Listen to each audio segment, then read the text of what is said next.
Hello, this is Brian Tracy, and welcome to the Power of Self-Confidence. Let's begin with the introduction. Entering the no-fear zone. According to Bruce Barton, he wrote, "Nothing splendid has ever been achieved except by those who dared believe that something inside of them was superior to circumstance." Welcome to the no-fear zone. In this audio program, you will learn how to develop confidence, courage, and unshakable determination in every area of your life. You will learn to approach the biggest challenges and opportunities of your life completely unafraid, convinced of your ability to accomplish anything you put your mind to. The good news is that you have extraordinary potential for success, achievement, and prosperity, with more talent and natural ability than you could use in 100 lifetimes. The only thing standing between you and the incredible life that is possible for you is fear of all kinds. And by the time you finish this book, your fears will be gone forever.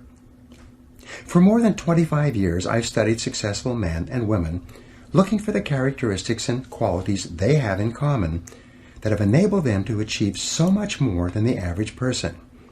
I've read thousands of books and articles and research studies on success, and I've come to the conclusion that the foundation quality of success in every walk of life is self-confidence. Every man or woman who has ever accomplished anything out of the ordinary has turned out to have greater self-confidence than the ordinary person. And when you develop yourself to the point where your belief in yourself is so strong that you know that you can accomplish almost anything you really want, your future will be unlimited. A great question. A woman who had listened to one of my programs wrote to me recently and told me that one line in that program had changed her whole outlook on life. It was simply a question. What one great thing would you dare to dream if you knew you could not fail? When she began asking herself that question over and over, her entire view of what was truly possible for her expanded dramatically. She saw clearly what she really wanted to be and have and do, and she simultaneously realized that it was only fear and doubt in her own abilities that was holding her back.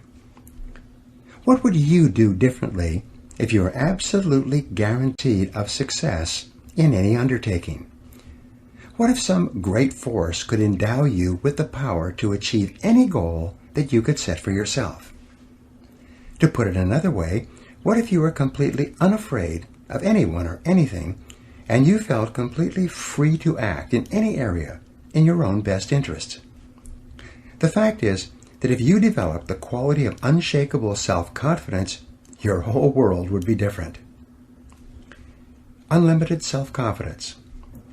With greater confidence in yourself and your abilities, you would set bigger goals, make bigger plans, and commit yourself to achieving objectives that today you only dream about. You would take whatever steps were necessary to earn more money and enjoy a higher standard of living. You would set your sights on a bigger house, a better car, more beautiful clothes, and nicer vacations. You would want all kinds of things for your family and for those close to you. With unshakable self-confidence, you would do what you really want to do, and you refuse to conform to the wishes or opinions of anyone else. You would define your life in your own terms and live every day consistent with exactly what it is you want, and not the wishes of other people. With greater self-confidence, you would be a different person in every part of your work life and career. You might decide to ask for a promotion or a raise, or even change to another job or another company, or even another industry. You would move immediately to do whatever it took to get onto the fast track in your career. If you're in sales, you would call on more people, make better and more forceful presentations, ask for more orders, and close more business. If you're in management, you would organize and reorganize your human and material resources to create a work environment that suited you perfectly, rather than making endless compromises in an attempt to please a variety of different people. With greater self-confidence, you would be bolder and more imaginative. You would be more creative and willing to experiment with new and different ideas and ways of doing things. You would be willing to consider unusual and risky alternatives, and willing to commit yourself wholeheartedly to projects that are today sitting only on the back burner of your mind. More powerful, popular, and persuasive.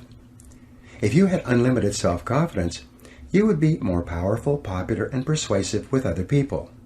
You would be more cheerful, likable, and welcome wherever you went. You would speak up and speak out clearly in your interactions with others, and you would be admired, respected, and sought after by everyone who knew you. Recognition and responsibilities would flow to you because of people's belief in your ability to do whatever it took to get the job done. Positions of prestige and status would open up for you, and people would bring you opportunities and possibilities that you cannot now imagine. Dealing with difficulties. With greater self-confidence, you could deal more effectively with the inevitable problems and difficulties that arise in day-to-day life. You would think continually in terms of solutions and how you could turn any situation to your best advantage. You would laugh at adversities that would dishearten most people and pluck success out of the jaws of failure. You would turn lemons into lemonade. You would feel invincible and unconquerable. With higher levels of self-confidence, you would be far more effective in dealing with difficult people and situations. You would be a far better negotiator and be able to ask for and get better prices, terms, and conditions in everything you bought and sold. Feel terrific about yourself. With greater self-confidence, with an unshakable belief in yourself, nothing would be impossible for you. More than anything else, you would feel terrific about yourself. You would feel truly happy about every part of your life, knowing deep down inside that you have the ability to take whatever steps and make whatever changes are necessary to assure that your life is exactly the way you want it. You would experience a tremendous sense of control, which is the fundamental requirement for happiness, well-being, and maximum performance. You would feel like the master of your fate and the captain of your soul. With unlimited self-confidence, you would feel completely self-determined and in charge of your life. You would experience a feeling of strength and power and purpose, and have a positive mental attitude toward yourself and everyone in your life and everything you do. With unshakable self-confidence, you would unquestionably be an exceptional human being. You can develop self-confidence. Unfortunately, however, this is not all that easy. Most people have limited self-confidence, and many people have no self-confidence at all. Human beings tend to be plagued with doubt about their own abilities and fears about every imaginable thing, especially the unknown. The psychologist Abraham Maslow said that the story of the human race is the story of men and women selling themselves short. The great majority of people tend to compare themselves unfavorably with others. They dwell on their own weaknesses and limitations, and they eventually settle for far less than they're really capable of. Instead of enjoying high levels of self-esteem, self-respect, and personal pride, the average person just gets by from day to day. If self-confidence and the self-esteem that goes with it is so desirable, why is it that so few people have enough self-confidence to live the lives that are possible for them? There are 1,000 reasons, but perhaps the most wonderful discovery about self-confidence is that it is a mental quality that can be learned with practice. And because it is learnable, self-confidence can be developed and built up systematically and progressively over time by following the instructions in this program.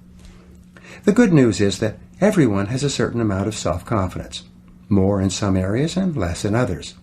And by working from that base, it's possible for you to build yourself up to the point where you are completely confident in any area that is important to you. The Great Law. Perhaps the most important of all the laws that govern our lives was put forth by Aristotle in about 350 BC. He called it the principle of causality, and proclaimed for the first time that we live in a universe governed by order and that there is a reason for everything that happens. We call this the law of cause and effect, and it's often referred to as the iron law of human destiny. The law of cause and effect can imprison us in a cell of our own making, or it can liberate us by giving us complete freedom, depending upon how we use it. The law itself, like the law of gravity, is neutral. This law of cause and effect, which is both a physical and mental law, says that for every effect in our lives, there is a specific cause or causes. If there's an effect in our life that we want more of, like more money or greater success, we can trace it back to the cause, and by repeating the cause, we can enjoy more of the effects. If we're in sales or business, and we have successes, we can trace those successes back to the specific things that we did to achieve them, and by repeating those causes, we can enjoy the same effects again. This law also says that if there's an effect in our lives that we don't want, whether it be overweight or insufficient funds or problems with people or negative business conditions, we can trace that effect back to the causes, and by removing or changing the causes, we can achieve different effects or results. This law of cause and effect is so simple and obvious that no one seriously questions it. We live in a world and in a universe governed by law, not by chance. Everything happens for a reason. Neither success nor failure is an accident. They have specific causes, and when we repeat the causes, we get the same effects, no matter who we are. This is just the way the world works. The roots of low self-confidence. The world is full of people who are not happy with their results, and yet they continue to do the same things, think the same thoughts, say the same things, and take the same actions every day, and they're amazed that they continue to get the same negative effects. Einstein's definition of insanity was continuing to do the same things and expecting to get different results.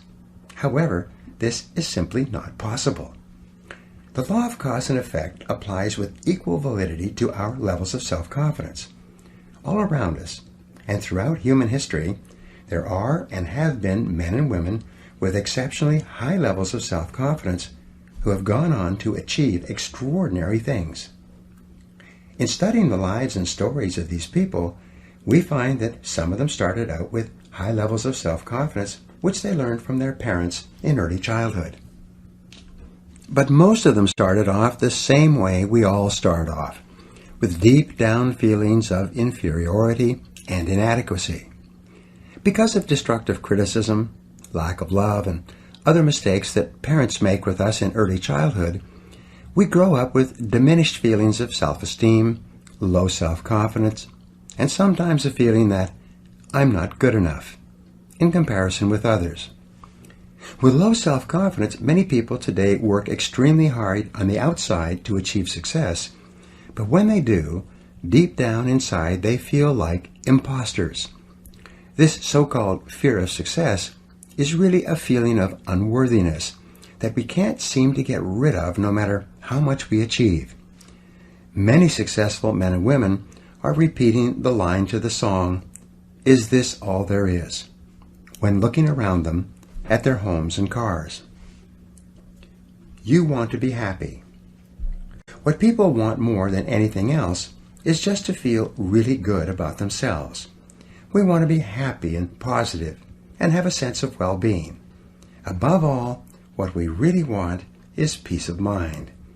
And you can only enjoy peace of mind when you feel confident in your ability to deal effectively with the requirements of life, with your family, your friends, your work, your customers, your social activities, and all the other things that you are involved in.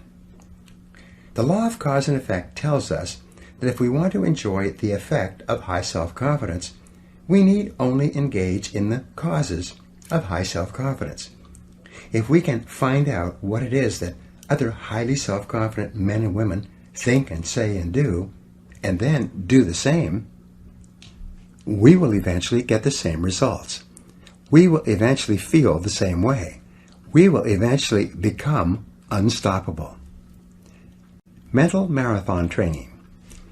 It's often hard for people to believe that mental qualities can be developed, just as physical qualities can be developed. If this were a program on how to run a physical marathon, and I was offering to train you day by day over the next 6 months to run a marathon, you would come to realize that even a non-runner can go from being physically unfit to running a marathon of 26.4 miles in 6 months of disciplined training. Today, there are even men and women in their 50s and 60s who are running marathons for the first time with this kind of training. What this program will do for you is to put you through a mental marathon. This marathon will not be as arduous or painful physically as a physical marathon, but it will still require a tremendous amount of work. And the amount of work that you put in will exactly determine the results that you get out. If you follow these proven and practical principles, drawn from the lives and behaviors of the most successful men and women alive today, and all of which are scientifically validated by extensive research and experience, you can develop the self-confidence that you desire so that you can achieve anything you really want. So let's begin. Chapter 1. The Foundation of Self-Confidence. William Shakespeare said, "There is nothing either good or bad, but thinking makes it so." Your thoughts and feelings about yourself and what you can do or not do are the sum total result of a lifetime of experience and conditioning, and usually have little relationship to what is truly possible for you. In personal development, there is a principle or a law of becoming that simply says that each person is in a continual process of becoming or evolving and growing in the direction of his or her dominant thoughts.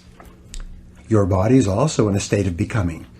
At a normal rate of cell death and replenishment, you have a brand new body every 7 years. But whereas your physical evolution in becoming is affected by the food that you put into your body, your mental evolution and becoming is largely determined by the thoughts that you put into your mind. You become what you think about. The law of concentration says that anything you dwell upon grows in your reality. Anything that you think about long enough and hard enough eventually becomes a part of your mental processes, exerting its influence and power on your attitude and your behavior. If you constantly think thoughts of boldness and courage and self-assertion, you become progressively bolder and more courageous and more self-assertive. The more you dwell on the person you would like to be with the qualities that you would like to have, the more you implant those deep into your subconscious mind where they become part of your ongoing evolution. What you habitually think about eventually becomes a part of your character and your personality. In this sense, you are a self-made man or woman. You are where you are and what you are because of the thoughts that you have allowed to preoccupy your mind. Whatever you have dwelled upon over the past months and years, you have become, and you are, right now, today, the result of all those thoughts. Not only have you made yourself into the person you are today, but you are continuing with the job of construction with every thought you think. Since this is an unavoidable fact of life, the smartest thing that you can do is persistently think the thoughts that are consistent with the kind of person you would like to be. Personal growth is not easy. However, for most people, thinking the thoughts that they would like to think about to become the person they would like to be is too big a leap. Most people continue to think about and talk about exactly what they don't want to happen, and then they are constantly amazed that exactly what they were hoping to avoid happens to them again and again. One of the most profound discoveries in all of human history is that thought is creative. Thoughts held in mind produce after their kind. Like begets like. Your thoughts become your realities. You do become what you think about most of the time. You cannot harbor one kind of thought and experience a different kind of existence. This law of cause and effect works perfectly, everywhere, and always for everyone. The development of unshakable self-confidence therefore begins with you taking full, complete, systematic, and purposeful control over the contents of your conscious mind. Disciplining yourself to think consistently about only the things that you desire and to resolutely keep your mind off of the things that you fear. All of life is from the inside out. It is from the inner to the outer. The law of correspondence, perhaps one of the most important of all the mental laws, says that your outer world will be a reflection of your inner world. What you see on the outside is largely a reflection of what is going on inside of you. This is not only true for you, it is true for everyone around you. Your inner life predicts your outer life. Many times we see people who seem to be very nice and pleasant on the outside, but who seem to have continuous problems in their personal and business lives. We wonder, how could these unhappy things happen to such nice people? The unavoidable fact is that, with few exceptions, most of what a person experiences in his or her outer life corresponds exactly to something that is going on in their inner life, something which you seldom know. And it cannot be otherwise. True happiness and success comes from living your life in harmony with the laws that govern your being. Even though these laws are invisible, they are like the law of gravity, which is also invisible, but is to be violated only at your own peril. Happy people are those who obey and follow the laws of nature and live their lives consistent with those laws. Start with your inner life. If you want to enjoy self-confidence on the outside, you must practice complete integrity on the inside. The foundation of self-confidence is for you to live your life consistent with your innermost values and principles, while thinking and acting in harmony with your highest aspirations. Men and women with the most rock-solid self-confidence are those who are absolutely clear about what it is they believe to be right and good and worthwhile, and who live their lives consistent with these values. Everything they do or say is an expression of their innermost convictions. Your whole world can fall down around you, but as long as you know that you are doing the right thing, you will have a deep inner sense of calm that will manifest itself in an attitude of confidence and self-assurance in any situation. You'll have many ups and downs in life, but what is most important is that you remain true to yourself. And then, as Shakespeare said, "Thou canst not then be false to any man." Determine your values. The starting point of developing high levels of self-confidence and becoming a superior human being is for you to think through and decide upon your values. Superior men and women are those who have taken the time to decide clearly what it is they believe in and in what order, and they have then organized their lives so that everything that they do reflects those values. Recently, I addressed about 150 members of the national sales force of a very successful company. This company had started from an idea and had grown very rapidly in an extremely competitive market, and the company was very profitable. All the people at the meeting were remarkably positive and upbeat and had a special quality of goodness about them. When I commented on this, the president of the company showed me the value statement that the executives of the company had worked out before they had begun operations. There were 2 pages of values and principles which were given to everyone in the company when they began.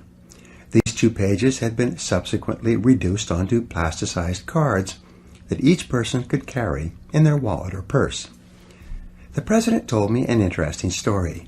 He said that whenever 2 or more people in the company were wrestling with a decision of any kind, even over the telephone, they would pull out their plasticized cards describing the corporate values. They would then review the values together one by one and compare the various options available to them with each value. Whatever decision they finally made would always stand the values test without question. Values in business. In a recent study covering 25 years of business history, the researchers found that the companies that had very clear written values to which everyone in the company ascribed had earned an average of 700% greater profit over the 25 years than other companies in the same industries that did not have written codes of values. As within, so without. Whenever I conduct a strategic planning exercise for a corporation, the executives of the corporation always select integrity as their highest value and most important organizing principle for the entire corporation. In my experience, almost every corporation will select the value of integrity as one of their foremost organizing principles. Now, the word integrity, according to the dictionary, means perfect, undivided, complete, unified, a single whole, without blemish or fault. It's a fine value to choose. This is a good choice, but in reality, integrity is more than a value. It is the one value of mind that assures or guarantees all the other values that you select. The economic and personal results of individuals and corporations with clear values always tend to be far superior to those of companies and individuals whose values are vague or unclear. Clarify your personal values. Your starting point toward higher self-confidence and personal greatness is to first of all clarify your values for yourself. It is for you to decide for yourself the values that you believe in. What do you stand for? And even more, what will you not stand for? What values do you espouse that you are willing to sacrifice for? What values would you pay for or sweat for, or maybe even die for? Do you value your family, your God, your health, your work or career? Do you value principles such as freedom, liberty, compassion for the less fortunate, or reverence for life? Do you believe in honesty and truth and sincerity and hard work and success? Whatever your values are, think them through and write them down. Who do you most admire? A useful exercise is for you to think of the men and women, living and dead, whom you most admire. What qualities or attributes of these people do you consider the most important? If you could be like any one of these people, which of their qualities would you most want to emulate? When you look around you at the people you admire, what qualities of these people do you consider to be the most important? What qualities do you look for in your friends and associates when you're trying to decide whether or not to become deeply involved with them? What do you think are the fundamental qualities or values that underlie business and personal relationships? What are your values? Now, values are non-negotiable. When you select a value, if it's to be one of your values at all, it becomes inviolable. Either it is a fixed value, and you live every part of your life consistent with it, or it is not one of your values. You cannot have a value when it is convenient, and put it aside when it is not convenient. You cannot have a little bit of integrity. It must be all or nothing. The act of selecting your values is also the act of clearly stating to yourself, and sometimes to others, exactly how you will live your life from this moment forward. Once you have selected a value, and you have declared it to be one of your unifying principles, you are in effect saying that this is something upon which you will never compromise. And your level of adherence to the values that you have personally selected is the real measure of your character, your true quality as a human being. Unshakable self-confidence comes from unshakable commitment to your values. When, deep down inside yourself, you know that you will never violate your highest principles, you experience a deep sense of personal power that enables you to deal openly and honestly and with complete self-confidence in almost every human situation. Values clarification. If you're having any difficulty in clarifying your values, a very helpful exercise is to take some time to write out your own obituary or eulogy. Imagine that everyone you know and care about is gathered at your funeral to pay their last respects. The minister reads your eulogy to this assembly of people, and in it he describes the person you became over the course of your lifetime. He describes not only what you accomplished and what you contributed to the lives of others, but he reads out the virtues, values, and qualities that you were known for by the people around you. This obituary can become your vision of the kind of person you wish to be and the kind of values that you wish to live by. No one is perfect, and we all have a long way to go in living our lives consistent with our highest values. But the very exercise of writing out your obituary will exert a powerful influence on everything that you do thereafter. Both consciously and unconsciously, you will be drawn toward living and acting more and more like the person you described in that final testament. Organize your values. Once you've decided upon your values, your work is not over. Now you have to organize your values by priority. You have to decide which value is more important and which value is less important. If you wrote out each of your values on small squares of paper, and then you had to throw away all the squares but one, which one would you keep? This then becomes your foremost value, the one that takes precedence over all the others. Which would be your second most important value? Your third, your fourth, and so on. Your order of priority is extremely important in determining the kind of person you are and the kind of life you live. Many people organize their values with number 1 being God, number 2 being their family, number 3 being their health, number 4 being their career, and perhaps number 5 being success. A person with this order of values is saying that, when push comes to shove, I will always favor the higher order value over the lower order value. Values order forces you to choose. If your family comes before your health or your work, you would always sacrifice your health or your work for the well-being of your family. If your order of values was changed and your work or financial success came before your health, you would be saying that you would sacrifice your health if that was necessary to get ahead in your career. I have known businessmen who put career success ahead of their families in their order of priority. When they had to choose one or the other, they regularly chose their work over spending time with their spouse and children. And as a result, both the marriages and the careers have run into serious trouble. Selecting your values and then putting them in order of importance actually creates a mental and emotional structure that enables you to make better decisions and choices in every area of your life. Integrity Revisited. The principle of integrity, or adherence to your values, seems to be a law of the universe. Whenever you violate or compromise your integrity for anything, there seems to be a great power or force of retribution that will not allow you to get away with it. Integrity seems to be an absolute requirement for successful human living. A failing in integrity or compromising your values not only seems to bring about a punishment that fits the crime, whether it's in business and politics or personal life, but it seems to create a high level of stress, unhappiness, and inner turmoil in the life of the individual.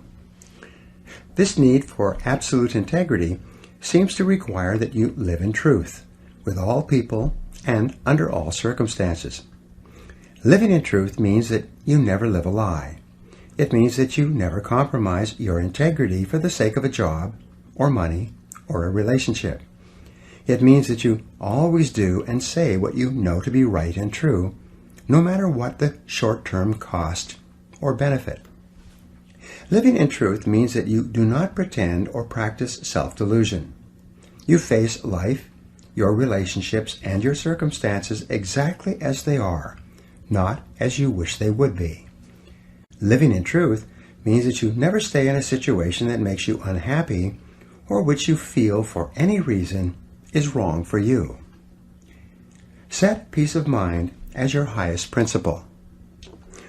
Living in truth means that you set peace of mind as your highest goal and as your core organizing principle.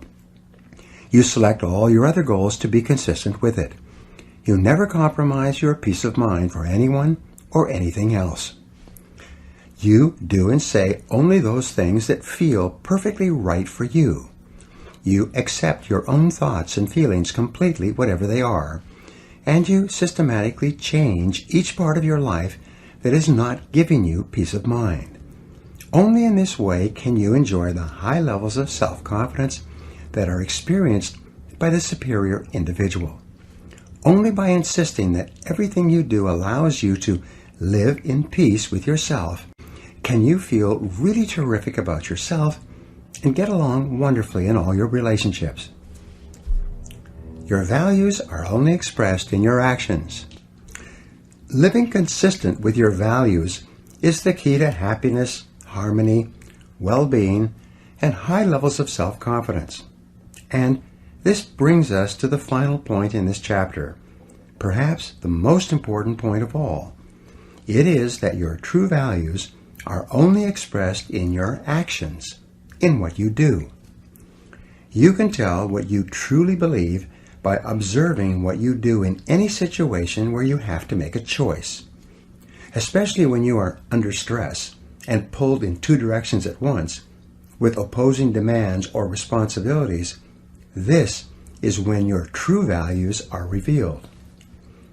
The action that you take in any given situation will tell you which of your values is uppermost, or whether you have any values at all. It is not what you say, or hope, or wish, or intend, but only what you do that counts. Your choices of the actions you take tell you unerringly who you really are. In fact, you can tell what your values have been in the past by looking back and observing what you did under stress when you had an important choice to make. Did you listen to the better angels of your nature, or did you compromise for a short-term advantage? A person who says that his or her family comes first and then has to choose between working late and going to a child's school play or sports activity, and who chooses the child's needs over the boss's requirements, is a person who is living consistent with his or her highest values. Everyone has had the experience of walking away from a job or a relationship, even though considerable sacrifice was involved, because it was the right, though painful thing to do. And you probably remember how great you felt as a result. Whenever you act consistent with a higher value, you always feel terrific about yourself, and your self-confidence soars. But whenever you compromise your values for any reason, you feel uncomfortable, inferior, guilty, and your self-confidence plummets. The law of reversibility. The fact that your true values are only expressed in your actions brings us to a little-known mental principle called the law of reversibility. This law says that just as thoughts and feelings lead to actions consistent with them, the principle is reversible, and actions consistent with particular values or beliefs actually lead to the thoughts and feelings that would have triggered the actions. What this means is that even if you start off lacking a particular quality, if you deliberately act as if you already have the quality, you will eventually create within yourself the mental quality that corresponds to the action. Dr. William James of Harvard put it this way: action seems to follow feelings, but really action and feelings go together. And by regulating the action, which is under the more direct control of the will, we can indirectly regulate the feeling, which is not. The act-as-if principle. You can develop within yourself a superb set of values by acting as though you already had those values. You can develop integrity and courage and compassion and confidence by behaving as though you already had these qualities.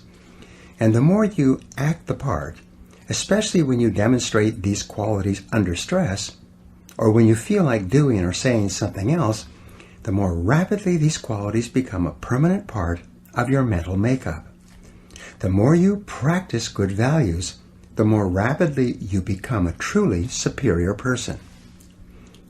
The keys to developing the unshakable self-confidence that will make everything else possible for you is self-control, self-mastery, and self-discipline. Self-confidence can come directly by behaving in a self-confident manner, but it comes more often indirectly by doing and saying the things and practicing the behaviors that lead to self-confidence. And the most important self-development behavior is living consistently with your highest values at every opportunity. The principle of resistance. In weightlifting, muscles are developed by repetitive lifting of heavy weights. The heavier the weight and the greater the resistance, the more blood rushes into the capillaries and the bigger the muscle becomes. In mental development, there is a principle of resistance as well. In developing mental muscles, especially the mental muscle or quality of self-confidence, you can use this principle to accelerate your own development. Whenever you exert self-mastery and discipline yourself to do or say the right thing, especially under stress, you create resistance to your natural tendencies. This resistance generates friction. This is the same kind of friction or heat that when applied to a crucible containing chemicals will cause the chemicals to crystallize and take on a new form. When you create mental friction by resisting your natural tendencies and instead doing what you know is right and true and consistent with your highest values, especially in a difficult situation, the mental heat causes your values to crystallize at a higher level and eventually become a permanent part of your character. Developing inner strength. Each human quality is subject to this same formulation. Once you have persisted through great adversity, you are always capable of persisting through lesser difficulties. Once you have acted courageously in a major confrontation, you are always able to act courageously in the face of lesser confrontations. When you behave honestly when there are large amounts at stake, you are always able later on to behave honestly when you're dealing with lesser amounts. The foundation of self-confidence, the basis of boldness and self-assertion, is a deep inner trust based on living a life of perfect integrity and then disciplining yourself to live consistent with your highest values in every situation. Each time you do this, you will feel positive and happy and wonderful about yourself. Your behaviors will further crystallize in your personality and become a more permanent part of the exceptional human being that you are in the process of becoming. Now here are some action exercises for you to apply what we just talked about. Number 1, list your 3 most important values governing your personal life. Number 2, list the 3 most important values that you practice in your work and business life. Number 3, list the 3 people, living or dead, who you would most like to spend an afternoon with. Number 4, why would you want to spend an afternoon with these people? What would you ask them or talk about? Number 5, why would these 3 people want to spend an afternoon with you? What are your most admirable qualities? Number 6, list 3 times where you have lived consistent with your highest values when you could have compromised. And number 7, what are you going to do differently from now on to assure that your values and actions are in harmony? Chapter 2, Purpose and Personal Power. Orson Swett Marden wrote, "There can be no great courage where there is no confidence or assurance, and half the battle is in the conviction that we can do what we undertake." The development of unshakable self-confidence will open up such possibilities for you as you cannot now imagine. You will be able to dream bigger dreams, set bigger goals, make greater commitments, and plunge into life more wholeheartedly than you ever have before. Self-confidence is the hinge upon which turns the gate of individual achievement. When your self-confidence becomes unlimited, you'll be able to realize more of your potential than you could under any other circumstances. More than 2,000 years ago, Aristotle wrote that happiness is a condition. It is not something that is achieved by pursuing it directly, but rather comes as a result of our engaging in purposeful activities. The law of indirect effort. In a way, these words by Aristotle are a restatement of the law of indirect effort. This law states that almost everything we get in life involving people and emotional experiences comes to us more indirectly rather than directly. They come to us as a result of doing something else. For example, if we pursue happiness directly, it eludes us. But if we get busy doing something that is really important to us and begin to make real progress in the direction of our dreams and aspirations, we find ourselves feeling very happy indeed. Self-confidence is also subject to the law of indirect effort. We achieve higher levels of self-confidence not by wishing for it, but by setting and achieving ever higher goals and objectives. As we move forward step by step, as we feel ourselves advancing in life, we feel better and stronger and more capable of taking on even bigger challenges. Become more confident and competent. We develop the confidence to tackle larger goals by applying our energies to the accomplishment of smaller goals.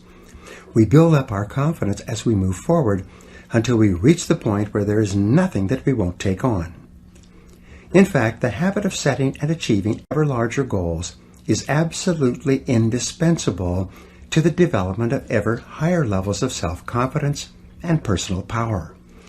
You can only really believe in yourself when you absolutely know that you have the ability to do what you set out to do.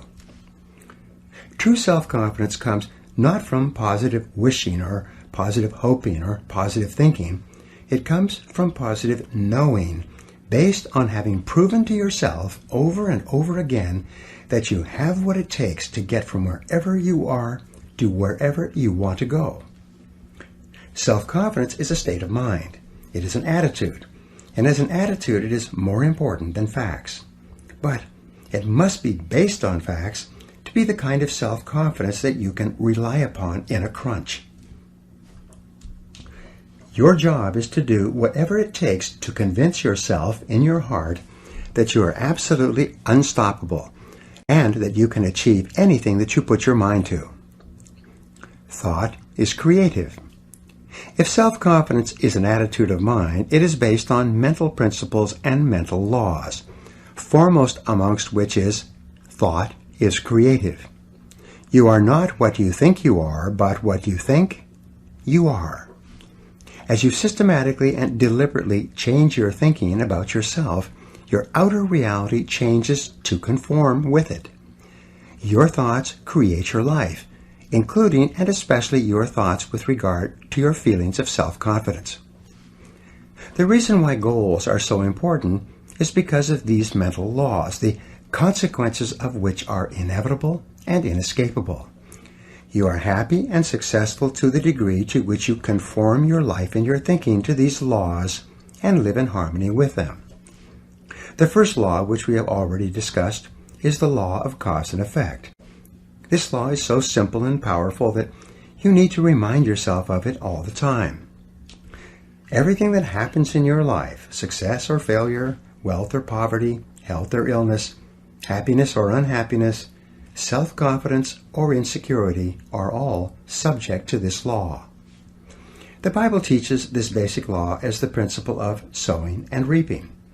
It says that whatsoever a man soweth, that also shall he reap. This especially refers to the thoughts you think.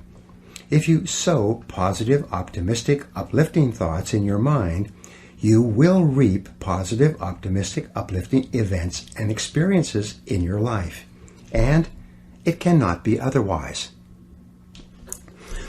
If you sow clear goals and objectives in your mind, you will reap clear results and rewards in your outer life.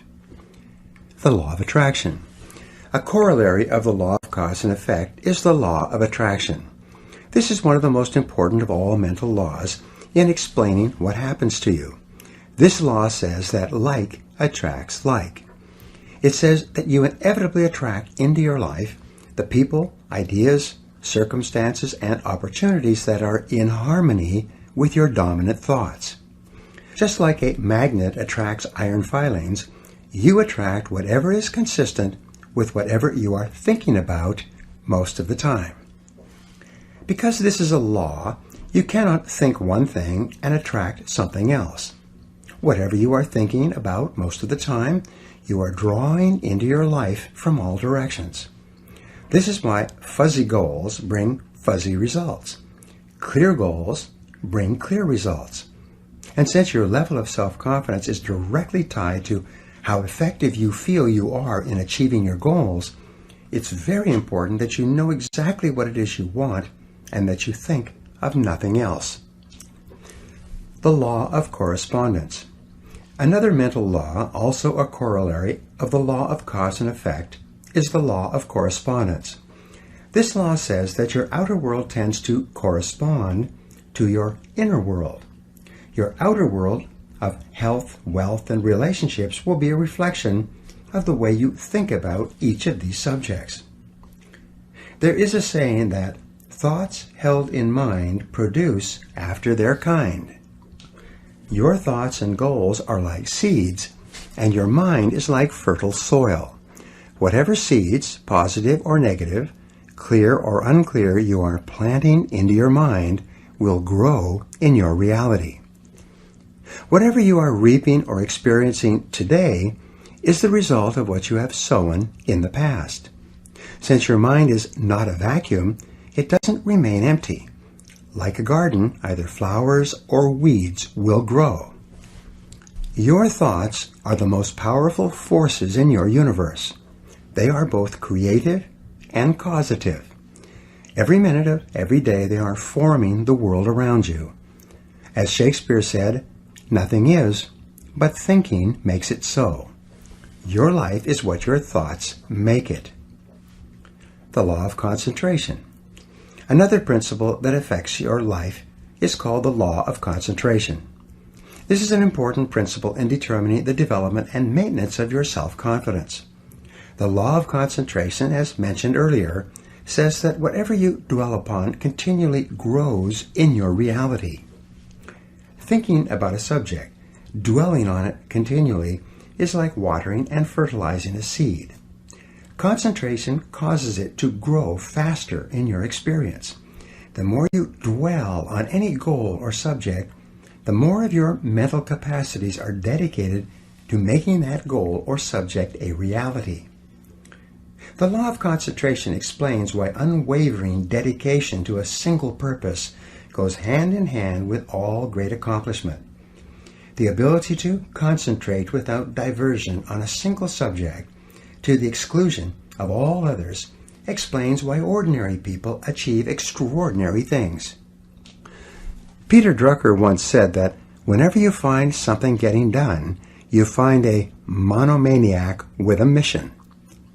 Because of this mental law, an average individual with average capabilities, by bringing all of his or her mental powers to bear on the achievement of a single goal, can often accomplish far more than a seemingly more fortunate person whose energies are dispersed by having several goals at once, or, as quite commonly happens, no goals at all. The law of substitution. The law of substitution states that your conscious mind can only hold one thought at a time, positive or negative. And whatever thought is held continuously in your conscious mind will eventually be accepted by your subconscious mind as an instruction or command. Your subconscious mind, in harmony with these mental laws, will go to work 24 hours per day to bring your dominant thought or idea into reality. Your subconscious mind is inordinately powerful. It is the repository of all of your emotions and beliefs and values and attitudes and feelings.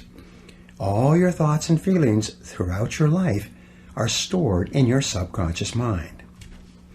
The development of the unshakable self-confidence that you desire requires that you step up to your mental computer and take every step necessary to program self-confidence deep into your subconscious mind. The law of emotion. The final mental law you need to know in the development of purpose, personal power, and self-confidence is the law of emotion. This law says that every decision you make, every thought you think, every action you take is based on an emotion of some kind. And the two primary emotions are either the emotion of fear at one end of the spectrum of emotions, or the emotion of desire at the other end of the spectrum. When you hold an emotion-charged thought in your conscious mind, it is rapidly accepted by your subconscious. Your subconscious then activates all your mental powers and begins to turn that inner thought into a result or experience in your outer world. The more powerful the emotion, the more effect it has on your thinking and actions, the more rapid the change in your experience. If the emotion is strong enough, the change can be instantaneous. The power of decision. I had a friend who smoked for 30 years. He claimed that he couldn't quit smoking because it was a deeply entrenched habit, going back to early adulthood. One day, he had some chest pains and went to his doctor, who performed a series of tests on him.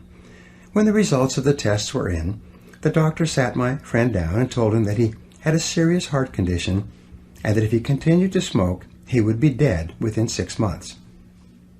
Samuel Johnson once wrote, "When a man is to be hanged on the morrow, it clears his mind wondrously." The idea of dying was so emotionally charged to my friend that he took out his cigarettes, threw them in the wastebasket, and never touched one again.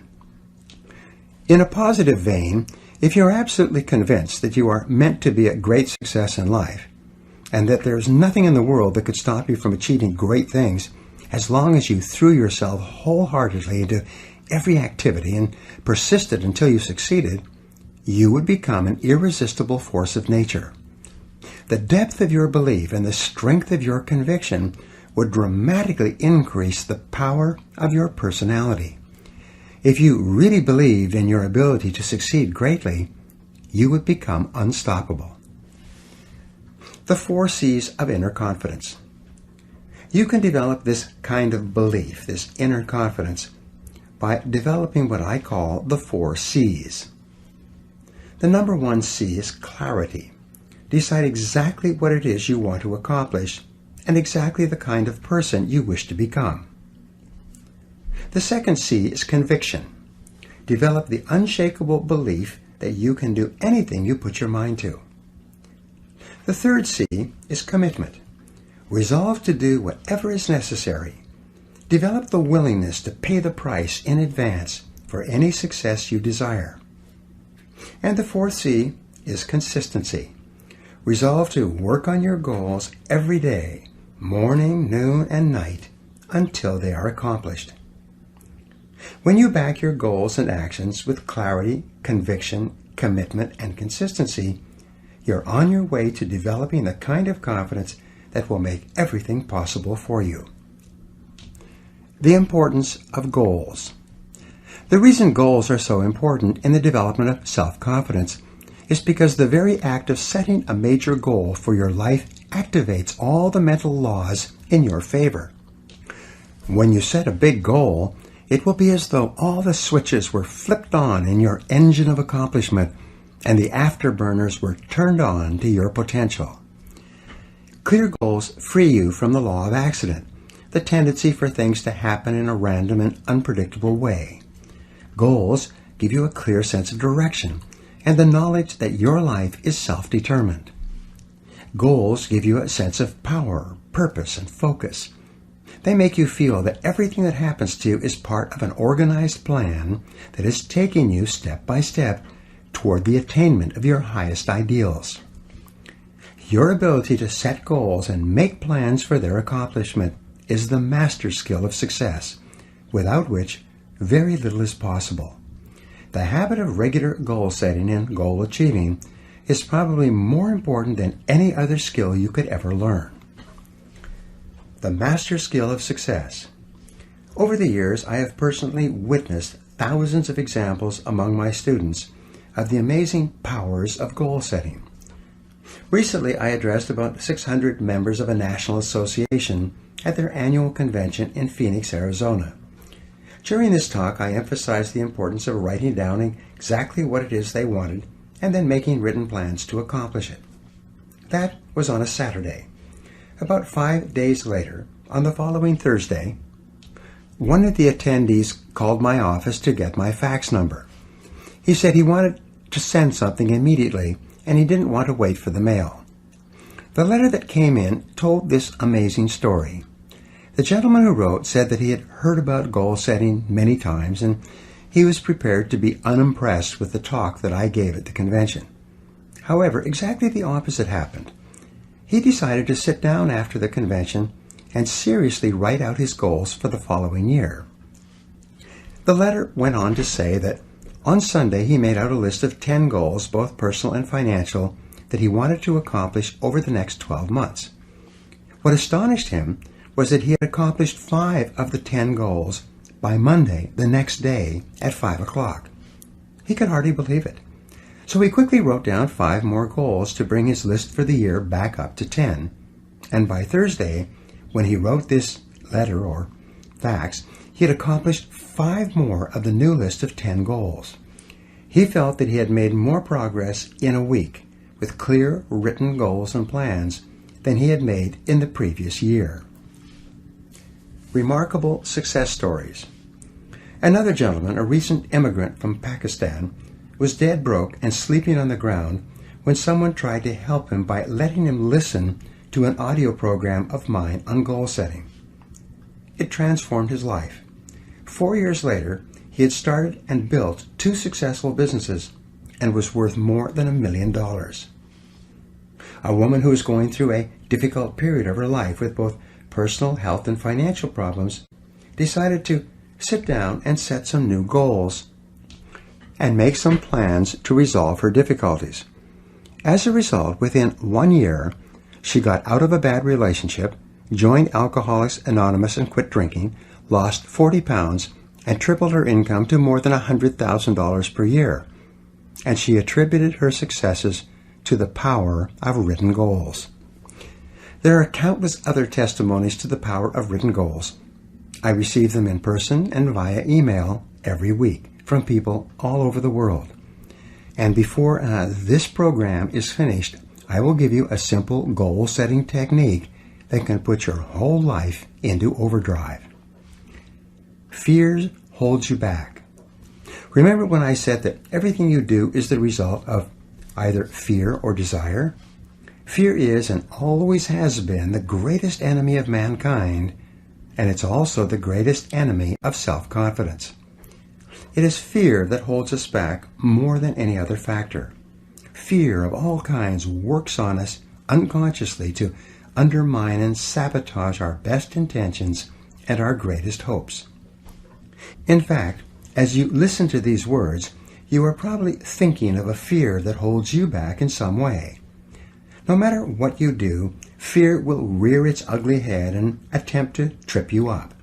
Sometimes the fear will appear consciously, in the form of rationalizations and excuses that you use to sabotage yourself and hold yourself back.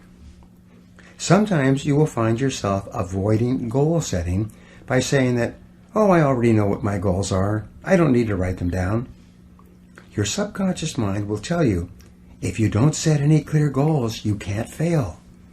This is just another way of saying that you don't really believe in your ability to do any better than you are doing right now. Fear will often appear as procrastination about writing down your goals in the first place.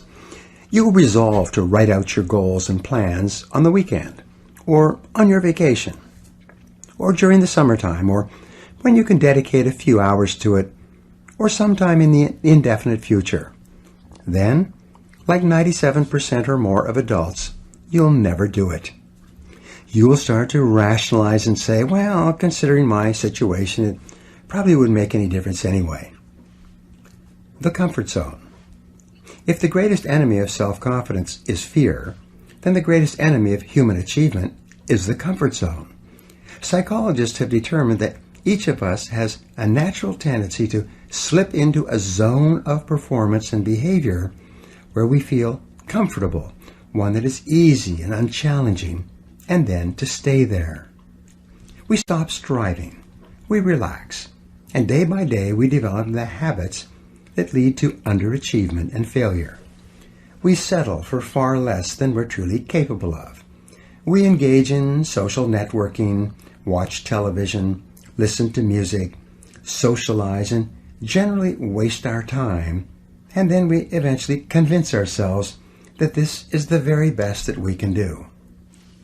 Most people are in comfort zones of their own making. Your attitude and personality, your habitual way of responding to people and to life is your comfort zone. The amount you earn, your standard of living, and your level of performance in your work is your comfort zone. Your level of mental and physical fitness is your comfort zone. Resistance to change. The natural tendency once a person gets into a comfort zone is to resist change of any kind, even beneficial change. And if you're forced out of your comfort zone, like the collapse of a relationship or the loss of a job, your natural tendency will be to attempt to recreate the same comfort zone with the same type of person or doing the same work. Everyone has had the experience of losing a job that they disliked, only to go out looking for a similar job doing the same work. We get into a relationship that doesn't work out, and our natural tendency is to try to form a new relationship with a similar type of person. We earn a certain amount of money, and rather than striving to increase our earning ability, we adjust our lifestyle and accommodate to our financial situation.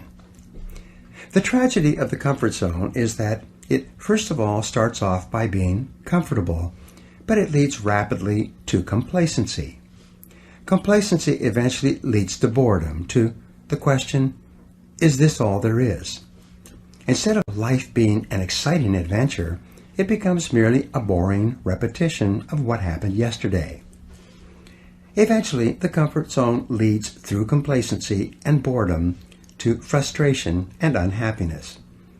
Deep down inside, the average person knows that he or she is put on this earth with amazing capabilities. He or she knows that there is something better than this.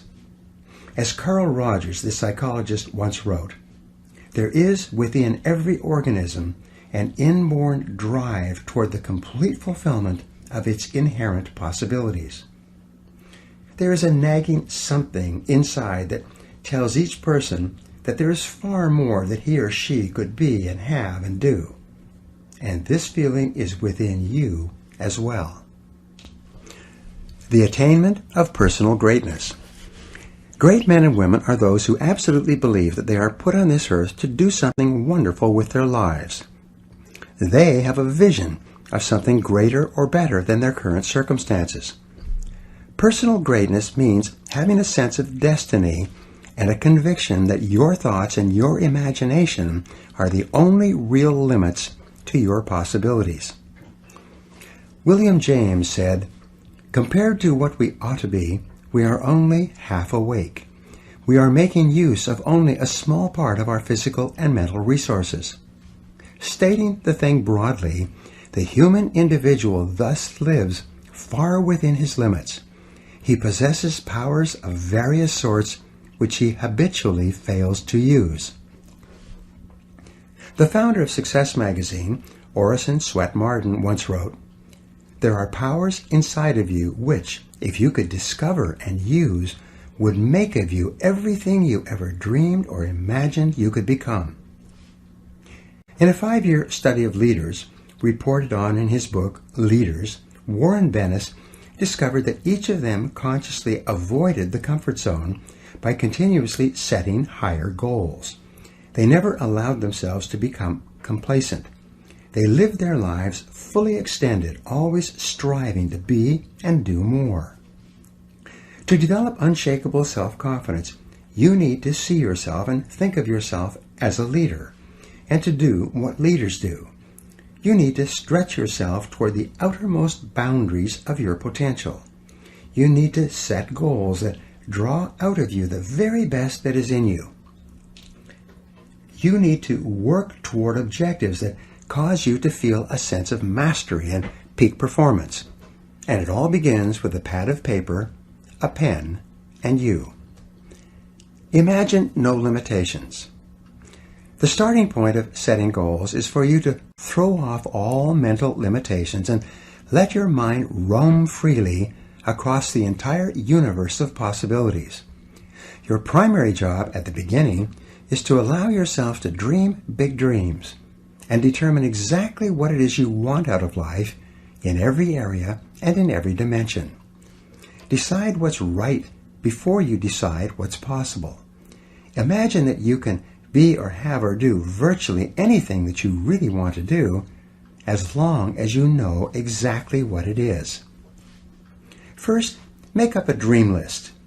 Temporarily imagine that you have no limitations of time or money or knowledge or contacts or experience or education. Imagine that anything that you can write down is possible for you. Remember, anything that you can clearly define and crystallize on paper is probably possible if you want it long enough and hard enough, and you're willing to make whatever efforts and sacrifices are necessary. There are no unrealistic goals, only unrealistic timelines. The very act of writing your goals down sets the whole universe to work in your favor and activates all the mental laws to help you. In fact, many people have had the experience of writing out a list of goals on New Year's Day, putting the list away and not referring to it again till the end of the year, and then finding that 80% of the goals have been achieved, sometimes in the most amazing ways. The very act of writing down big, challenging goals causes three things to happen. First, your self-concept improves and your self-confidence goes up immediately. The act of setting goals requires self-confidence and simultaneously builds self-confidence.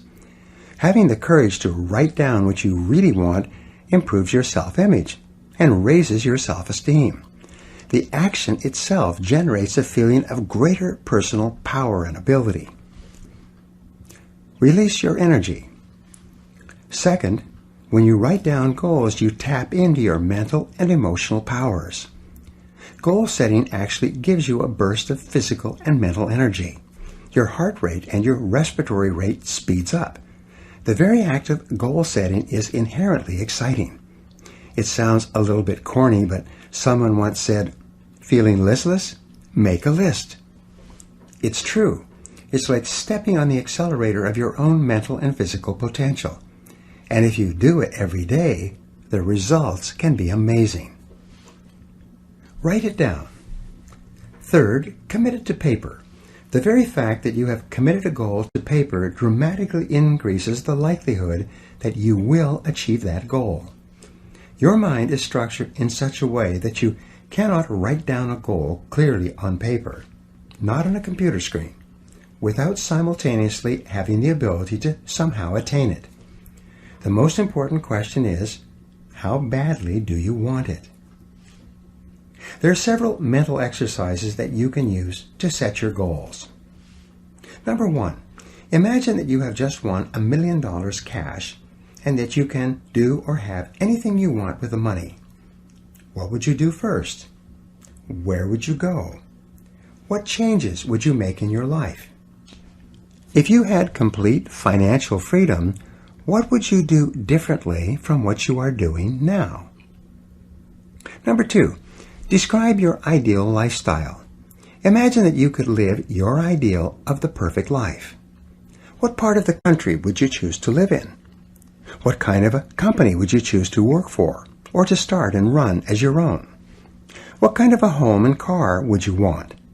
How would you like to spend your time and live your life? What kind of relationships would you want? Number three, ask yourself what you would do if you learned today that you only had 6 months left to live. If you had no limitations, how would you spend your last 6 months on Earth? This is another way of asking, what is really important to you? Who would you want to spend time with? What would you want to accomplish? What would you like to leave behind? In other words, what do you truly value? What are the things that really give meaning and purpose to your life? Number four, List all of the worries or problems in your life and write out a goal which is the perfect solution to each of those difficulties.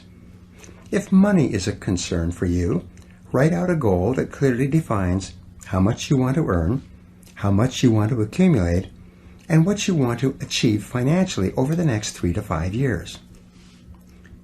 Number 5, think about your family and your relationships. Describe the perfect situation between you and the important people in your life, and then make out a series of goals to achieve that ideal situation. Number 6, look at your health. Describe what perfect health and physical fitness means to you, and then make out a plan to achieve that level of fitness. Number 7, define the kind of person that you would most like to become, both personally and professionally. Then, work out a plan of personal and professional development that will enable you to learn and grow and become the kind of person you most admire and would most like to be. Remember, as Goethe said, before you can have something, you must first be something. Categorize your goals. Once you have written out your goals, divide them into the different areas of your life that are important. There are basically 6 divisions that most people use, but you can have more or fewer. The first are financial and material goals, money and things. The second are family and personal goals, the things you want to have and the things that you want to do with your family and your friends. Number 3 are self-improvement and educational goals, the subjects that you want to learn and get better in. Number 4 are spiritual goals, which have to do with learning and growth and inner peace. Number 5 are health and fitness goals, which may have to do with your weight and your levels of energy. And number 6, social and community goals, the areas where you would like to contribute to your society in some way. To perform at your best, your life must be in balance.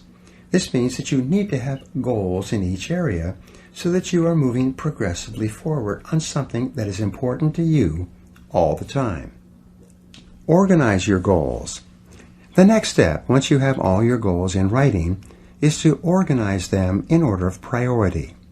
Select the goals that are more important than others and put them at the top of each list. Then, select the goals that are second and third and fourth and so on. Finally, and perhaps the most important of all in goal setting, is for you to select the one goal out of all the goals that is more important than any other. This is the key to your success. The mental discipline to set your goals and to sort them out and to decide on your chief aim or your major definite purpose is the starting point of individual greatness.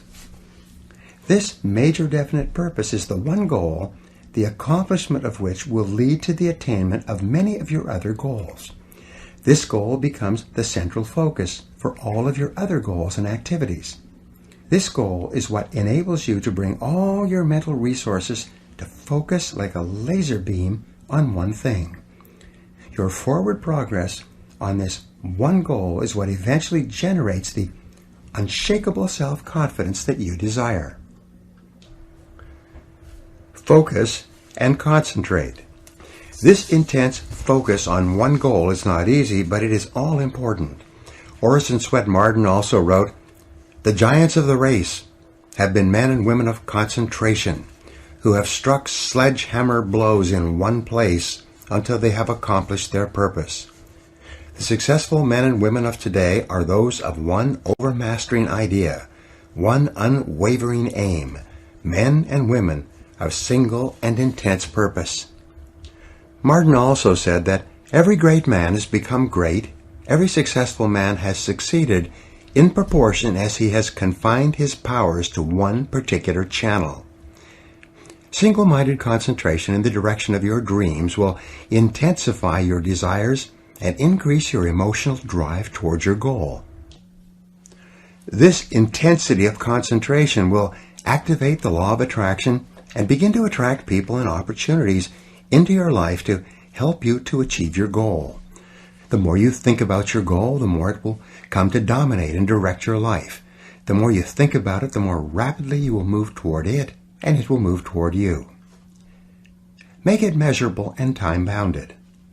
Your major goal must be measurable. It's a basic rule that what gets measured gets done. Make it clear and quantitative and objective, and if necessary, break it down into smaller parts that you can work on one at a time. Your major goal must also be clearly time-bounded. Set a deadline on it. Select a realistic but challenging date for its completion and write it down. If it's a long-term goal, such as 2 or 3 years, break it down into smaller parts with minor goals or benchmarks every 30 to 60 days. Create a structure of rewards that you will give yourself upon the attainment of each part of your goal and on the attainment of your entire goal. For maximum motivation and high achievement, you need to tie each goal to a reward and each part of the goal to a smaller reward. Now, the reward may be dinner out, or a vacation, or a holiday. It may be a new car or a new home. It may be something that affects all the members of your family. Many people enlist the support and cooperation of their spouses and children by agreeing to rewards that everyone will get when the goal is attained.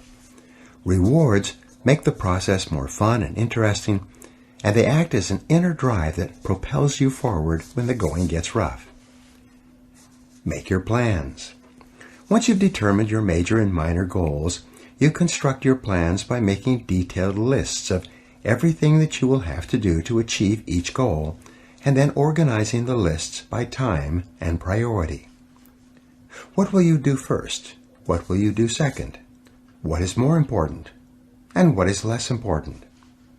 Make each activity measurable and put a deadline on it.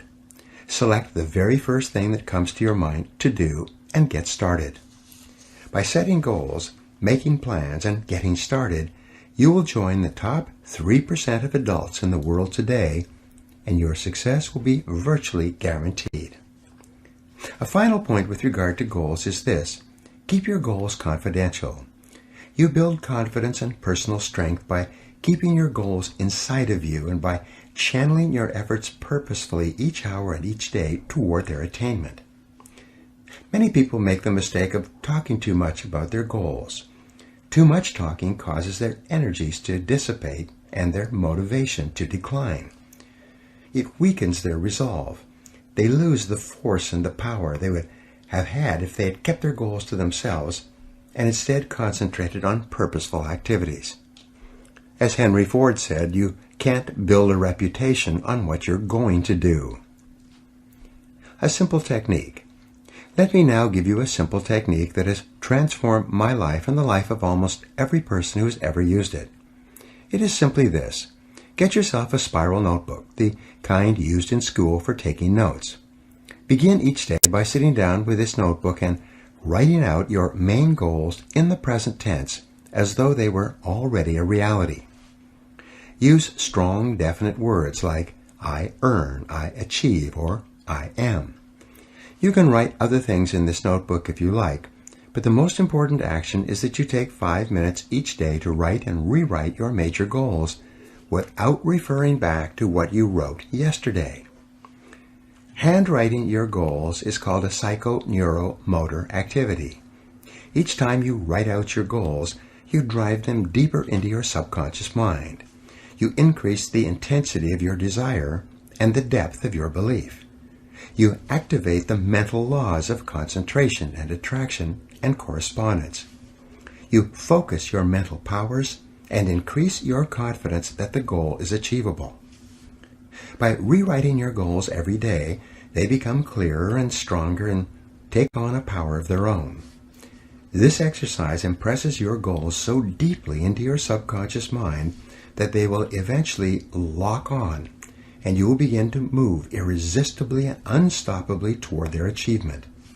When this happens, your future will be guaranteed. As you develop this ability to set and achieve whatever it is you want in life, you'll develop the kind of confidence that comes from positive knowing rather than positive thinking. You will become unstoppable. Now here are some action exercises that you can use to put these ideas to work in your life. Number 1, decide exactly what you want in life. Set your goals as if you had no limitations, and whatever you wrote, you would achieve. Number 2, make a list of 10 goals that you would like to achieve in the next 12 months or so. Number 3, write your goals in the present positive personal tense. For example, you could write, I earn X number of dollars by this date. This is personal, positive, and in the present tense. Number 4, make a list of everything you will have to do to achieve your goal, and then organize the list by sequence and priority. This now becomes your plan. Number 5, review your list and ask, if I was guaranteed to achieve any one goal on my list within 24 hours, which one goal would have the greatest positive impact on my life? Number 6, take this number 1 goal, your major definite purpose, write it at the top of a new page in the present personal positive tense. Make a list of everything you could do to achieve this goal, organize it into a plan, and take action on your plan immediately. And number 7, do something every day, 7 days per week on your major goal. Resolve to persist on this goal until you succeed, no matter how hard it becomes or how much time it takes. This process of setting and achieving one big goal will build your self-confidence to the point where you will become unstoppable for the rest of your life. Chapter 3, Achieving Competence and Personal Mastery. Vince Lombardi said, the quality of a person's life is in direct proportion to their commitment to excellence, no matter what their chosen field. You will only be happy, satisfied, and capable of enjoying high levels of self-confidence when you know that you are absolutely excellent at doing something that is important to yourself and others. What is it? What could it be? These are two of the great questions of life. Fortunately, you and every other person has the inborn ability to become excellent at what you do and to achieve peak performance in your life in your chosen field. You have the capacity to function in the exceptional range and to achieve mastery in any area that is important to you. The development of lasting self-confidence requires nothing less. The edge of the envelope. In the world of test pilots and prototype aircraft, as described in the book and the movie The Right Stuff by Tom Wolfe, they refer continually to what is called the envelope. This envelope consists of an upper and lower edge. The upper edge marks the height and speed that any previous aircraft or jet has flown up to the time of the most current test run. This upper edge of the envelope is the maximum height and speed deemed possible for a new aircraft before it theoretically comes apart in the air or malfunctions or self-destructs. Now the goal of the test pilot is to expand the edge of the envelope. His job is to fly ever faster and higher in order to discover the outer limits of speed, height, and endurance that a particular aircraft is capable of achieving. The test pilot continually takes the aircraft higher and faster until he feels that the plane has reached its absolute outer limits. This is where and when he pulls back to avoid destroying the aircraft and even fatally crashing. This is called the outer edge of the envelope, and it then becomes the lower edge of the envelope for the next aircraft and the next round of testing. Every aircraft, no matter how well made, has an outer limit on its capabilities. It can fly only so fast and so high and no further. Very little can be done to expand the mechanical ability of something made of metal by the hands of man. Expand your envelope. The major difference between you and an aircraft is that there is no outer edge to your personal envelope. As Emerson said, the power which resides in man is new in nature, and none but he knows what that is which he can do, nor does he know until he has tried. Thomas Edison said, if we all did the things we are capable of doing, we would literally astound ourselves. Maxwell Maltz, the author of Psycho-Cybernetics, said, Within you right now is the power to do things you never dreamed possible. And this power becomes available to you just as soon as you can change your beliefs. In other words, the outer limit of your envelope, or the outer limit of your potential, is not fixed in time or space, like that of an aircraft. Your limits are determined solely by your own beliefs and by your own confidence in what you think is possible for you. Self-confidence and self-esteem. Your self-confidence is closely connected to your self-esteem and to how much you like yourself. Dr. Nathaniel Branden calls self-esteem your reputation with yourself. It is how you feel about yourself and your abilities in relation to any situation that determines how much you like yourself and consider yourself to be a valuable and worthwhile person. The more you like yourself, the better you do. The flip side of self-esteem is what psychologists call self-efficacy. Self-efficacy is a measure of how effective and competent you feel you are to perform a particular task or to achieve your goals. This is called performance-based self-esteem. What this means is that if your self-confidence and your belief in yourself are determined by your self-esteem, or how much you like yourself, then your self-esteem is determined by how capable you feel you are in any given set of circumstances. For example, if a problem comes up at work or at home, and you are so familiar with it that you can solve it quickly and correctly, your self-efficacy and your self-esteem goes up. You feel more capable and confident and more willing to take on other challenges and difficulties. You feel more positive and optimistic. You feel like an excellent person.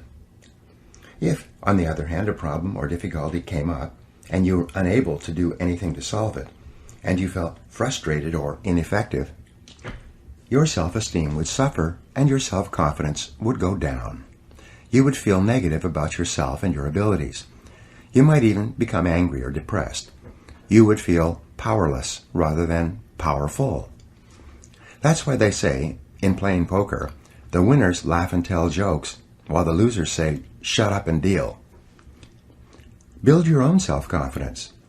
The law of cause and effect applies to everything you are today and to everything that you become. If the effect that you desire is high and unshakable levels of self-confidence, then it is necessary that you engage in the same behaviors practiced by others who enjoy high and unshakable levels of self-confidence, and you will soon experience high levels of self-confidence yourself. Studies conducted on thousands of men and women who have moved from ordinary to extraordinary performance, and who have moved from feelings of inadequacy to feeling great about themselves, show that there is a direct cause-effect relationship between competence and mastery on the one hand and self-confidence on the other. Mihaly Csikszentmihalyi of the University of Chicago wrote an excellent book, Flow, The Psychology of Optimal Performance, in 2008 on peak performance. Peak experience is a form of natural high that causes you to feel absolutely terrific about yourself and gives you a wonderful overall feeling of well-being and happiness. And the causes of this effect are now well known. Achieving peak performance.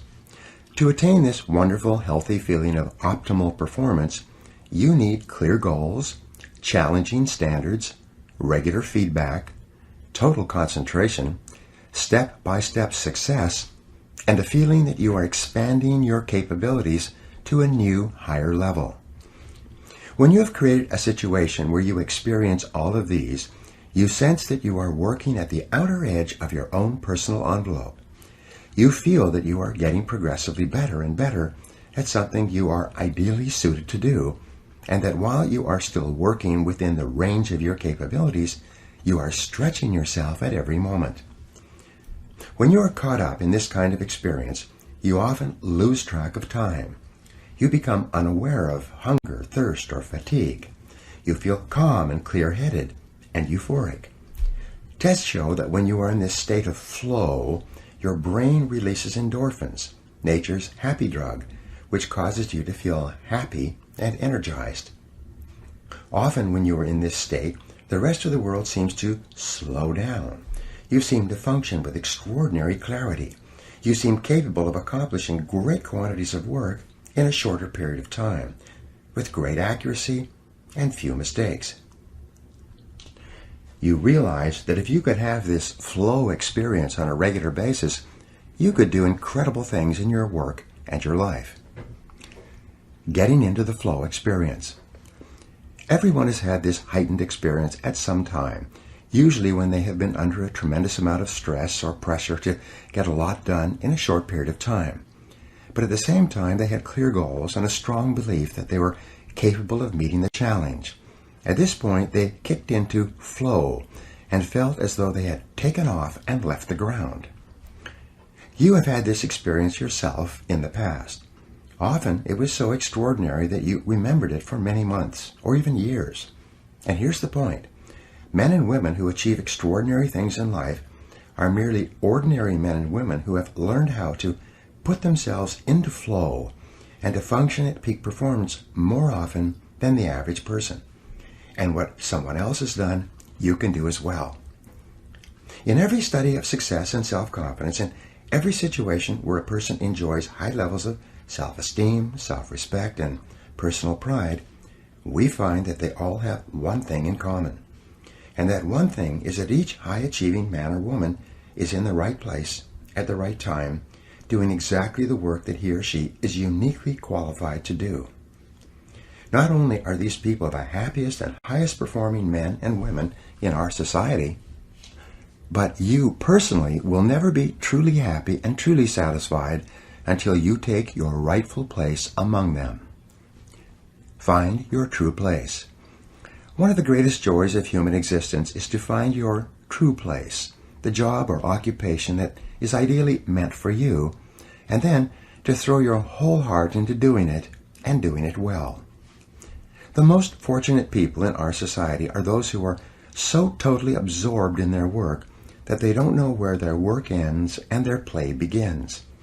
If they could, many of them would do what they love for free, and many do. If they won $10 million in the lottery, this is what they would consciously choose to do for the rest of their lives, or until the money ran out. Spiritual teacher Emmett Fox referred to this as your heart's desire. He said that you are here on earth to do something special, something that perhaps only you can do, and that you will never be truly fulfilled until you find it and completely commit yourself to it. And the remarkable thing, said Fox, is that you almost always have an idea of what it is. You only need to listen to yourself and then trust the guidance you receive. Grandma Moses. When Grandma Moses, as she came to be called, was a young farm girl, she had a desire to paint. But her family and friends told her that that was nonsense. They told her that, as a farm girl, her role in life was to marry a farm boy and to have and raise farm kids. So she put her heart's desire aside and did what she thought she was supposed to do. She had children by the time she was out of her teens, and more children in her 20s. In her 40s, she became a grandmother, and in her 60s, a great-grandmother. When she turned 75, her husband was dead and her children were grown, and the doctor told her she was too old to work on the farm any longer. She felt that she didn't have much time left, so she decided to fulfill her heart's desire and to do some painting before she passed on. She went to a nearby town and visited an art store. The person in the art store sold her some paints and canvases and brushes and showed her how to use them. She went back to her farm and sat down and began painting what came to be called primitive American landscapes. Grandma Moses finished her first painting when she was 78. When she was 101 years old, a major gallery in New York held a showing of her works. In the last 10 years of her life, some of her paintings were selling for more than $100,000 each. Now here's the rub. She was told as a young girl that she couldn't paint because it cost too much and no one could afford it. Yet, when she began painting, she earned more in a year from her paintings than she and her husband had earned in an entire lifetime of hard work on the farm. She was not only a complete natural, she was also a totally original talent. It's been estimated that If she had begun painting in her late teens, as she really wanted to do, and her paintings had been as successful commercially as they still are today, she might have become one of the richest women in America. Follow your heart. The history of the human race is written in the life stories of men and women who followed their heart's desires and did what they were uniquely qualified to do, and did it with all their heart. And no matter what your situation is, this possibility lies open to you right now. Colonel Harlan Sanders was 66 years old before he sold his first chicken based on his Kentucky Fried Chicken recipe. He had been working as a cook and as the owner of his own small cafe all his life, preparing fried chicken with his recipe. Then, at the age of 66, when he started doing what he should have been doing decades before, he began building his franchise business and became one of the best known and wealthiest people in the world. A young man, 16 years old, one of my students, became so excited about his potential that he started his own food service business, made a success of it, and sold it out at a profit by the time he was 18 years old. His accomplishment and his confidence as a result were so impressive that when he went to work for a major grocery chain, they promoted him up the ladder so fast that before the end of his 18th year, he became the youngest full manager of a major grocery store in America, and he loves every minute of his work. Courage and confidence are essential. Countless men and women have written to me and returned to my seminars around the country and told me that summoning up the courage to do what they really wanted to do was the turning point in their lives. Some of them had dramatically increased their incomes 5 and 10 times, although many had not. In every case, they were working harder than ever before, but as a result, they were happier than they had ever been.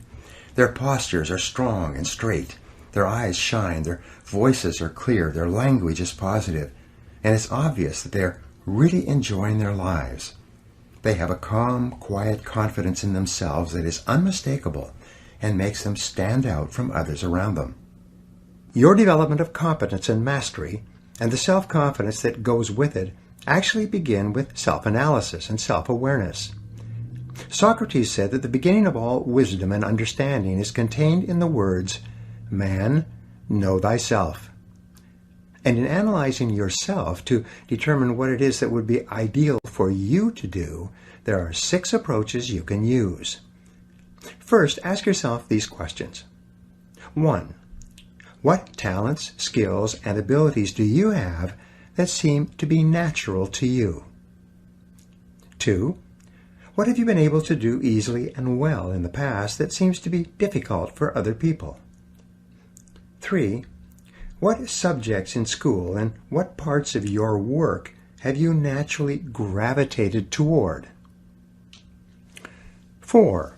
What did you most enjoy doing between the ages of 7 and 14? Ask your mother. This is often a predictor of what you should be doing as an adult. 5. What parts of your work do you love to do and seem to do well? And 6. What work or activities give you a natural high? They give you energy, fill you with enthusiasm, and you lose track of time when you are doing them. Every person is put on this earth with a unique combination of talents and inclinations that makes him or her different from anyone else who has ever lived. And it is only when you find the special situation that can most benefit from your unique capabilities that you will be able to make the greatest contribution and enjoy the greatest rewards, both tangible and intangible. Finding the right job for you and then becoming excellent at that job is one of the chief responsibilities of adult life. The 4 quadrants of work. An excellent exercise in self-discovery is for you to divide your work activities into 4 quadrants. This was first suggested by Viktor Frankl, the founder of logotherapy. The 4 quadrants are divided up by hard to learn versus what is easy to learn, and what is hard to do versus what is easy to do. Quadrant 1. In the first quadrant, you find those jobs and activities that are hard to learn and hard to do. These are probably areas for which you have no natural facility and from which you get very little pleasure, like a salesperson having to do detailed account reports or financial analysis, or a computer programmer expected to make sales calls or do public speaking. The individual and the occupation are not suited to each other. They are hard to learn and always hard to do. Quadrant 2. This quadrant contains things that are easy to learn but hard to do. Hard physical labor might fall into this category, like digging a ditch with a shovel. It's easy to learn, but it's always hard to do. Quadrant 3. This quadrant contains those jobs or activities that are hard to learn but easy to do. Driving a car or typing with a keyboard might fall into this category. They are difficult to learn at first, but once you have learned them, they're easy to do afterwards. Quadrant 4. This quadrant, in terms of what you should ideally be doing, is the most important. These are the jobs that are easy to do, and they were so easy to learn that you often forgot how you learned them at all. These are invariably the types of jobs or the kind of work at which you excel and which are almost effortless for you, although they may be difficult for others. This is or are the work or jobs that you should be doing with your life. Examine your work history. Look back over your life and ask yourself, what activities, behaviors, or decisions have been most responsible for my success in life to date? You'll probably find that less than 5% of the things that you have said or done have accounted for most of the success that you have enjoyed. You may find that it was your unique ability to solve a particular kind of problem or to take advantage of a particular type of opportunity. You may find that your special talent was an interpersonal skill that enabled you to influence and persuade other people at a particular time and place. You may find, upon analysis, that it was an ability to take charge and accept responsibility for accomplishing a particular goal. Whatever has been responsible for your successes in life to date may be a good indication of what you should be doing in the future. Design your ideal work life. Describe in detail the amount of money you would like to earn, the kind of work you would like to do, the size and character of the company you would like to work for, the type of people you would like to work with, the kind of customers that you would like to sell to, and the level of responsibility or position you would like to attain. As you think through the kind of job that would make you happy, you may find that it is a completely different field than the one you're in now. A woman who was working as an accounting clerk at a computer sales company in New Jersey noticed how much the salespeople were earning and decided that she wanted to get into telephone sales herself. When she applied for the job, she was told that the two occupations, selling and accounting, were totally different and that a person from accounting had very little probability of success in selling. But she kept asking for a chance to try selling, and finally she was given a chance to replace a salesman who was on vacation. Today, the company sells more than $17 million per year in software and computer peripherals, largely over the phone. This woman is so good at selling that she accounts for more than 50% of the total revenues. She went from earning $2,500 per month to almost $500,000 per year. Best of all, she has never been happier in her whole life when she started doing something she cared about. Maximize your return on energy. Analyze your work based on the measure that I call return on energy. Leaders in every field deliberately apply their talents and energies where they can achieve their greatest return on the amount of energy, mental, emotional, and physical, that they invest in any endeavor. They refuse to take on jobs or work in areas where they cannot perform at exceptional levels. They treat themselves as valuable resources, and they spend their energies very carefully. One of the questions that you might continually ask yourself is this: is this the best possible use of my time and energy? Is what you are doing right now the most valuable thing that you could be doing, given your particular combination of talents and abilities? Often, Answering this question will help you to see that there is a vast difference between what you are currently doing and what you should be doing if you want to be fulfilling more of your potential. Do what you love. Marcia Sinitar wrote a top-selling book a few years ago whose title says it all. Do what you love, the money will follow. Almost every really successful, happy man or woman will say that the reason for their success is that they are doing what they love to do. Whenever a person is unhappy for any reason, I always ask them how much they enjoy their work, and would they choose to do this type of work if there were other options open to them. Invariably, when someone is generally unhappy with their life, especially a man, they are dissatisfied with their work for some reason. Unfortunately, there's an old myth in our society that suggests that work is a penalty you pay during the day so that you can get your enjoyment from other things in the evenings and on the weekends. Many people view work as a punishment, but something that is unavoidable. They try to do it as well as they need to so they don't get fired, but they never really think about whether they enjoy it or not. However, this attitude is not for you. Your life is too precious and valuable to spend it doing something you don't enjoy. Every minute of it should be spent doing things that you love and care about and which make you happy. The wonderful thing is that the highest paid people in America and worldwide are often working at jobs that they enjoy so much that they hate to go home at night. And the lowest paid people are invariably found at jobs they dislike, where they are just going through the motions. 2 questions to test job suitability. Here are 2 simple tests to determine whether or not you are in the right job for you. Number 1, would you continue to work at that job if you won $1 million in the lottery tomorrow? If the first thing that you would do would be to quit your job if you had enough money, then this simply means that you are in the wrong position for you. Number 2, use what I call the clock test. People who are in the wrong job watch the clock all the time. They are very aware of what time they start and what time they quit. People who are in the right job are seldom aware of the clock, except to know how little time they have left to do the work they really enjoy. However you measure it, choosing the right work for you is central to you enjoying high feelings of self-esteem and self-confidence, not only in your work, but in every other part of your life. Commit to excellence. Once you have chosen your ideal job or occupation for this stage of your career, your biggest responsibility is to make the decision to become very good and then to become excellent at what you do.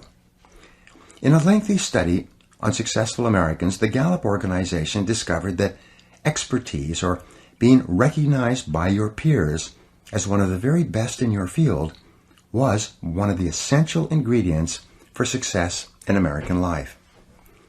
We said before that self-confidence comes from positive knowing rather than positive thinking, and it's only when you know that you are outstanding in your chosen field that you really feel terrific about yourself and that you enjoy high levels of self-confidence. Men and women who are good at what they do and who know that they are good at what they do are very different from those who are only average. They walk and talk and dress and behave differently. They have an attitude of assurance and certainty about themselves, which causes them to stand out in any group. They have a deep down sense of self-worth and self-confidence that is evident to everyone around them. Excellence is learnable. A man in his mid-20s came up to me at a seminar in Pittsburgh recently. He said that he had started in sales just over 4 years ago. When he began, he had no experience and knew nothing about either how to sell or anything about his product and how it could benefit his prospects. He told me that his basic sales training was provided to him by his manager in the form of my audio program, The Psychology of Selling. As he listened to this program, which taught him how to sell professionally step by step, he became excited about learning and about professional development. He listened to the audios over and over and then bought additional audio programs and began reading voraciously in the field of selling. He told me that in his first year in a very competitive market, he earned $22,000. But as he read and listened to audio programs and attended seminars, he got better and better. In his second year, he earned $48,000. He became totally committed to continuous learning, and in his third year, he earned $94,000. In his fourth year, he earned just over $175,000 selling the same products in the same competitive market to the same customers at the same prices and under the same economic conditions. And he had driven to the seminar in his new Mercedes. Not everyone can experience such extraordinary financial results, but the most important thing about this young salesman was that he exuded self-confidence and personal pride from every pore. He had a positive self-image and high self-esteem. He was admired and respected by the people around him, and he was held up as a model to others of what they might become if they just worked on themselves and on their jobs hard enough. This brings us to a very important mental principle called the law of accumulation. The application of this law is a fundamental reason for success in every field, including yours. This law says that every great life or great career is an accumulation of hundreds and perhaps thousands of efforts that nobody ever sees or appreciates. Great success is the result of countless hours, maybe even months and years of preparation and hard work toward the goal of becoming very good at what you are doing. This law of accumulation says that life is very much like a balance sheet, with both credits and debits. Every time you do something positive to enhance your abilities and to improve your life, you get a credit on the credit side of your ledger. Every time you waste your time or neglect to take advantage of an opportunity to learn and grow, you get a debit on the debit side of your ledger. Here's the key. Everything counts. Everything that you do or fail to do is written down and totaled up on your balance sheet. Everything that you do or fail to do counts in some way. Nothing is neutral. Everything is either moving you toward a better life or moving you away from it. Everything counts. A successful, happy, self-confident person is an individual who has consciously and deliberately built up a lot of credits on his or her balance sheet. An unhappy, negative, or insecure person is a person who has a lot of debits on his or her balance sheet. And since the only things that count are your actions, it seems that every positive and constructive action you engage in adds up and increases your levels of self-confidence and self-esteem. The law of incremental improvement. Perhaps the most important corollary of the law of accumulation is what is called the law of incremental improvement. This is really the law that explains how you move from wherever you are to the top of your field. This is the law that explains all great success in America or anywhere else in the world. This law simply states that a person becomes good at his or her chosen field by improving incrementally, continuously, over a long period of time. My friend Darren Hardy has written a book entitled The Compound Effect, in which he explains how it is that everything positive you do in your life compounds and multiplies, growing with force and power over the months and years. As Einstein said, compounding is the most powerful force in the universe. Pattern recognition. In a study on the subject of mastery, reported on in the magazine Psychology Today some years ago, the researchers concluded that mastery consisted of the ability to recognize a great variety of patterns in a given situation based on what they called a high level of integrative complexity. Integrative complexity is defined as the ability to recognize patterns in a situation and to accurately predict what is likely to happen and the best action to take based on previous experiences with similar situations. For example, a salesperson would achieve a high level of confidence and capability in a sales situation by having both studied his or her profession and by having been in countless previous sales situations. He or she would have developed the ability to integrate his knowledge and experience and to recognize a particular pattern in the sales situation based on previous sales situations that were similar to this one. An excellent business person is one who has developed this same capability of recognizing a pattern when it occurs again, drawing upon previous experiences, and is therefore able to respond effectively and do and say the right things to complete the business transaction successfully or make the correct investment decision. The Grand Masters.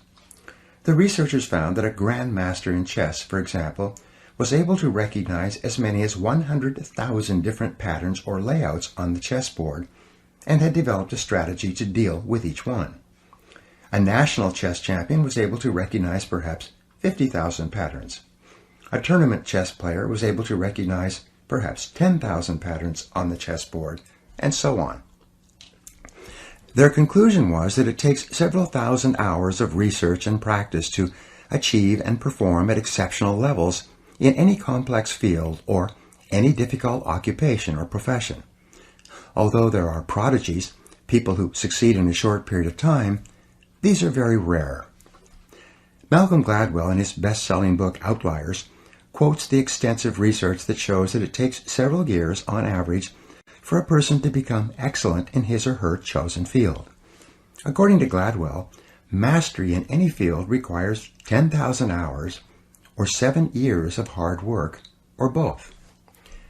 Most people only become wealthy after the age of 40 or 50 if they achieve it at all. It takes them many years of hard work, continuous learning, and experience to develop an extensive enough repertoire of patterns so that they can recognize and take advantage of opportunities that appear to them. Up to that time, they make many mistakes. 2 steps forward and 1 step back, as they say. The foundation of self-confidence. The law of incremental improvement is your key to an unlimited future of success, prosperity, and self-confidence. It doesn't matter where you're starting from. All that matters is where you're going. As Theodore Roosevelt said, do what you can with what you have where you are. By applying the law of incremental improvement to yourself and your work, you can begin moving upward toward joining the great ones in your field. If you are doing what you love to do, and you are doing it with all your heart, by engaging in continuous personal and professional improvement, you can begin to move forward at such a rapid rate that it will astonish you. You've heard of the 80-20 rule, which says that 80% of the income goes to 20% of the people. Your goal, if you are not already there, should be to join the top 20% in your field.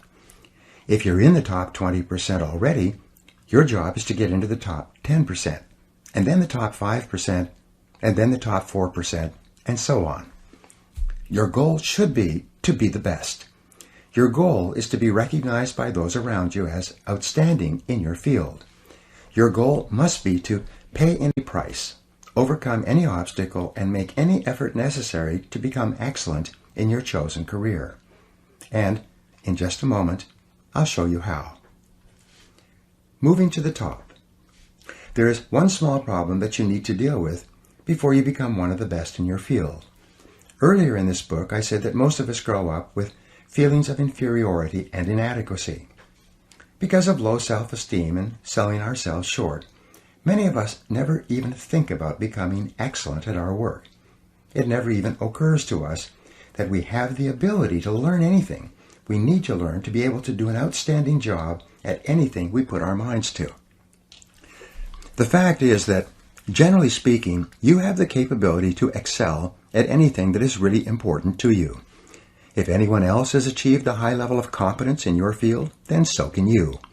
All you have to do is do the same things over and over until sooner or later you get the same results that they have. This is the law of cause and effect in action. When you practice this law in conjunction with the law of incremental improvement, you can move from wherever you are to wherever you want to be. Identify your key skills. Just as choosing the right work or career for you requires self-analysis and self-awareness, moving to the top of your field requires that you take your existing position and you break it down into what we call its key result areas, or its core competencies. In every job, and in every company for that matter, there are a few key skills, seldom more than 5 to 7, that determine the success or failure of the person in that job.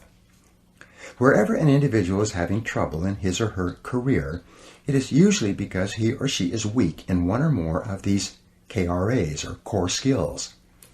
Wherever a person is successful, it turns out that they are strong in all of the key skills necessary for success in that job. And here's a key discovery. Your weakest important skill determines the height of your success in your work.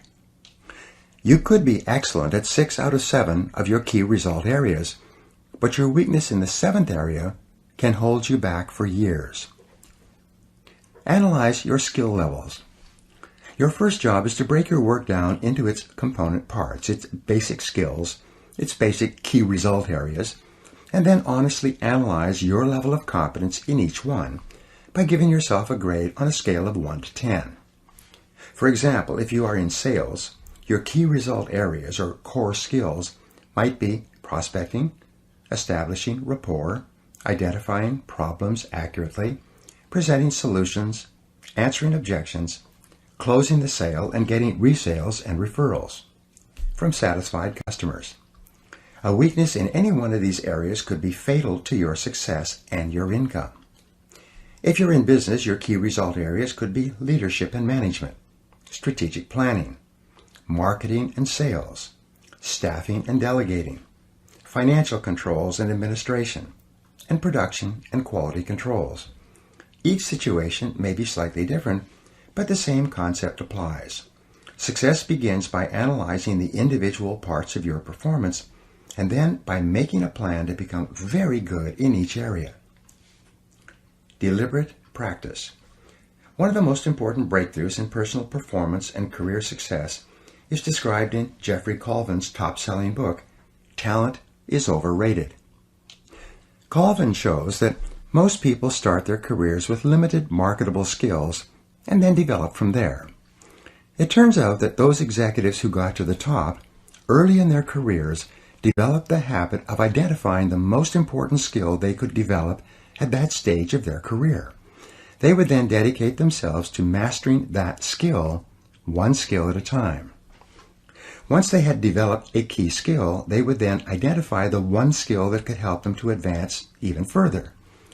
Their entire career ladder consisted of mastering each key skill, one at a time, until the compound effect took over and they moved rapidly upwards in their jobs. Identify your key skill.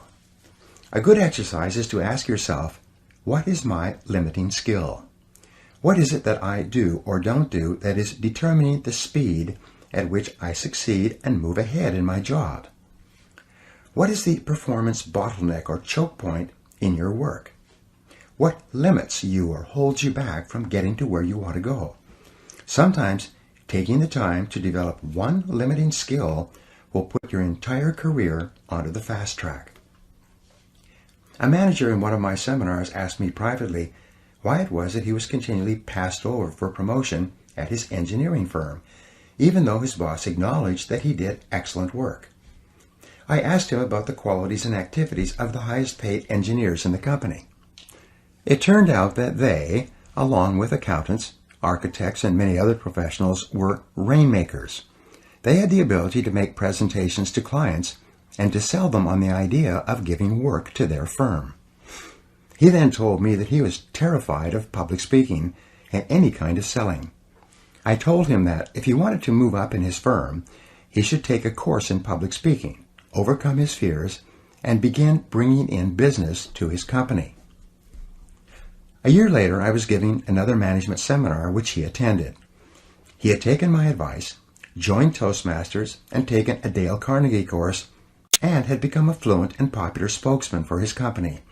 He had been promoted twice, his income was up 40%, and he was one of the most respected people in his firm. His whole life and career had been transformed by the development of a key skill. All skills are learnable. Once you have defined your ideal job and then broken that job down into its constituent parts or core skills, and then made a plan to become very good in each part of your job, then your final key to self-motivation and a feeling of growth is to commit yourself to continuous, never-ending self-improvement. Make a decision right now to dedicate yourself to a lifetime process of personal and professional development. Here are 3 simple rules that will change your life. Number 1, invest 3% of your income back into yourself. Spend 3% of what you earn on personal research and development, on upgrading your skills and abilities, and on becoming better at performing the most important tasks that are required of you. If you invest 3% of your income back into yourself, you'll never have to worry about money again. Number 2, read for 1 hour or more each day in your chosen field, underlining and taking careful notes that you can review regularly.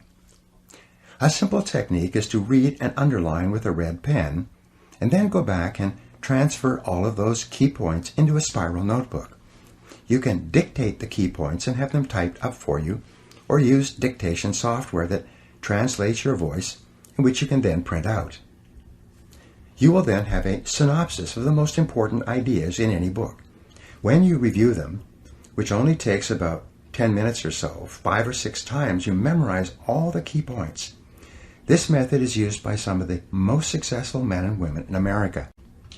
Number 3, listen to audio programs in your car. Turn your automobile into a mobile classroom, a university on wheels. Never drive your car without your educational audio programs playing. According to the American Automobile Association, the average driver spends between 500 and 1,000 hours each year in their car. If you turn this driving time into learning time, you can become one of the best educated people of your generation. Your most valuable financial asset. Your ability to earn money by applying your knowledge and skill is the most important single source of money in your life. This is called your earning power and is the sum total of all your knowledge and skill applied to doing a job.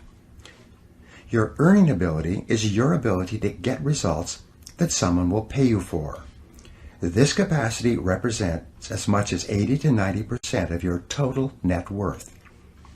And your earning ability is either an appreciating asset, becoming more valuable each month and year, or a depreciating asset, losing value each month and year because of a failure to continually upgrade your skills. One of the smartest expenditures you can make is to invest in your earning ability to become better at what pays you the most. This continuous investment in yourself will put you behind the wheel of your own life. It will assure you of greater success and self-confidence every day of your life, and by the law of indirect effort, a commitment to yourself will earn you the self-esteem, self-respect, and personal pride that you desire. You will eventually achieve the competence and mastery in your field that generates the feelings of self-confidence that make you irresistible. There is no limit to what you can accomplish if you know the direction that you are going and you are willing to make the efforts to become excellent at what you do. Now, here are some exercises that you can use to apply these ideas. Number 1, make a decision today to become excellent at what you do. Set it as a goal, make a plan, and work on it every day. Number 2, identify the jobs or parts of your job that you most enjoy, and then seek a way to do more and more of those jobs. Number 3, identify those jobs in your career that have been easy to learn and which are easy to do, and look for ways to do more of them more of the time. Number 4, identify the key result areas of your work and give yourself a grade of 1 to 10 in each one. Remember that your weakest key skill sets the height of your success. Number 5, what one skill, if you are excellent at it consistently, would have the greatest positive impact on your career?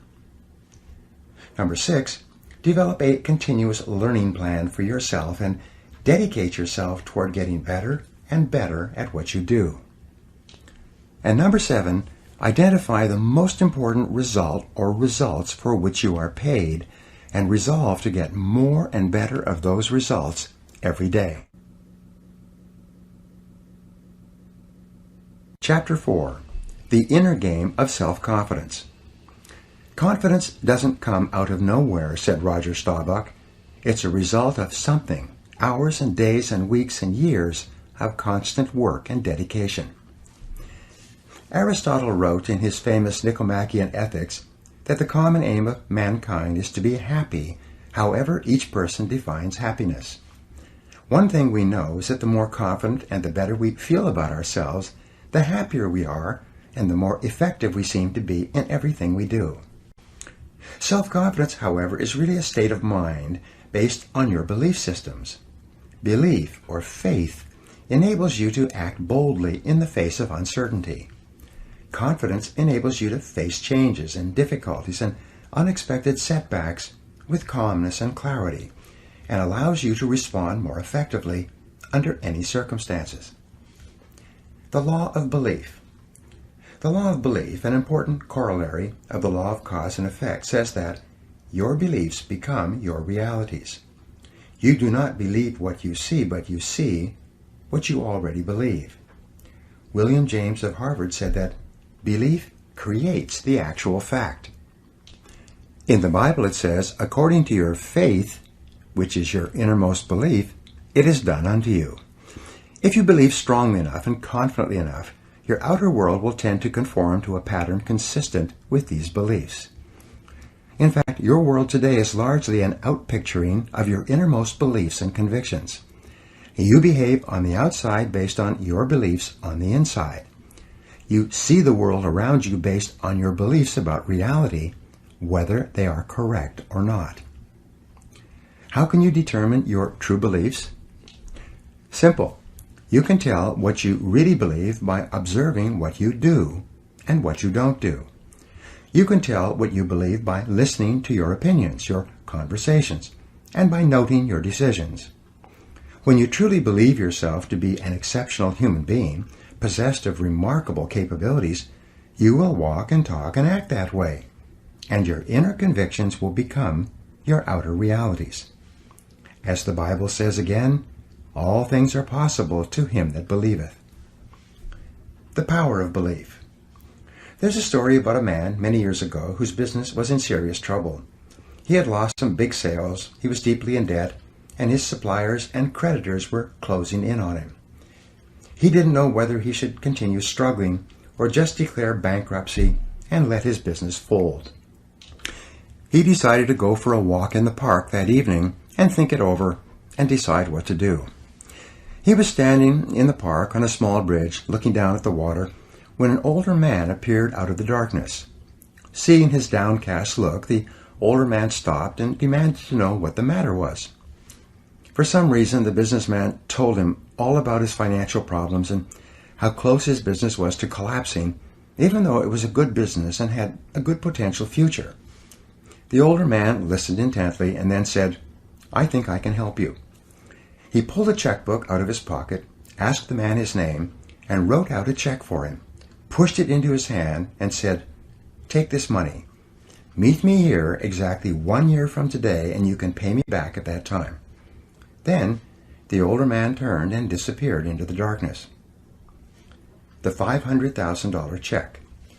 When the businessman returned to his office, he opened up the check and found that it was for $500,000. He thought it was just a joke until he read the signature. The signature read, John D. Rockefeller. He had received a check for $500,000 from the richest man in the world at that time, the man who had formed the Standard Oil Company and who was well known for giving money away to others. At first, he thought he would cash the check and solve all his financial problems. But then he decided that instead, he would put the check in his safe, knowing that he could draw upon it at any time. He would use this knowledge of having this amount of money to deal more confidently with his suppliers and creditors and to turn his business around. With renewed enthusiasm, he plunged back into his business and made deals, negotiated settlements, extended terms of payments, and closed several large sales. Within a few months, his business was back on top, out of debt, and making money. The man on the bridge. 1 year later, he went back to the bridge in the park with the uncashed check still in his hand. He could hardly wait to tell the older man what had happened. At exactly the agreed upon time, the older man emerged from the darkness once more. Just as the businessman was about to give him back his check and tell him his exciting story of success and achievement over the previous 12 months, a nurse came running out of the darkness up to the old man and grabbed his arm. She apologized to the businessman, saying, "I'm so glad I caught him. I hope he hasn't been bothering you. He's always escaping from the rest home and going around telling people that he's John D. Rockefeller." She took the old man's arm and led him away. The businessman just stood there, stunned. All year long he had been wheeling and dealing, buying and selling, and building his business with the calm, confident knowledge that he had a $500,000 check in his safe that he could cash at any time. It suddenly dawned on him that he had made his business successful based on his beliefs, even though the information upon which his beliefs were based was false. It had been his self-confidence in action that was responsible for the turnaround in his affairs. First, convince yourself. Your job is to achieve the same level of confidence and belief as that possessed by that businessman. The world will largely accept you at your own estimation. It is yourself that you have to convince before you can convince anyone else. But once you are absolutely sure that you have what it takes to master any situation, you will act in such a way that your beliefs will become your reality. We're really talking here about what we call mental fitness, or the hardy, resilient personality. And mental fitness is subject to the law of cause and effect. You can develop the kind of unshakable self-confidence that you desire by simply repeating certain thoughts and actions over and over until they are driven deep into your subconscious mind and take on a power of their own. You can build your level of mental fitness just as you would build your level of physical fitness by working on your mental muscles in a specific way until they are as strong and as effective as you want. The power of suggestion. Perhaps the most powerful influence in determining your mental and emotional state at any time is the power of suggestion. The power of suggestion begins influencing you even before you're born and continues from infancy and throughout your life, making you the kind of person you are today. Experts say that fully 95% of what you do, say, think, and feel is determined by environmental and psychological suggestive influences around you. For example, the average person is so susceptible to suggestive influences that a rude word from another person may cause him or her to be upset and angry for hours. On the other hand, a kind word of praise or recognition may cause him or her to be positive and happy for the rest of the day. We are all very susceptible to the suggestive influences that surround us. Control your suggestive environment. To enjoy high levels of self-confidence, you must be able to make up your own mind and free yourself from any influences that cause you to feel negative or unhappy for any reason. You must take full control over your own thinking and over your own suggestive environment, making sure that what you are allowing into your mind is consistent with the things you want and the person you want to be. And you must work to keep out all other influences. There are 3 forms of suggestion that can determine how you feel about yourself and how you think. The first is called external suggestion. These are all the activities that go on around you, from the moment you get up in the morning until your last communication or information input in the evening. Depending upon how open and receptive you are, you can be inordinately influenced by television, radio, newspaper, the internet, conversations, work experiences, feedback from superiors, interactions with members of your family, even problems in traffic or changes of temperature on the outside. The great majority of people allow much of their lives to be determined by what is going on around them, convincing themselves that they are thinking independently, when instead they are merely reacting to whatever happens. Control your emotions.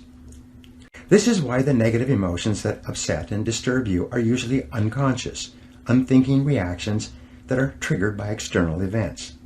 We know this is true because no one would consciously and deliberately decide to feel negative, angry, or upset. When people are in control of their emotions, they choose to feel happy. For example, one of the most common expressions of negative emotions has to do with what are called conditioned responses. These are automatic responses that we engage in when somebody pushes one of our hot buttons. A hot button is a habitual negative way of reacting to an experience or to something that someone says. Each person has a series of these buttons, and when we know a person well, especially in an intimate relationship, we know just what buttons to push to get whatever reactions we want. When one of your buttons is pushed, such as when someone mentions someone or something that you feel very strongly about, you respond with anger and defensiveness. If you hate to get cut off in traffic and somebody cuts you off inadvertently, your hot button will be triggered and you'll be talking angrily to yourself and to anyone else who will listen for the foreseeable future. Think before you react. One of the ways to take control over your mind is to identify the various external factors that cause you to become angry or upset in advance. Make a list of everything that happens where you have a tendency to respond negatively. Then, consciously make the decision that in the future, when one of these issues comes up, you will instead respond calmly and positively and not allow yourself to become upset and angry. Each time something happens that would normally trigger a negative response from you, consciously decide not to respond or to react in any way. Smile, take a deep breath, and remain calm. The more you practice this, the easier it will become. You will become more positive and optimistic. Your self-confidence will go up and you will feel more in charge of your own life. You will begin to free yourself from being a slave to external suggestions that control your mental state. The power of self-suggestion. The second form of suggestion is called self-suggestion.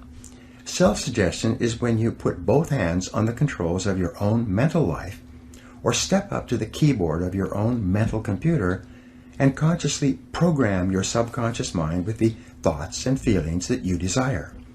Self-suggestion is your key to building the kind of belief system deep within yourself that leads to unshakable self-confidence. And the reason that self-suggestion works so well is because of the law of substitution. The law of substitution says that your conscious mind can only hold one thought at a time, positive or negative. If you consciously choose to hold a positive word or picture in your mind, you simultaneously block out the various inputs from external sources that might cause your thinking and feeling to be negative or inconsistent with your true desires. For example, if whenever you begin to feel tense or uneasy or angry about something, you instead switch your mind and start thinking about your goals, your mind will switch from negative to positive instantly, and you will feel good about yourself again. The thought of a goal, which is positive and future-oriented, is inherently uplifting. You cannot think about your goal and be upset or angry at the same time. By using the law of substitution, you take full control over your suggestive environment and over the information that reaches your subconscious mind. Make self-control into a game. When something negative or unexpected happens to you, immediately seize upon the moment as an opportunity to demonstrate calmness and self-control. Make it a game. Instead of allowing yourself to feel negative, deliberately force yourself to substitute something positive. Here's an affirmation that's been very helpful to me. I repeat it over and over until it becomes automatic in almost every situation. When something goes wrong, I immediately catch myself by saying, every situation is a positive situation if viewed as an opportunity for growth and self-mastery. Whatever it is, I take a deep breath, relax, smile, and say, every situation is a positive situation if viewed as an opportunity for growth and self-mastery. I then look within the situation for something that I can learn that will help me to grow and develop greater self-mastery. This is a simple mind game that enables me to stay relaxed and in control of my emotions, and it will work for you as well. Just give it a try. The power of autosuggestion. Autosuggestion takes place when you have repeated messages to your subconscious mind so often that they take on a power of their own.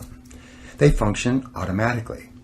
We have found continually that happy, optimistic people have programmed themselves to respond in a happy and optimistic way to almost every situation. And you can do the same thing. All of life is bound up and determined by your responses. It's not what happens to you, but how you react to what happens to you that counts. It's not the cards that you are dealt, but the way you play the cards that determine how well you do in the game of life. Your job is to consciously decide to use your willpower to keep your mind clear and to keep yourself positive and functioning at your best. A quick review. In Chapter 1, we talked about how important it is for your self-confidence for you to have clear values and to organize your life so that it is consistent with those values. In Chapter 2, we talked about the importance of having goals for every part of your life and assuring that your goals and your values are congruent. In Chapter 3, we talked about how important it is for you to commit yourself to achieving mastery in your chosen field, consistent with your goals and values. In this chapter, you will learn a series of mental fitness techniques that you can use to program your subconscious mind.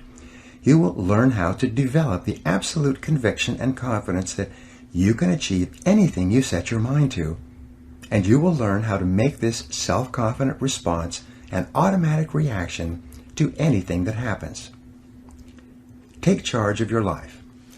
The starting point of taking full control over your conscious and your subconscious mind is for you to accept complete responsibility for everything that you think or say or do. You are responsible for whatever happens to you, and especially you are responsible for your responses to the inevitable ups and downs of daily life. As Eleanor Roosevelt said, no one can make you feel inferior without your consent. I used to think that setting goals and making plans was the starting point of success in life. After a while, I changed my mind because I realized that something else actually comes first. What comes first is the acceptance of complete responsibility for yourself and for everything that happens to you. Real maturity begins when you finally realize that no one is coming to the rescue. It is only when you accept total responsibility for your life situation with no excuses and no blaming of others that you move into a mental position to kick the long ball in your own life. It's only when you have accepted 100% responsibility for yourself that you are ready to take the next step and decide exactly what it is you want and exactly what it is you want to do. Accepting responsibility is not an option that is open to the individual. It is mandatory. It is an absolute fact of human existence. You do not have the luxury of blaming others or making excuses for parts of your life that are not satisfactory. As Henry Ford II said, never complain, never explain. No one makes you do anything or feel anything. You are where you are and what you are because you have decided to be there. Everything that you are or ever will be is entirely up to you. If there is any effect in your life that you're not happy about, it is solely up to you to change the causes. You are completely responsible. Actions have consequences. Fully mature people accept that their actions have consequences. A fully functioning adult knows that he or she can choose an action, but that once the action is taken, both predictable and unpredictable consequences will follow. The true adult accepts that for every cause there will be an effect. For every action, there will be a reaction. You can choose the action before you act, but you cannot choose or control the consequences or reaction afterwards. Intelligent adults are very careful about the thoughts they think and the actions that they take. They do not fool themselves or engage in self-delusion. They don't pretend that things might happen differently, nor do they trust to luck. Inactions also have consequences. What are called crimes of omission are often more serious to your long-term prospects than the mistakes you make. Omitting to think through your values, set clear goals, make plans, commit to excellence, and so on, can be disastrous to your possibilities of great success. Problems versus facts. The starting point of success is the acceptance of reality. What cannot be cured must be endured. Often people will come to me with challenges they are facing, and I will ask them this simple question: is this a problem, or is this a fact? If it's a problem, it's amenable to a solution. There is something that you can do to change it. If you're not happy with the situation, it is up to you to go and do whatever you can to resolve it. A fact, however, is different from a problem. A fact is something that exists, like the weather, like rain or snow. There is nothing that you can do about it. You can solve problems, but the reality principle says that you have to learn to live with facts. Something unfortunate that has happened is a fact. A sale that did not go through, a business deal that collapsed, a relationship that didn't work out. All of these are facts. Many people waste an enormous amount of emotional energy struggling with facts when they would be much better off concentrating on doing better in the future. Accepting responsibility is the beginning. Your goal is to be happy, confident, and optimistic. The way that you achieve this is by making these positive responses so automatic that you remain predominantly happy, confident, and optimistic no matter what happens. You can achieve this result by taking specific, proven, practical steps that have been used by millions of people and which work with virtually unfailing certainty. The starting point is accepting complete responsibility for every aspect of your life. Control your thoughts. You demonstrate this attitude of responsibility by exerting your freedom to choose the thoughts you wish to hold in your conscious mind. You choose to think positive, constructive thoughts rather than negative, destructive thoughts. Psychologists refer to this as the cognitive control method. Cognitive control simply means that you control your thoughts, keeping them positive and repeating positive messages to yourself over and over until they become automatic responses to daily life. Positive self-talk. The first mental fitness technique is that of positive self-talk, or the use of positive affirmations. The way you talk to yourself has an inordinate impact on your thinking and feeling. Many researchers, including Dr. Martin Seligman of the University of Pennsylvania, have discovered that high-performing men and women talk to themselves differently from low-performing men and women. Basically, your self-talk, or your inner dialogue, determines the tone of your emotional life. You are happy or sad, positive or negative, depending upon what you say to yourself and how you interpret events to yourself as you go along.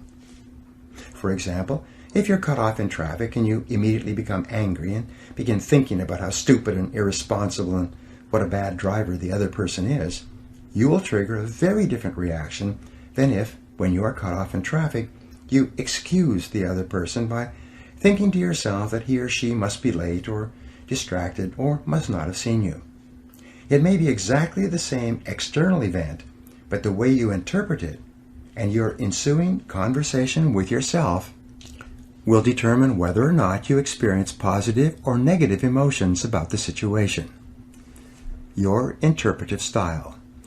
The starting point of using positive self-talk is to interpret everything that happens to you in a favorable way.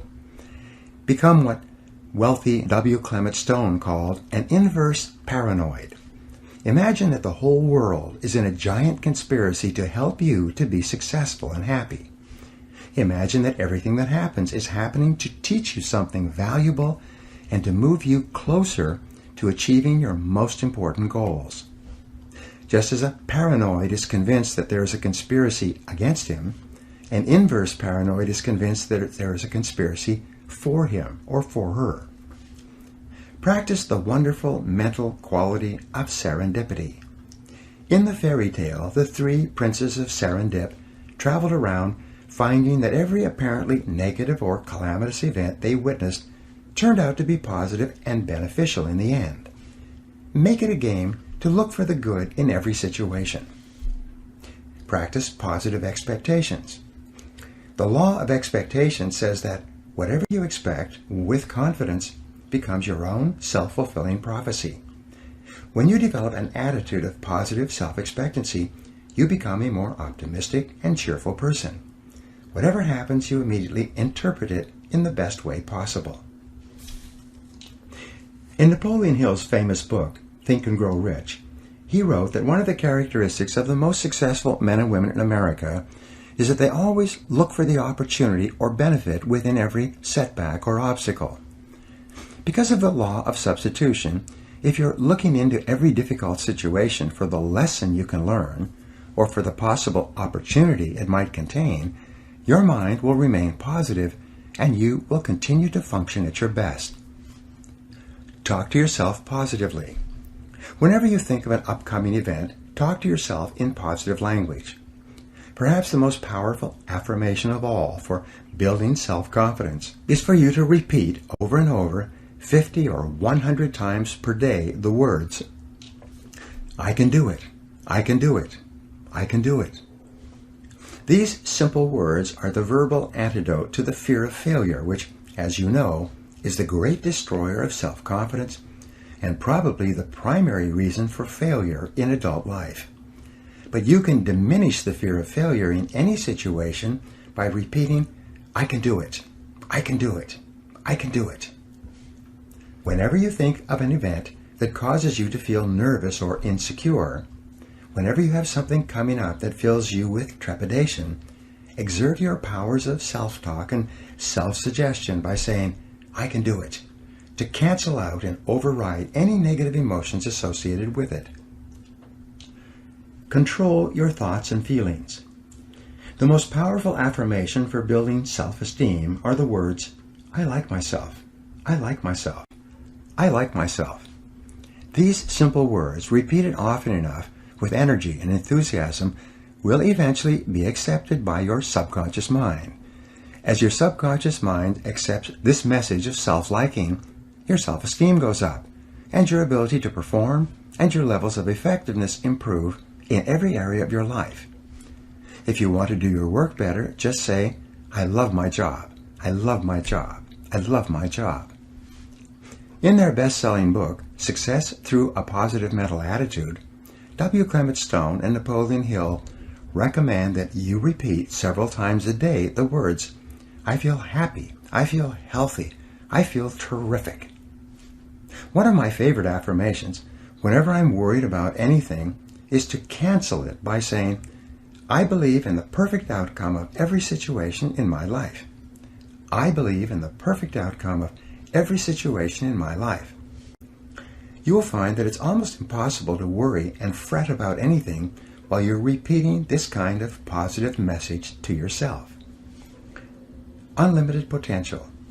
Your potential is unlimited using affirmations. Remember that affirmations are a way of programming your subconscious mind.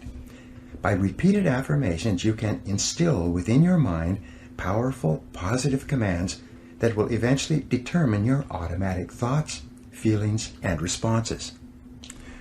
In order for affirmations to work, they must be phrased using the 3 Ps.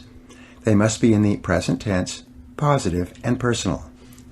The affirmations, I can do it, I like myself, I feel terrific, are all positive, present tense, and personal. The subconscious mind is very literal in nature and can only accept commands phrased in the present tense. For some reason, it ignores negative commands and focuses only on the positive message. If a person says, I will not smoke again, the subconscious mind drops out the will and not and only accepts the message, I smoke again, I smoke again. It's better to say, I am a non-smoker. The subconscious mind can form a clear picture of a non-smoker and will eventually adjust a person's habits and tastes to the point where they stop smoking altogether. You can create affirmations for each of your goals, and by repeating them continually, you program them deeper into your subconscious mind until they take on a power of their own. You then find yourself automatically motivated to do the things necessary to achieve them. Written affirmations. The second technique you can use to keep your mind positive and to achieve your goals faster is to write out your goals in the form of affirmations on 3x5 index cards. Write them in large black letters and then read and reread the cards several times each day, reciting the affirmation to yourself each time. This and every other method or technique that you use to convince yourself that your goal is achievable will also help to build your self-esteem and self-confidence. This attitude or belief will cause you to take the specific actions that will eventually make your goals a reality. Practice visualization. The third technique for building self-confidence is the use of positive visualization. This is the process of creating clear mental pictures of the person that you want to be, doing the things that you want to do, and achieving the goals you want to achieve. Because your subconscious mind cannot tell the difference between a real experience and one that you vividly imagine, it will give you the thoughts and feelings that would accompany your realization of your mental pictures. What determines the impact of visualization is the amount of emotion that you combine with the picture when you hold it in your conscious mind for reception by your subconscious. The more emotion with which you visualize, the faster the visualization will emerge in your reality. Mental rehearsal. An effective way of visualizing is a peak performance technique called mental rehearsal. In mental rehearsal, you go through an upcoming event in your mind, detail by detail, and imagine it happening perfectly, with you being completely successful in the end. Prior to any event of importance, you recall and relive a previous experience where you performed well. You take a few moments to replay in your mind a picture of the last time you did this particular activity successfully. If you have to write an exam of any kind, take a few moments to close your eyes, breathe deeply, and see yourself writing the exam easily, knowing all the answers. If you have to make a sales call, take a few moments prior to the sales call, close your eyes, and see yourself in the sales call, perfectly relaxed, calm, positive, and in complete control. See the prospect or customer responding positively towards you and signing the contract or check at the end of your visit. If you have an interview coming up, take a few moments to rehearse the interview in your mind. Go through every stage of it. See yourself performing at your very best and visualize the other person responding to you in a positive and productive way. Improve your mental pictures. All improvement in your life begins with an improvement in your mental pictures. If you want to wear beautiful clothes, you should purchase and read magazines filled with pictures of models wearing the kind of clothes you desire. Visit clothing stores of the very best quality and try on clothes that you eventually want to own. Flood your mind with pictures and sensations of the reality that you desire to experience. If you want to drive a better car, go and test drive exactly the automobile that you desire. Get the brochure on the car and put pictures of the car all over your house or apartment. A friend of mine used this exact technique to get his dream car. He cut out a picture of the new BMW he wanted and put it on the steering wheel of his car. Each time he looked down, he imagined he was already driving his dream car. Within 1 year, he had it. When you take your desired car for a test drive, fill your senses with every detail of the automobile. Touch it and smell it and look at the upholstery and the dashboard and the interior design. Your main job is to get a clear picture for your subconscious mind to go to work on. Get your dream house. If you wish to live in a nicer home, go out to open houses in the neighborhood that you desire to live in. Walk through the homes and imagine living there. Don't worry for the moment whether or not it was possible or how high the prices are. Your primary job is simply to get the picture. Get magazines filled with pictures of beautiful homes and read them from cover to cover. Practice the law of concentration by allowing your mind to dwell on the things you want over and over. And especially get the feeling. The key to activating your mental powers through affirmation and visualization is for you to also imagine exactly how you would feel if you had already achieved your goal. Imagine the feelings of pride and happiness and self-esteem that you would enjoy as a result of obtaining your objectives. This emotional component is the catalyst that causes the other mental programming techniques to work more rapidly. The end of the movie. One of the best methods for programming your mind and building your beliefs is what is called the end of the movie exercise. This is a tremendous tool for building self-confidence prior to any upcoming situation. It's very simple. Imagine that you have gone to a movie only to find that there are 10 minutes left of the movie before it begins again. Instead of waiting in the lobby, you decide to go into the theater and watch the last 10 minutes. You see how the plot works itself out, how the drama is resolved, and how the movie ends satisfactorily. You then wait for a few minutes, and when the movie starts again, you watch the movie from the beginning. Only now, however, you know that it turns out all right. You know how each part of the plot eventually resolves itself satisfactorily. Instead of becoming caught up in the drama and uncertainty and tension, you simply relax peacefully, knowing how it all turns out at the end of the movie. You can apply this same technique to almost everything you do. You can manufacture your own self-confidence by imagining that no matter what your situation, everything turns out perfectly in the end. Create that end-of-the-movie feeling in yourself whenever you think of an upcoming event or problem that causes you any tension or insecurity at all. Prior to a meeting or a sales call for an interview, take a few moments to get that end-of-the-movie feeling. Then, just relax. No matter what happens in the interim, you don't have to worry at all. You already know that the situation resolves itself with good for all concerned. The interesting thing is that if you do this repeatedly, not only will you experience higher levels of self-confidence, but events in your life will have a tendency to turn out as well or better than you could have asked for or expected. Feed your mind.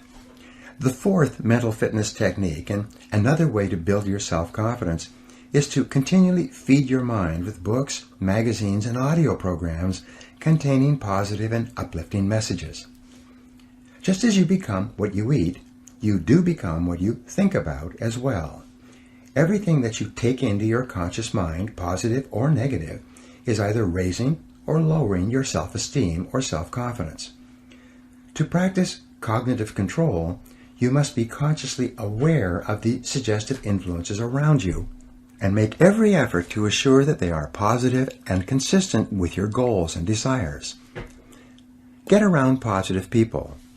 One of the most powerful suggestive influences in your life, perhaps the single influence that decides your success or failure more than any other controllable factor, is the kind of people that you associate with on a regular basis. The fifth technique to keep yourself confident and optimistic is to get around positive people and get away from negative people. Fly with the eagles rather than scratching with the turkeys. Resolve today to get the negative people out of your life. Because you are so inordinately influenced by other people, the people you work with and socialize with and spend time with, you must do everything to assure that you are surrounded by the kind of people that you like, enjoy, and who make you feel good. Research has shown that habitual association with critical, complaining people can be enough by itself to sabotage all your chances for success and happiness. Negative people drag you down. They rob you of energy and enthusiasm. Attract positive people into your life. Fortunately, the law of attraction works very quickly when applied to people. You can begin to change your human environment by beginning, first of all, to think about the kind of people that you admire and want to be like. Think about the men and women, living or dead, whose qualities you respect and whose lives you would like to emulate. Read stories and biographies of successful men and women. Read magazine articles and interviews with people who are going somewhere with their lives. Begin associating with winners by first identifying with them mentally. As you think about people you admire, you'll experience a subtle change in your thought patterns. As a result, you will begin to attract positive people into your life.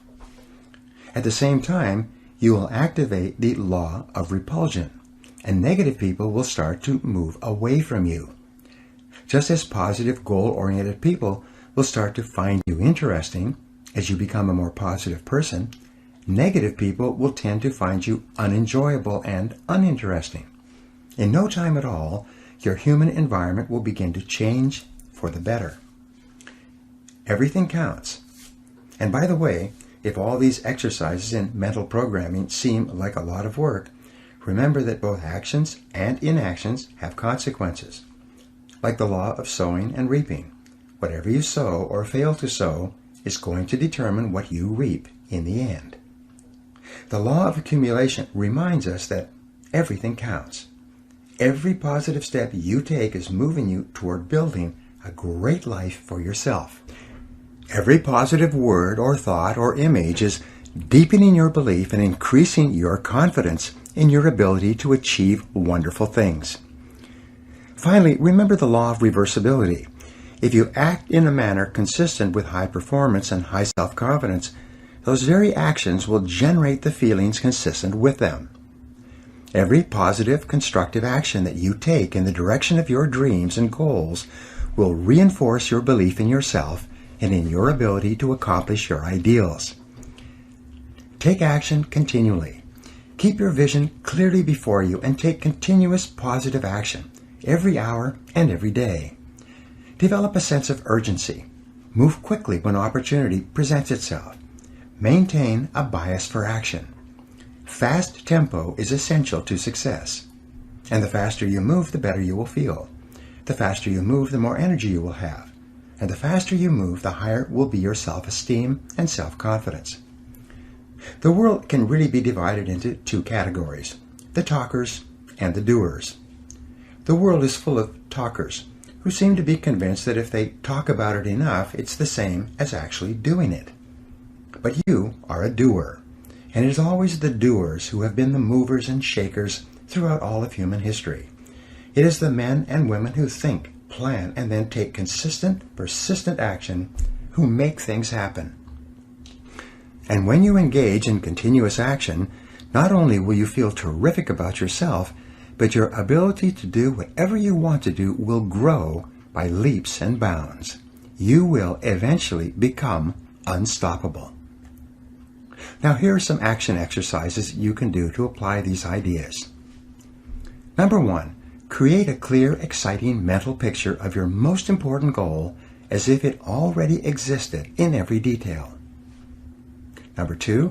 Each day, act as if you were already the positive, self-confident, successful person that you're going to be. Number 3. Practice mental rehearsal prior to every event of importance. Close your eyes, take a deep breath, create a mental picture of complete success, and get the feeling of calmness and confidence that you desire. Number 4. Resolve today to accept complete responsibility for your life, for everything you are today, and for everything that you will ever be in the future. Number 5. Write your main goals on 3x5 index cards and review them twice each day until they're programmed deeply into your subconscious mind. Number 6. Make a decision to associate only with positive people and get the negative people out of your life. Number 7. Feed your mind daily with a steady stream of positive books, audios, conversations, and other suggestive influences that are consistent with the very best person you could possibly be. Chapter 5. Capitalizing on your strengths. Booker T. Washington once wrote, "I have learned that success is to be measured not so much by the position one has reached in life as by the obstacles he has overcome while trying to succeed." Self-confidence goes hand in hand with winning, with self-esteem, with success and happiness in everything you do. The more self-confidence you have, the more things you will try, and by the law of averages, the more things you are likely to achieve. The more self-confidence you have, the less you will be affected by temporary setbacks and disappointments. The more self-confidence you have, the more likely it is that you will have a long, exciting life full of riches and rewards and self-satisfaction. And achieving these goals is the whole aim of this program. One of the starting points of self-confidence is for you to recognize that you have tremendous strengths of ability and character that you can bring to bear to accomplish almost anything you want. You are extraordinary. The odds are more than 50 billion to 1 against there ever being anyone with the unique combination of talents, skills, and abilities that you bring to your life and to your world. And the incredible things that you can do and be, no one knows, not even you. But the one thing that we do know is that virtually everything noteworthy that you will ever achieve will come from your ability to identify your areas of greatest strength and then to capitalize on them in every situation. Your area of excellence. Each person has one or more areas of excellence that, if properly exploited, would enable them to be, have, and do almost anything they could possibly want. Each person, as the result of years of education and experience, has developed possibilities that make him or her different from all other people. And the men and women who are achieving the most in every field are invariably those who have taken the time to identify their areas of greatest strengths and then to capitalize on them continuously. We said earlier that life is the study of attention. Where your attention goes, there will your heart be also. The people, things, and events that hold your attention are indicative of your entire mental makeup. The things you are interested in are an indication of what you should be doing more of. Choose the right field. In one longitudinal study examining 1,500 men and women who started out eager and ambitious at the beginning of their careers, they found that only 83 of them, over the course of 20 years, became millionaires. When they went back and studied the attitudes and decisions of these people, as they had evolved over 20 years, they found that every millionaire had one thing in common. They had all chosen a field they enjoyed and then become totally absorbed in what they were doing. They had gone to work in an area of endeavor in which they were extremely interested and which held their entire attention. They had then thrown their whole hearts into becoming very good in that area, developing the strengths necessary to succeed in that field. They had then capitalized on those strengths by becoming better and better progressively over time. The conclusion of the study was that success, wealth, and happiness seemed to occur when a person was completely preoccupied doing something else. The wealthy people in this study never set out to make a lot of money. Instead, they set out to find a field that they really enjoyed, and then devoted themselves to it. The money came as an afterthought. Happiness and satisfaction. The flip side of this equation is that you will never really be happy or satisfied until you have found a way to apply your unique human capabilities to your life and to your career. In the book Working by Studs Terkel, he reports that more than 80% of Americans do not feel that their full potential is being utilized in their work. They may be busy and they may be reasonably satisfied, but way down deep, they feel that there is far more that they could do if given the right situation and the right opportunity. You probably feel this way yourself from time to time. This is called the feeling of divine discontent. It is a feeling of uneasiness and dissatisfaction that arises whenever you are not fully challenged by what you are doing. To enjoy high levels of self-confidence and self-esteem, you must be working at the outer edge of your envelope. You must be stretching your capabilities continually.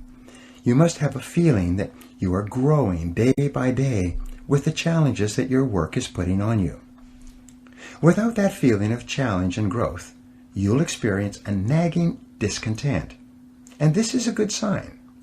Discontent and dissatisfaction almost always precede a constructive change that forces you to change and starts you growing once more.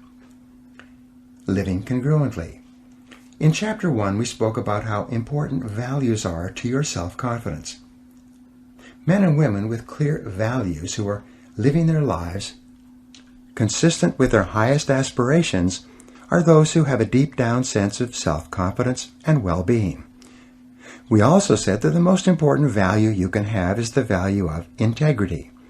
Integrity is the value that guarantees all the others. Having integrity means that you will not compromise on what you believe to be right in any area. Integrity is absolutely essential if you want to capitalize on your strengths. It means more than anything looking at yourself honestly and making your decisions based on the fact that you are an extraordinary human being. Your feelings are very valuable clues to your choices and behavior. Your peace of mind and personal satisfaction is perhaps the most accurate guide you will ever have to doing what is right for you. Courage is essential. In combination with integrity, courage is the most important quality you can have if you want to be happy and self-confident. If integrity means being honest with yourself, then courage means having the strength of mind to follow where your heart leads you. Courage means having the ability to push aside all other considerations in order to remain true to the very best that is in you. Winston Churchill said, "Courage is rightly considered the foremost of the virtues, for upon it all others depend." You know by now that fear is the greatest single enemy of self-confidence and self-fulfillment. It's not that people don't know what to do, it is usually that they are afraid to do what their hearts tell them to do. But when you build up your courage act by act, you gradually overcome your fears. With courage, your whole world opens up before you.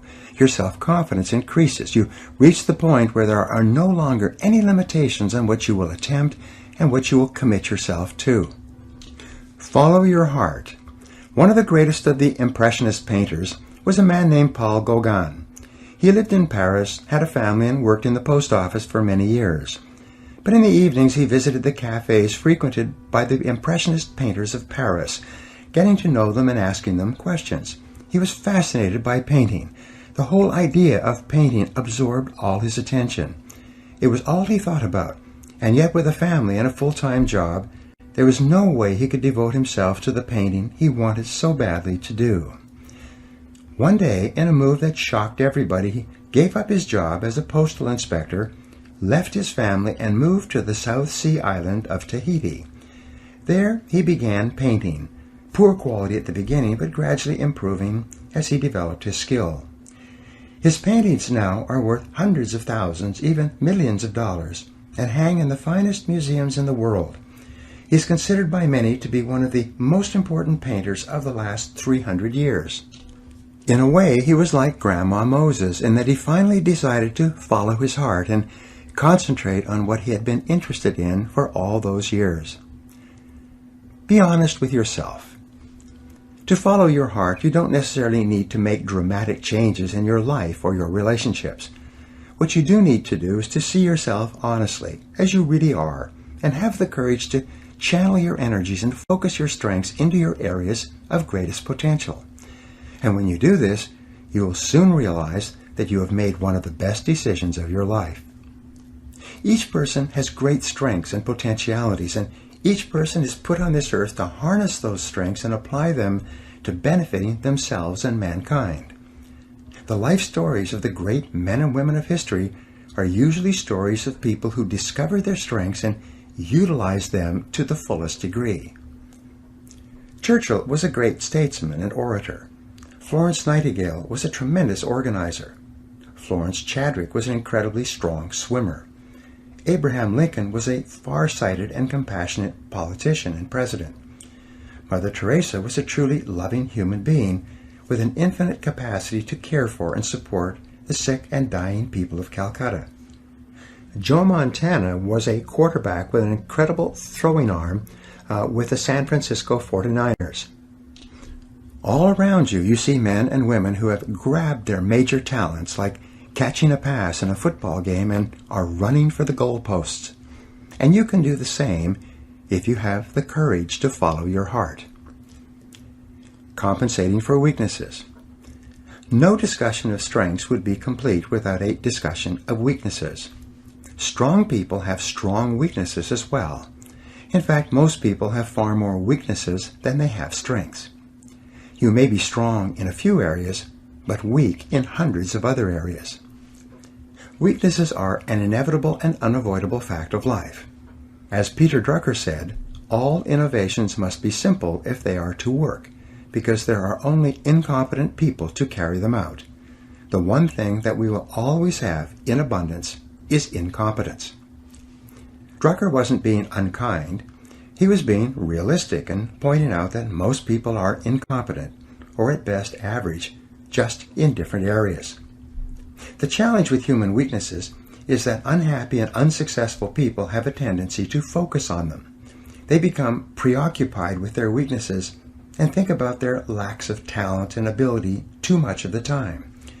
They lose sight of the fact that each person has strengths that may need to be developed, and that these strengths can and will bring them everything they want. Instead, they dwell continually on their areas of lesser competence rather than on their areas of potential excellence. Developing strength and resiliency. We are all brought up with feelings of inferiority and inadequacy. Our self-esteem and self-confidence are fragile. Our positive feelings about ourselves are like balloons, easily popped. We have to work on ourselves for a long time to build ourselves up to the point where we are tough and resilient, especially in the areas where we make mistakes and drop the ball. Every person is a combination of peaks and valleys. You have areas of great potential strength, and you have multiple areas of weakness where you perform in an average or mediocre way. Drucker also wrote, "The goal of business is to maximize strengths and to make weaknesses irrelevant." The law of concentration has an inordinate impact on the person you become. Whatever you dwell upon grows in your life. Strong, competent people are those who dwell upon their strengths and abilities. Weak people are those who dwell upon their weaknesses and their inabilities. You always have the choice of looking at your glass as being either half full or half empty. But to develop and maintain high levels of self-confidence and the success and happiness that go with it, you must consciously choose to dwell upon your strengths most of the time. You are a bundle of resources. One of the most obvious characteristics of leaders in life is that they view themselves as bundles of resources that can be utilized in many different ways, like a tool can be used to achieve different results. Leaders are adamant about applying themselves only in those areas where they can perform well and make a significant difference. They focus only in those areas where they can succeed because of their special talents. One of the best questions you can ask yourself over and over is, what can I and only I do that, if done well, will make an extraordinary difference in my situation? The law of concentration also says that all great successes in life come from single-minded, focused concentration on doing one thing or a few things extremely well. Success comes from staying at a particular task, the most valuable and important task you could be doing, until you succeed. Every great human achievement is preceded by an extended period of dedicated, concentrated effort. But there is little to be gained by digging determinedly if you're digging in the wrong place. As Benjamin Trigo, management consultant, said, "The very worst use of time is to do very well what need not be done at all." Assess your strengths and weaknesses. This brings us to the importance of self-assessment with regard to your strengths. When we do strategic planning for corporations, we deal continually with what is called concentration of power. Where can the company focus and concentrate its resources to achieve extraordinary results in a competitive market? We start from the viewpoint that a company has a certain degree of flexibility in determining what it offers to justify its existence in the marketplace. We say that the purpose of a business is to create and keep a customer. The customer, or the person that the company is organized to serve in some way, is central to every calculation and every decision. We put the imaginary customer in the middle of the table and conduct the strategic planning process with him or her in mind. Increase your return on energy. The critical issue in corporate strategic planning is to increase the return on equity invested in the corporation. It is to allocate and deploy assets in such a way that the rewards that the company earns are greater than they would be in the absence of the planning exercise. We start off with establishing clear values, a clear vision of what the company wants to become in the future, and a written mission statement that describes the strategic objective and positioning for the company. Each person needs to do the same for himself or herself. The purpose of your personal strategic planning is to enable you to increase your return on energy, as we mentioned earlier. Since your time is your life, and your mental, emotional, and physical energies are your most valuable resources, your job is to organize your efforts in such a way as to give you maximum rewards and satisfaction for your energy invested. Differentiate yourself. Each company and each product or service either has or must develop a unique selling proposition. This is the key to differentiating the company and the company's products and services from the competition. Often this is called a competitive advantage. Sometimes we call it an area of superiority. In every case, it's essential to determine how and where and why and in what degree a particular company or product differs from every other company that is competing with it for the right to create and keep customers in that market niche. And what applies to competitive businesses applies to you. You are the president of You, Inc. You are the president of your own life. You are the president of your own personal services corporation. You are in business for yourself. You are self-employed. No matter who signs your paycheck, you are working for yourself from the day you take your first job until the day you retire. You may work at someone else's office or company, but you are always self-employed. The failure of many people to recognize this fact of self-employment and to behave as though this were true is a major reason for low self-confidence, underperformance, unhappiness, and failure in working life. As the president of your own company, selling your services in the marketplace to the highest bidder, you are completely responsible for identifying your own unique selling proposition. What is it that you do better than anyone else? Why are you special or different? What is your area of competitive advantage? If you had to write in 25 words or less exactly why someone should hire and promote and pay you to do a particular job, rather than hire, promote, and pay someone else, what would you point out as your area of superiority? Join the top 3%. Many people have a tough time with this question. What matters at this point, though, is that you are asking the question at all. The very fact that you are thinking this way is moving you rapidly into the top 3% of working Americans or working people worldwide. Only the top 3% see themselves as self-employed and self-responsible, and they are the most respected and important people in any organization. Your first question is, what am I really good at today? What is your personal area of competitive advantage or superiority in your current job? Each person is responsible for asking and answering these questions for himself, today, and throughout your career. No one else can or will do it for you. The amount of knowledge in every field is doubling every 2 or 3 years, and sometimes every 6 months. Your skills are becoming obsolete at a more rapid rate than ever before, and new skills are essential for survival, much less success in highly competitive markets. If your knowledge and skill isn't doubling every 2 to 3 years or faster in your field, you will soon be out of your business and someone else will have your job. Whatever got you to where you are today is not enough to get you any further. As Marshall Goldsmith entitled his best-selling book, "What got you here won't get you there." This is an inevitable and unavoidable fact of working life. designing your future. Your next question is, what could be my area of competitive advantage?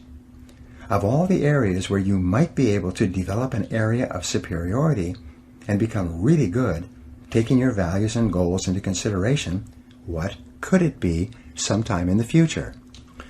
And the final question, perhaps the most important question on this subject, is the question, what should my area of competitive advantage be? If you could be really excellent at any one skill sometime in the future, what one skill would help you the most to move to the top of your field? Imagine that you have no limitations at all on what you could learn and master. To accelerate your career, what should you really be good at sometime in the future? Find out what you are meant to do. A friend of mine built a company and sold it a couple of years ago. He had money in the bank and he decided to change careers. He had lots of time to think about it and to make the right choice. He went to an industrial psychologist and took an entire battery of tests and underwent several interviews to find out what he was ideally suited to do in a new career. At the end of this process, his friend, the industrial psychologist, sat him down and told him that his greatest strengths were consulting and presenting professional development seminars for managers and salespeople. Well, my friend got a little bit angry. He said, "But you know that I'm afraid to speak on my feet in front of a group. You know that it makes me nervous and I become tense even thinking about it." His friend said, "Yes, I know that's true, but you didn't ask me to tell you what would be convenient and easy for you to do. You asked me to tell you what would be the right thing for you to do. And the area where you have the greatest potential strength at this time is in consulting and training managers and salespeople. Be prepared to develop new skills." My friend realized that what he was saying was true. He then went out and took courses where he learned to overcome his fear of public speaking. He learned how to give presentations to a professional audience. It didn't take long, and 6 months later, he began his own consulting and training business. He is now doing extremely well, and he's never been happier in his whole life. It often happens that your strengths are like muscles, undeveloped and requiring a long period of exercise to build up to the point where you can begin to win competitions. Michael Jordan said, "Everybody has talent, but to translate it into ability takes hard work." A journey of 1,000 leagues begins with a single step. You start by sitting down and setting goals for yourself. You decide where you are now and where you want to be at a specific time in the future. What additional knowledge and skills will do the most to help you to increase your return on energy invested? In what areas will a particular skill be useful and valuable to you and enable you to stand out from others? Be aware of yourself. We know today that the key to a fully functioning, fully integrated personality, the basic factors underlying self-confidence, is for you to become more aware of who you are and what you really want. Each person has a part of their talents and potential skills that are unknown, either to themselves or to others. Sometimes the greatest breakthroughs in your life will come from discovering parts of your potential that neither you nor anyone else knows are there. To become more aware, you begin with the process of self-disclosure. In determining your strengths for the future, you begin to engage in a search process to explore all the different areas where you may have hidden talents. One form of self-disclosure is to fill out a series of questionnaires and tests that examine parts of your personality and skills of which you might be unaware. Invest in yourself. Some years ago, I personally went to an industrial psychologist and took a battery of tests to find out my strengths and weaknesses. Much of my adult life since then has been affected by what came out of those tests. The tests pointed to areas where I had natural talents and abilities. They also revealed my personality weaknesses and areas where I had little interest or ability. These tests, such as the DISC Values Assessment, can do the same for you. They reveal a lot about you. They tell you what you like and enjoy and what sort of work you will find most fulfilling. They tell you your true values and major motivators, and what areas of activity will make you the happiest. Their results can save you years of hard work in the wrong job. If you have the time and the money, a detailed process of personality and career counseling is a very valuable exercise that can have a major influence on the rest of your career. If you lack either the time or the money, there are many books full of self-grading tests available in the bookstores. You can take these tests yourself and they will give you very accurate feedback.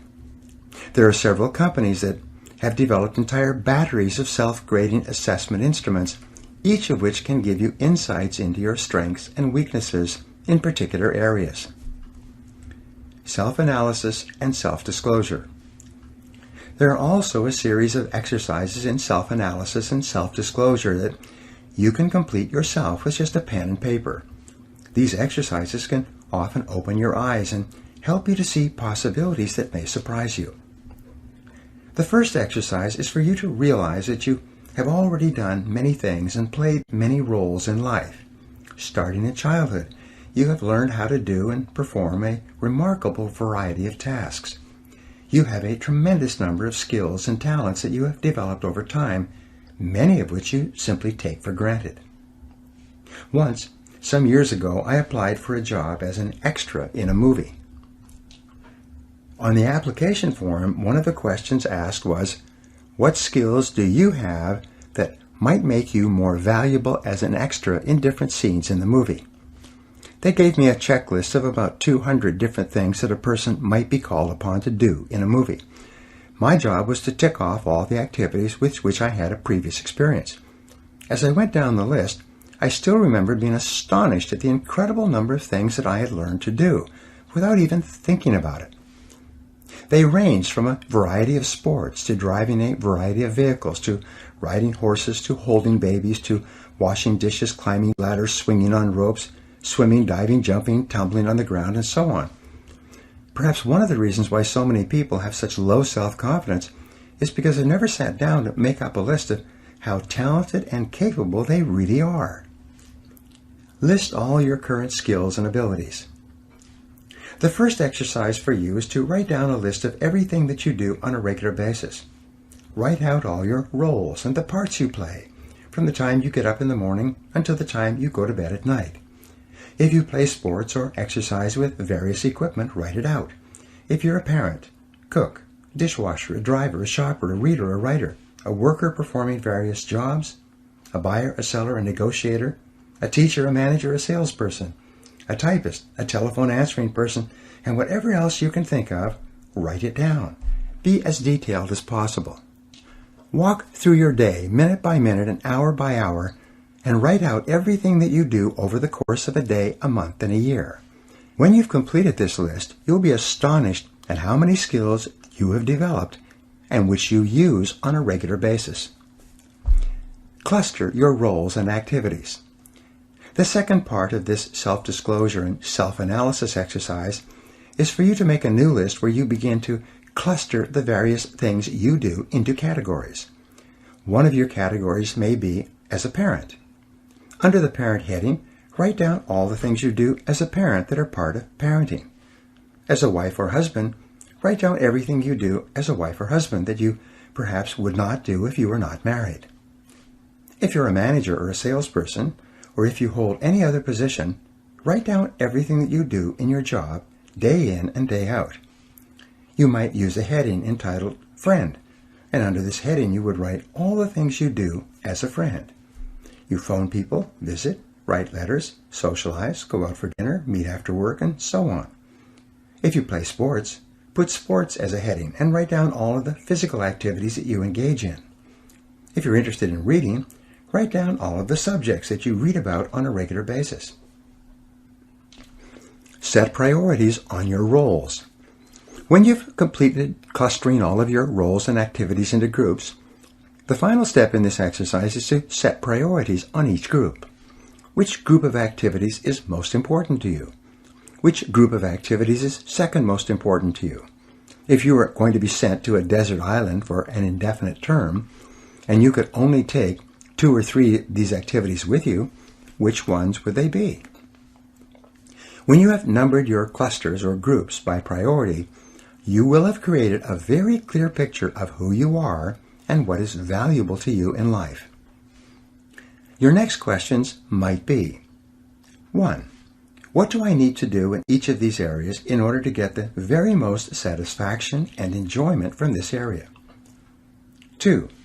What do I need to do more of or less of? 3. What do I need to get into or get out of? 4. What is more important within each cluster and what is less important? And number 5, if I had to choose, how would I choose and select among the various things that I do? You will be amazed at the kind of answers you start to come up with.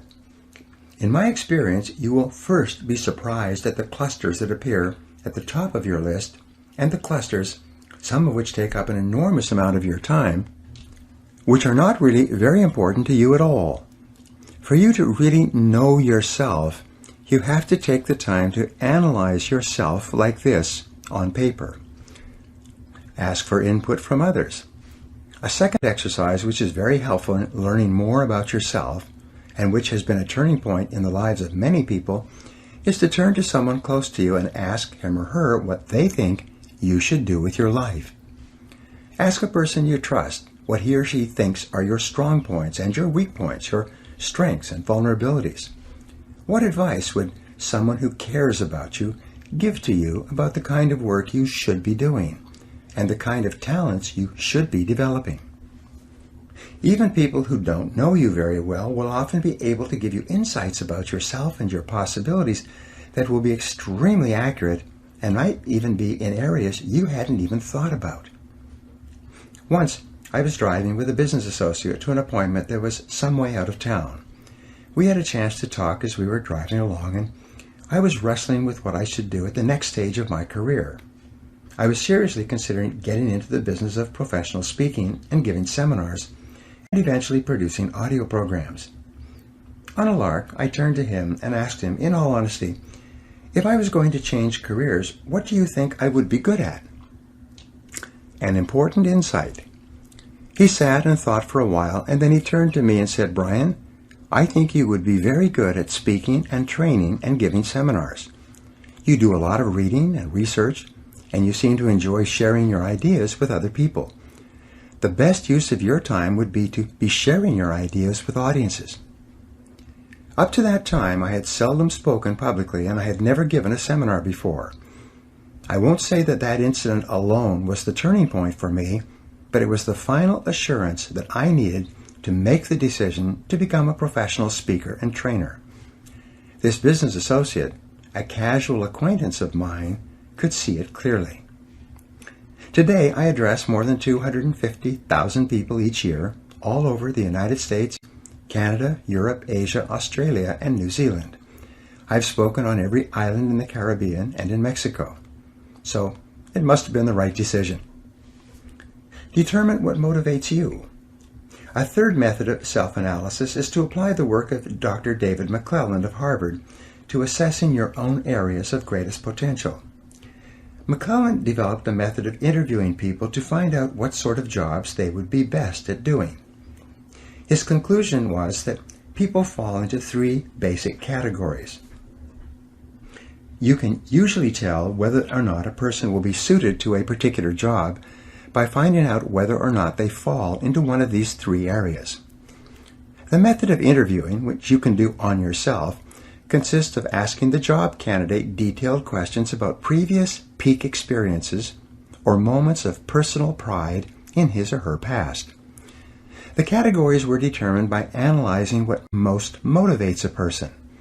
What are the sort of activities that a person most enjoys and has been most successful at in their previous life and work?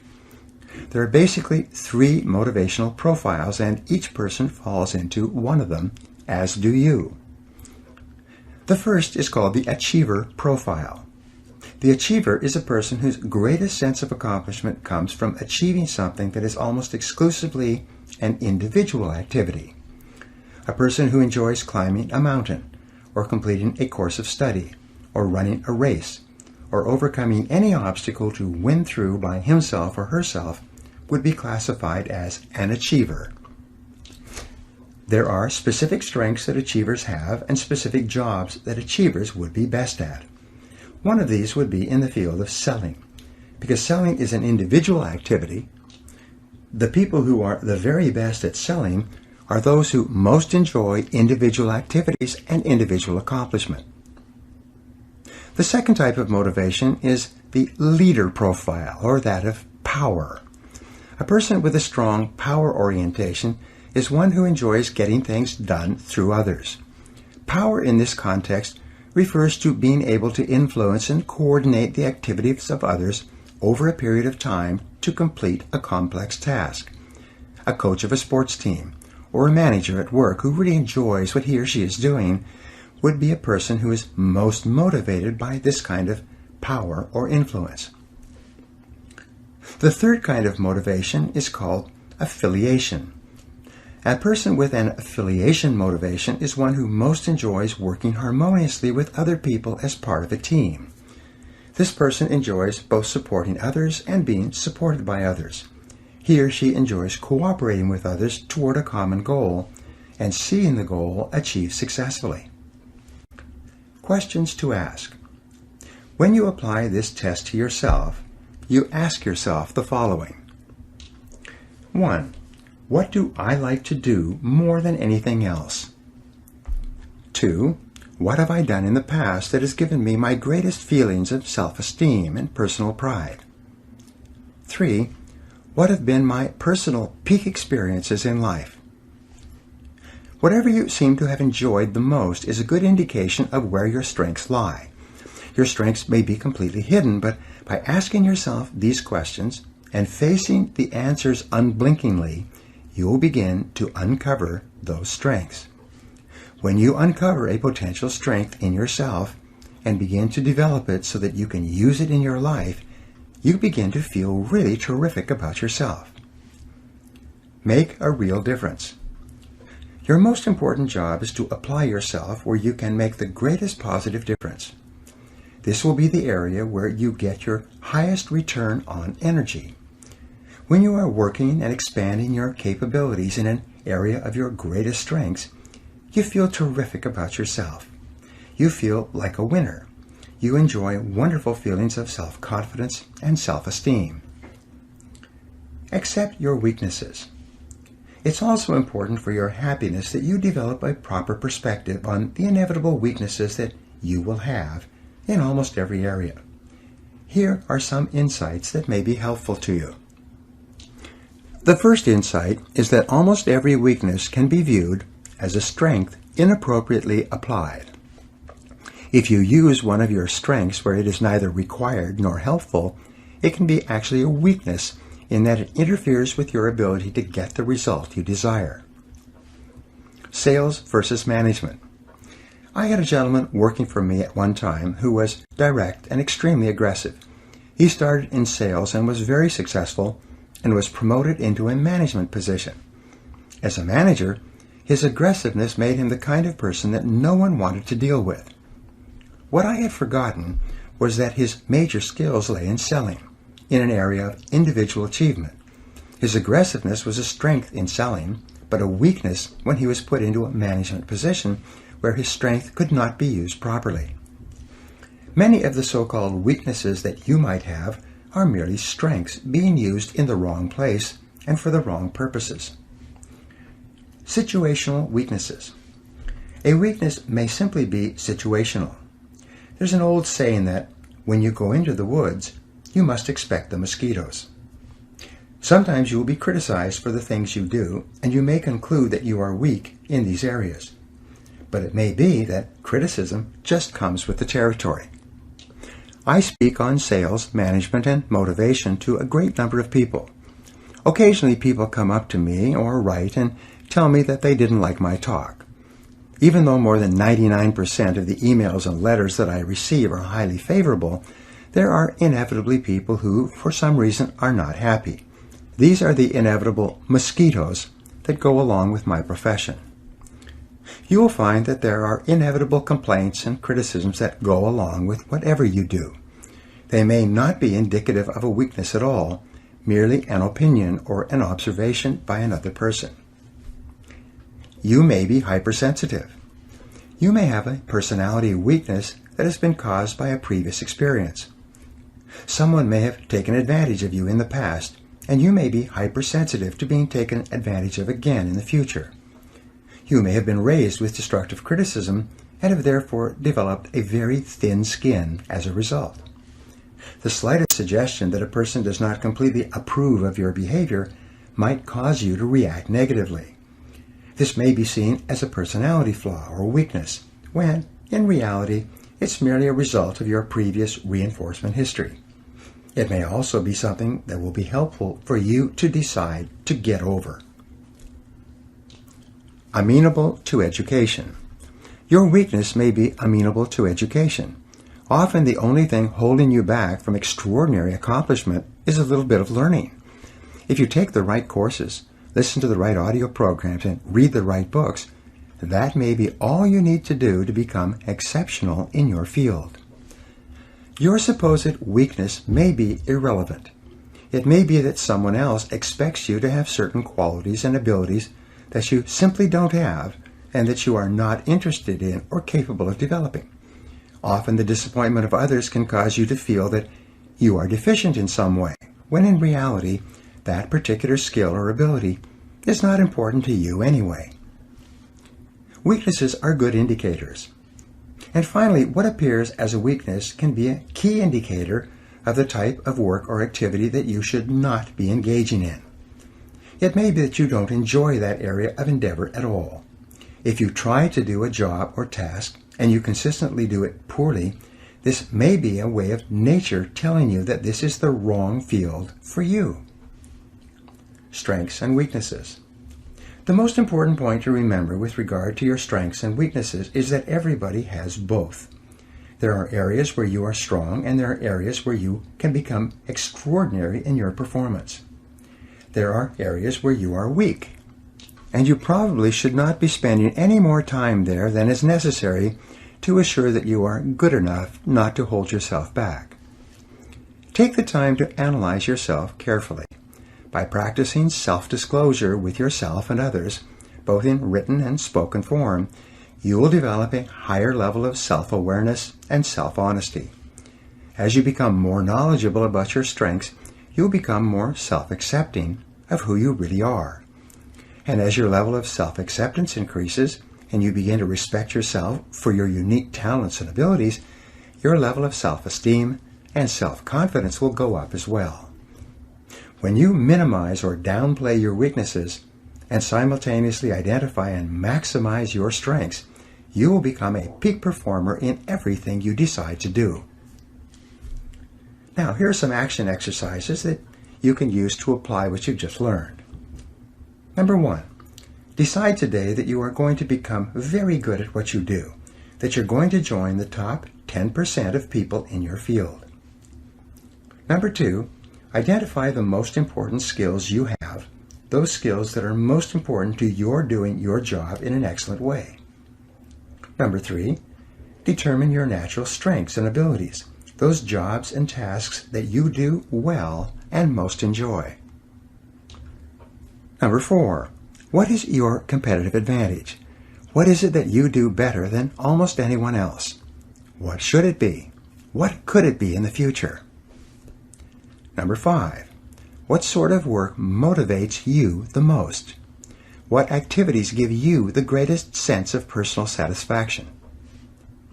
Number 6, in what areas do you achieve your highest return on energy? What do you do that really makes a difference to yourself and your business?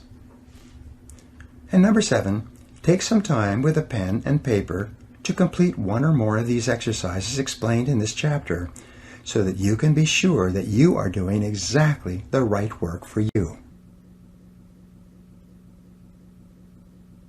Chapter 6, Triumphing Over Adversity.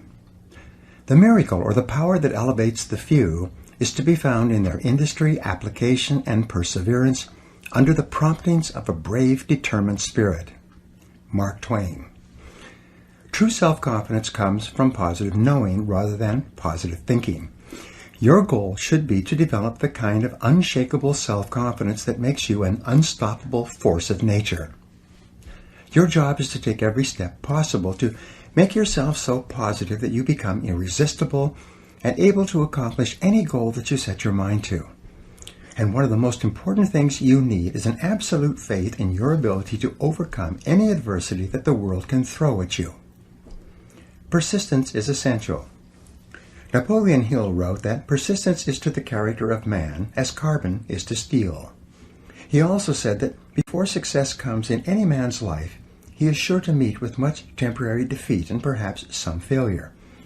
When defeat overtakes a man, the easiest and most logical thing to do is to quit. That is exactly what the majority of men do. In reality, your persistence is your measure of your belief in yourself and your ability to succeed. If you absolutely believe without question that if you persevere long enough and hard enough, you will ultimately win through, then nothing will stop you. And when you build within yourself this absolute assurance, then virtually anything becomes possible for you. Your self-confidence goes through the roof. The reality habit. Robert Ringer, in his best-selling book, $1 Million Habits, said that the most important of all the habits that lead to great achievement is what he calls the reality habit. It explains the attitudes of men and women who have achieved greatness in almost every field. Happy, successful people are intensely realistic. They do not allow themselves the luxury of self-delusion. They face the world as it is rather than the way they wish it would be. They accept the unalterable facts of life, and they work and plan their activities around them. In learning how to triumph over adversity, the application of the reality principle is to simply accept that problems are inevitable. Problems, setbacks, and disappointments are an unavoidable reality of life. Your ability to deal with these difficulties has as much to do with your self-confidence as any other factor. The test of character. It's easy to feel good about yourself and to have high levels of self-confidence when everything is going well. But the true test of a man or woman is when you can keep your head and continue to function when things seem to be falling down around you and everyone else is discouraged and often blaming it on you. These are the times when you really show the kind of stuff you are made of. The Stanford University Business School conducted extensive research into the qualities of a man or woman that mark him or her for advancement into the executive suite, and ultimately to the position of president and chief executive officer. They used a variety of questionnaires, surveys, and tests going back to when an individual first joined a large company to find ways to predict which people would be most likely to rise to the top of a large organization. After examining dozens of qualities, they were finally able to isolate 2 qualities that were most predictive of executive success in terms of assuring that the organization under their control would continue to survive and thrive in a dynamic and competitive world. Play well on the team. The first quality they identified was the ability to perform well as a member of a team and the ability to put together teams to accomplish common objectives. All the business and interpersonal skills that make a person valuable to an organization seem to be demonstrated in a team setting. This quality was relatively easy to observe and measure over the course of a person's career. Crisis management. The second quality they identified was harder to measure, even though it was absolutely indispensable for long-term, high-level success. This quality was the ability to function well in a crisis. Napoleon called this 4 o'clock in the morning courage, the kind of courage that is instantly available to a person woken up at that time who has no time to prepare mentally or emotionally for a crisis. He called this the rarest form of courage, and in his conclusion, very few people had it. In military terms, they call this being under fire. A question that all soldiers, sailors, and airmen wonder about is how they and others will perform under fire. They know that this is the ultimate test of the character and training of an individual. Organizations know that often their very survival will depend upon how well an individual deals with the inevitable, unexpected reversal of fortune. The Stanford study concluded that although this quality was hard to measure, because a real crisis could not be anticipated or created for test purposes, it was still critical in predicting success of an executive in the higher levels of the business. Reversals of fortune. This is also true for you. Your self-esteem and self-confidence is closely tied to your deep inner feeling about your ability to be effective when faced with problems and difficulties that hit you like a punch in the solar plexus. It is your ability to pick yourself up from the mat and keep on swinging that is the real measure of what you are made of. One of my favorite poems is The Quitter by Robert W. Service. There is a verse in that poem that goes like this. You're sick of the game. Well, that's a shame. You're young and you're strong and you're bright. You've had a raw deal. I know, but don't squeal. Buck up, do your damnedest, and fight. It's the plugging away that will win you the day, so don't be a piker, old pard. Just draw on your grit. It's easy to quit. It's the keeping your chin up that's hard. The quality of your entire personality is affected by how you deal with adversity, how well you keep your chin up. Successful and self-confident people are not those who do not have problems. They are merely those who deal with their problems in a more effective way than the average person.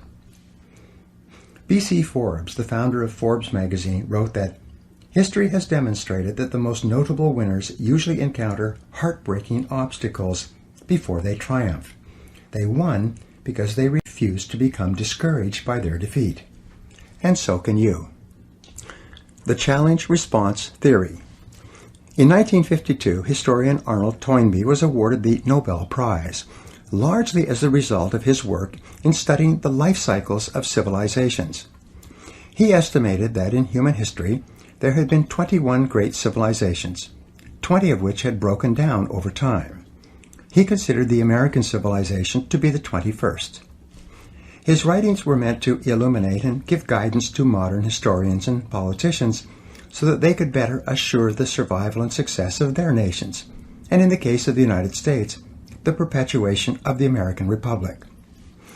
Toynbee postulated what he called the challenge-response theory of history.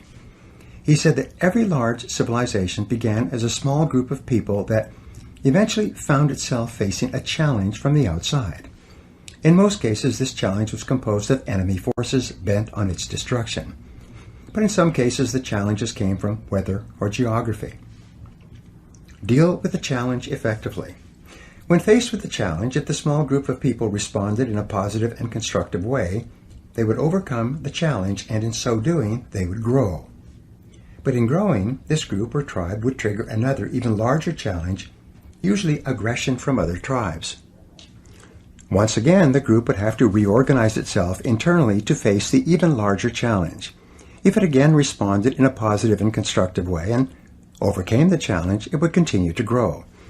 At each stage of growth, the size of the tribe or nation or state would trigger ever greater challenges. At each stage, as long as the civilization continued to respond effectively to the challenge, it continued to grow. The turning point came when the civilization no longer had the will or ability to rise to the challenge of the time, and as a result it began to decline and was eventually swept away by the events of history. All civilizations eventually decline. Sometimes, as in the case of the Roman civilization, it took several hundred years before Rome faded as a major Mediterranean power. Once the Roman people became addicted to bread and circuses and various forms of government welfare and handouts, they lost their will to resist the external challenges represented by the barbarian tribes from the north. Sometimes the civilization fell rather quickly. In less than 5 years from his landing at Veracruz, Cortés was able to destroy the foundation of the Aztec civilization that had endured for hundreds of years. The centuries-old Austro-Hungarian Empire, weakened from within, fell apart in the 4 short years of World War I and never recovered. However long the period of decline, the critical event was always the loss of will and the inability to rise to the external threat or difficulty. Toynbee concluded that with very few exceptions, civilizations decline from within before they are conquered from without. The story of your life. The reason why Toynbee's theory is so relevant to you and I is that it explains much of our lives. No matter how well our parents protect us when we are growing up, sooner or later we face challenges and difficulties in our relationships, our work, and in our other activities. Each time we face one of these external challenges, we have the choice of either responding positively and constructively or of letting it overwhelm us. If we choose deliberately to respond in a positive and constructive way, to keep our minds calm and cool, and deal effectively with the inevitable problem, we learn and grow and become stronger. Our self-confidence goes up. Our belief in our ability to achieve our goals increases. Our self-esteem rises. We develop a better self-image, and we become more self-assured, confident, and optimistic.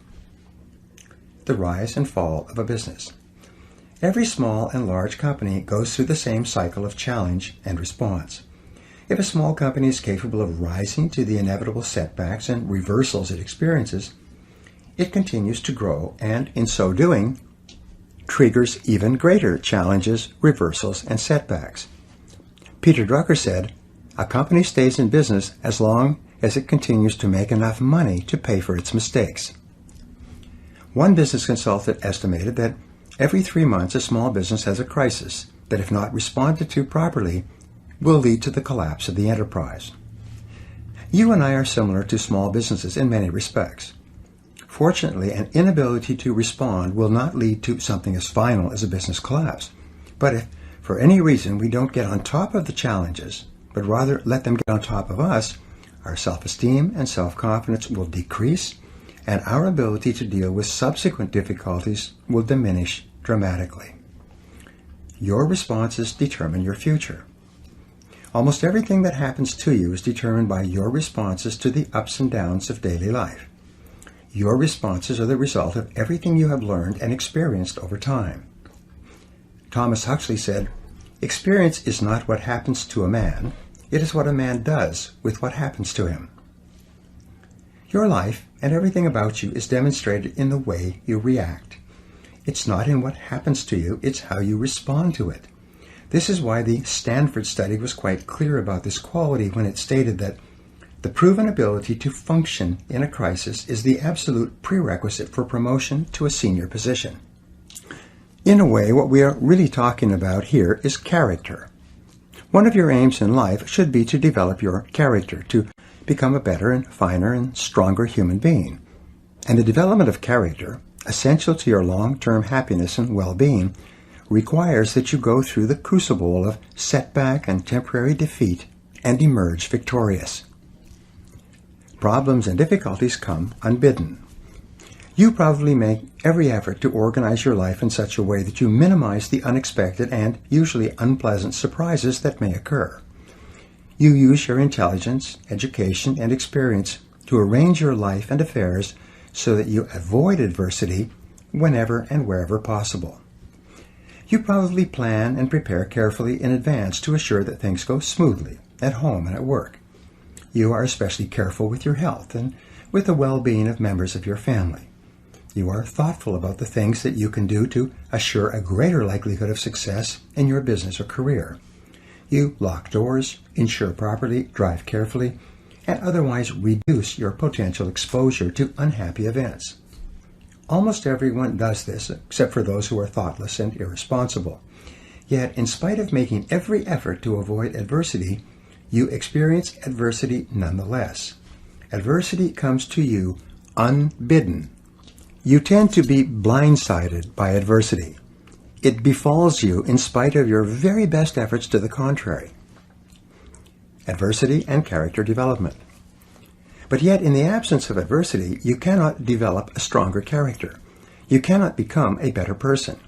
You cannot develop resilience, perseverance, and resoluteness of personality. You cannot develop into the kind of person who enjoys high levels of self-confidence and a feeling that you can meet and master whatever you are faced with. You cannot grow stronger without the adversity that you so conscientiously avoid. Caught in this conundrum, you have only one choice. You can choose in advance to be equal to the occasion. Anne Landers summed it up beautifully in these words. She wrote, "If I were asked to give what I consider to be the single most useful bit of advice for all humanity, it would be this. Expect trouble as an inevitable part of life, and when it comes, hold your head high, look it squarely in the eye, and say, "I will be bigger than you. You cannot defeat me." Your responsibility is the key. Frederick Robertson said, "It's not the situation that makes the man, but the man who makes the situation." It is not what happens to you, but how you respond to what happens to you that determines your whole life. In the responses chosen are contained the determining factors of human greatness or depravity. Great men and women are simply those who have responded well when the chips were down, and the rest is history. Dr. Abraham Zelznick of Harvard is one of the few people who has ever done extensive research into the subject of disappointment.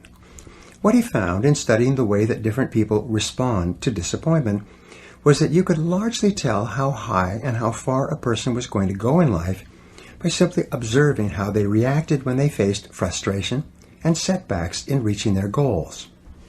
Dr. Zelznick found that the great majority of people do not prepare mentally for the inevitable disappointments that come in life, and when they arrive, they tend to be taken off guard and emotionally overwhelmed. They then generalize these disappointments and allow themselves to feel that because they have not succeeded, they're not really very good at what they do. They tend to interpret these disappointments as being indicative of their lack of ability and competence.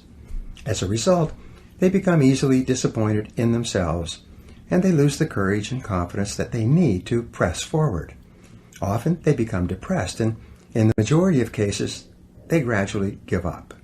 They stop setting goals and working on themselves and become more concerned about security and potential loss than about taking chances and potential gain. Responding well to disappointment. The high achievers in his study responded to disappointment very differently from the low achievers. First, they mentally prepared for a disappointment in advance, so that when it arrived, they had already given some thought to how they would react and to the possible courses of action open to them. They looked upon a particular setback as being specific to a particular situation and not being indicative of a general lack of ability or of a character flaw. More than anything else, top men and women had developed a series of mental tools that they used almost automatically whenever things went wrong for them. Crisis anticipation. Napoleon Bonaparte is considered by historians to have been perhaps the most brilliant battlefield general in human history.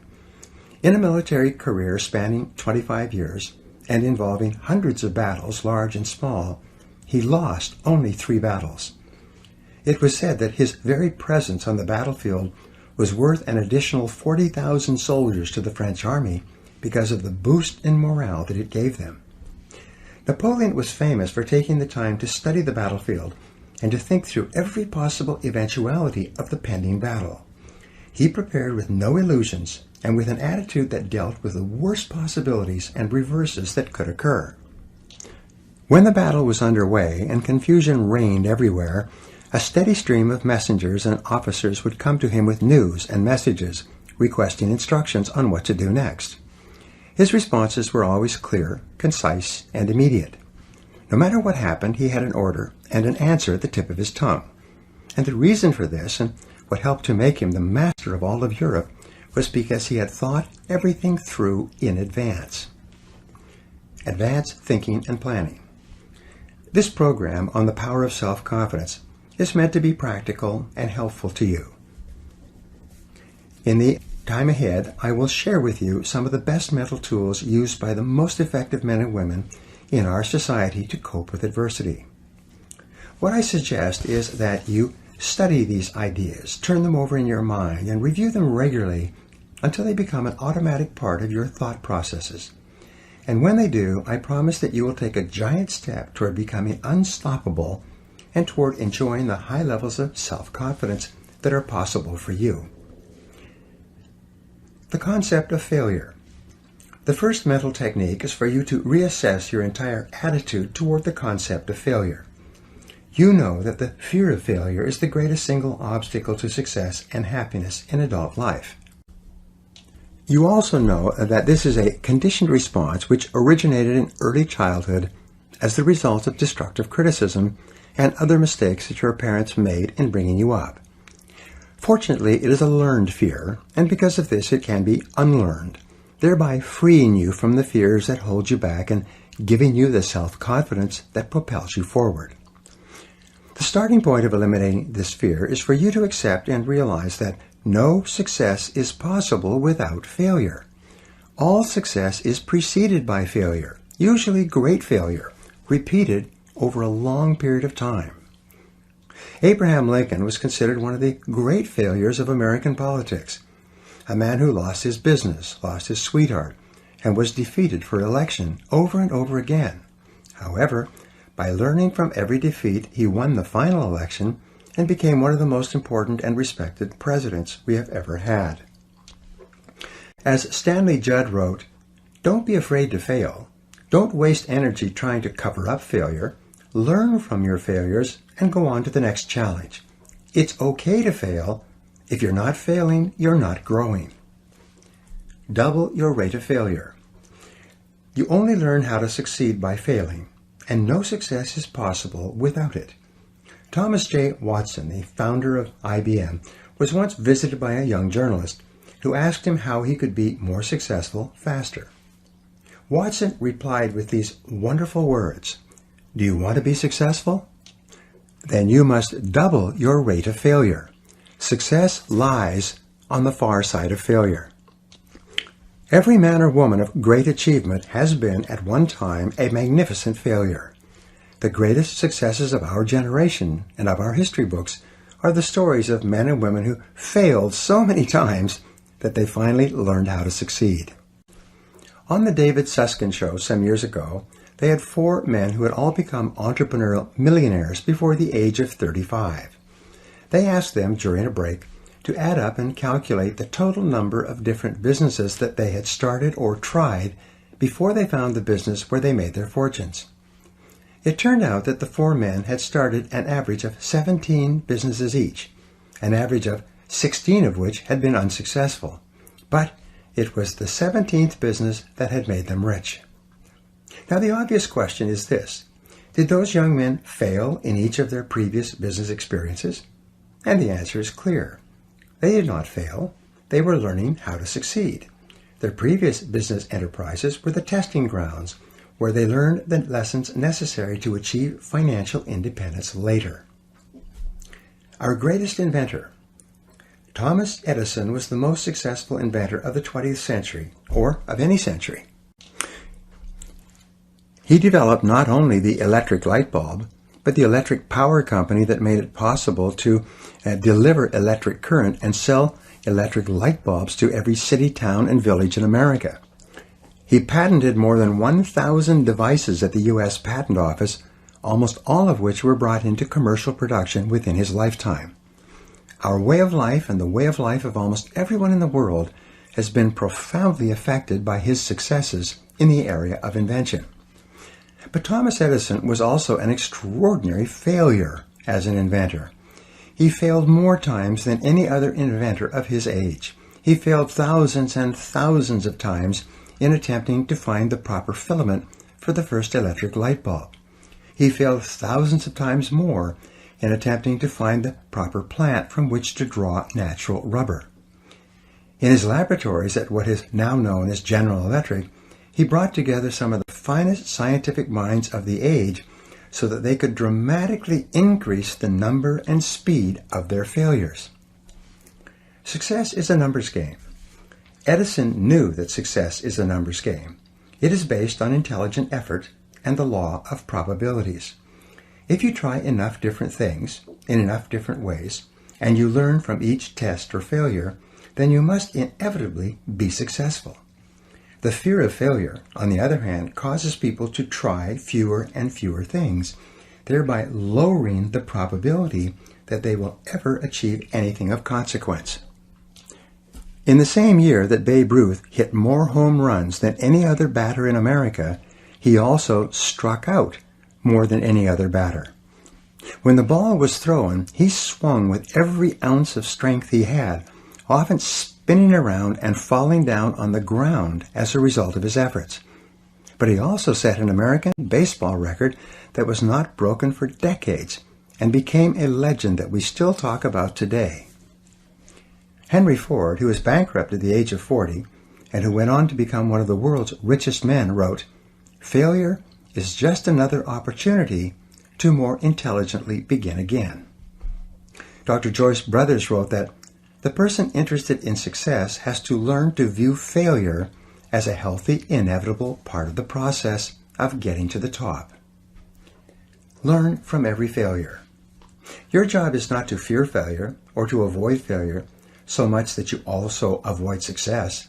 Your job instead is to move forward and take intelligent risks, thinking them through in advance and learning everything you can as you go along. Zig Ziglar said that you can tell how high a building is going to be by looking at how deep they dig the foundation. The height to which you rise in life will always be determined by the depth of your own personal foundation, which is almost always the quality and quantity of your failures and what you have become as a result of them.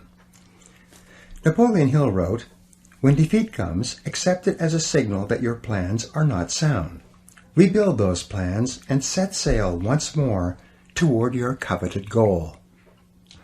Dale Carnegie wrote, "The successful man will profit from his mistakes and try again in a different way." The starting point of triumphing over adversity is to overcome the fear of failure to the point where you are willing to proceed boldly in the direction of your dreams. Whatever your emotions, fear, or desire, they control your decisions and everything you do. When you write down clear goals and make detailed plans for their accomplishment, and then think about your goals all the time, you build up within yourself the white-hot heat of desire, which can eventually become so powerful that it overcomes any fear of failure that might hold you back. The more you think about your goals and talk about your goals and write out your goals on paper, the more determined you become to make them a reality, and the more likely it is that you will push yourself forward to overcome the fears that might hold you back. Plan for the future. The second mental technique that you can use to deal with adversity is called crisis anticipation, and it refers to your ability to think. Your mind is the most powerful tool that you have with which to apprehend reality. Everything you feel and all your reactions are initially determined by how you think about any subject. If you change the quality of your thinking, you change the quality of your life. And this begins by applying your ability to think to your existing situation. Crisis anticipation is the exercise of looking down the road 6 to 12 months and making a list of everything that could go wrong in the areas that are important to you. It's similar to what Napoleon did in anticipation of an upcoming battle. If you're in business, make a list of all the problems that might arise that could threaten the survival of your business. If you're in sales, make a list of all the things that could happen that could dramatically decrease your sales volume. With regard to your family, or even when considering a family vacation, make a list of all of the unexpected events that could occur that would derail your plans and goals. Spread the risk. In one business I worked with, the owner found that more than 60% of the sales were coming from 2 of the 11 salespeople. If one of those people quit, or worse, went to work for a competitor, the company's sales volume would decline dramatically and its ability to survive might actually be threatened. Once the owner was clear about this, he immediately began an intensive sales training program for all his people. Simultaneously, he began recruiting and looking for better salespeople while making arrangements to encourage his poor performers to go elsewhere. Within 6 months, no single salesperson accounted for more than 15% of the business. And when it happened that one of his previous top salespeople did decide to leave, the business was able to absorb the temporary drop in productivity and continue to grow. What could go wrong? What are the likely crises that might occur in your life? What if interest rates doubled or your business dropped by 50%? What if your best-selling products stop selling or your best customers stop buying? In what areas are you overly dependent on someone or something else for your continuing success? And what steps could you take, starting today, to guard against a crisis should it occur? You will be amazed at how much more self-confidence you will have when you have thought through the critical areas of your life and made plans in case something goes wrong. Otto von Bismarck, the Iron Chancellor of Germany, was considered to be one of the finest statesmen of the century. He was famous for always having what came to be called a Plan B for every situation. No matter what happened, and no matter how hard he had worked to bring about a particular result, if he was not successful, he could always reach into his drawer and pull out a fully developed backup plan ready to go. This habit of preparing for the unforeseen outcome led to him becoming one of the most powerful statesmen in Europe. Become intensely solution-oriented. Think about the solution, about what can be done, rather than what has happened and who is to blame. Don't waste a minute being upset or angry about something that has happened and that cannot be changed. Consciously choose the future over the past. Become intensely solution-oriented rather than problem-oriented. Think about what can be done immediately to resolve the difficulty. Look for the valuable lesson that you can learn from this situation. Think how you can minimize the damages and maximize any opportunities that might arise out of this setback. As Friedrich Nietzsche, the philosopher, once said, "What doesn't kill me makes me stronger." The only real antidote to worry and negativity is positive, purposeful, constructive action in the direction of your goals. As soon as you take action, your self-esteem and self-confidence start to increase again. You begin to feel more in control of your emotions and of your life. You stop making excuses and you start making progress. You start thinking about how you can turn this situation to your advantage. Never consider the possibility of failure. In the final analysis, you triumph over adversity by having clear values, clear goals and plans, and complete control over your mind and your thinking. You win by thinking about winning all the time and refusing to consider the possibility of losing. You begin by resolving to persist, no matter what the odds, no matter what happens, until you succeed. You recognize that persistence is a form of courage. It's the courage to endure in the face of adversity and disappointment, and it is the one quality which guarantees that ultimately you will be successful. Calvin Coolidge, President of the United States, summed this up when he wrote, "Nothing in the world can take the place of persistence. Talent will not. Nothing is more common than unsuccessful men with talent. Genius will not. Unrewarded genius is almost a proverb. Education will not. The world is full of educated derelicts. Persistence and determination alone are omnipotent." Courage and persistence. Persistence is self-discipline in action. Each time you exert the self-discipline to persist in the face of adversity and disappointment, your self-esteem goes up. When you practice persistence, you build up your resistance to taking the easy way out. You create the friction that comes from going against your natural tendencies. You generate the heat that crystallizes your character at a new, higher level. And with this higher level of persistence, self-discipline, and character, your self-esteem, self-respect, and personal pride increase. Your belief in yourself serves as a deep foundation of confidence upon which you build a great life. You become more positive, more optimistic, and more unstoppable in everything you do. And you do this because, as Churchill said, you never give up. Never, never give up. Now here are some exercises that you can use to apply these ideas. Number 1, identify one major adversity that you dealt with and recovered from. What did you learn that has helped you to become a better person? Number 2, determine the worst possible thing that could happen in your business or career. What could you do now to minimize the negative effects if it did occur? Number 3, What are the 3 worst things that could happen in your personal and family life, and what could you do to prepare against them? Number 4, what are the 3 biggest mistakes that you have made, and what did you learn from each one? Number 5, what is the most effective way you could respond to your biggest problem today? Number 6, in what areas should you be prepared to take action and move forward rather than playing it safe? And number 7, what one action are you going to take immediately to face your fears and to move forward toward the achievement of one of your most important goals?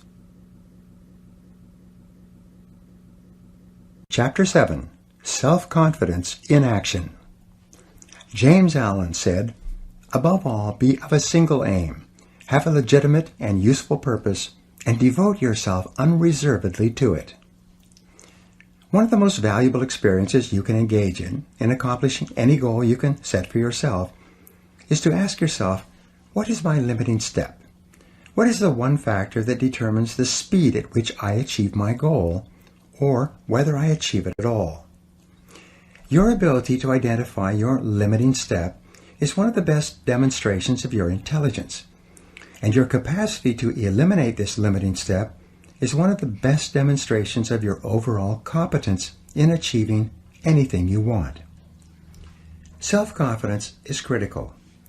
In studying everything that has been written or said about personal success, the conclusion I came to was that your level of self-confidence is probably the critical factor in everything you accomplish. When you have enough self-confidence, you will try almost anything. Because success is largely a matter of averages or probabilities, the more things you try, the more likely it is that you will achieve greatly. For many years, Amoco Petroleum was famous amongst oil companies for having consistently developed and maintained higher levels of oil and gas reserves than any other major oil company. The president of Amoco was asked why his company was so successful in this area. He replied simply that, "We drill more holes." They didn't purport to be better or smarter than their competitors. They just focused on drilling more wells. And by the law of averages, they ended up drilling up more successful wells and becoming one of the most profitable oil companies in the world. Try more things. The same is true for you. When you set more goals, try more things, engage in more activities, and explore more opportunities, your probabilities of success increase dramatically. The only real limiting step that you might have is your level of self-confidence. When you reach the point where you believe in yourself absolutely, the barriers that exist in your external world will not stop you. The major obstacles to success always lie within the mind of the individual. They are not contained in external circumstances, situations, or people. As soon as you win the inner battle, the outer battle seems to take care of itself. The development of self-confidence has been the turning point in my own life. The reason I feel so strongly about the subject is because of what it has meant to me.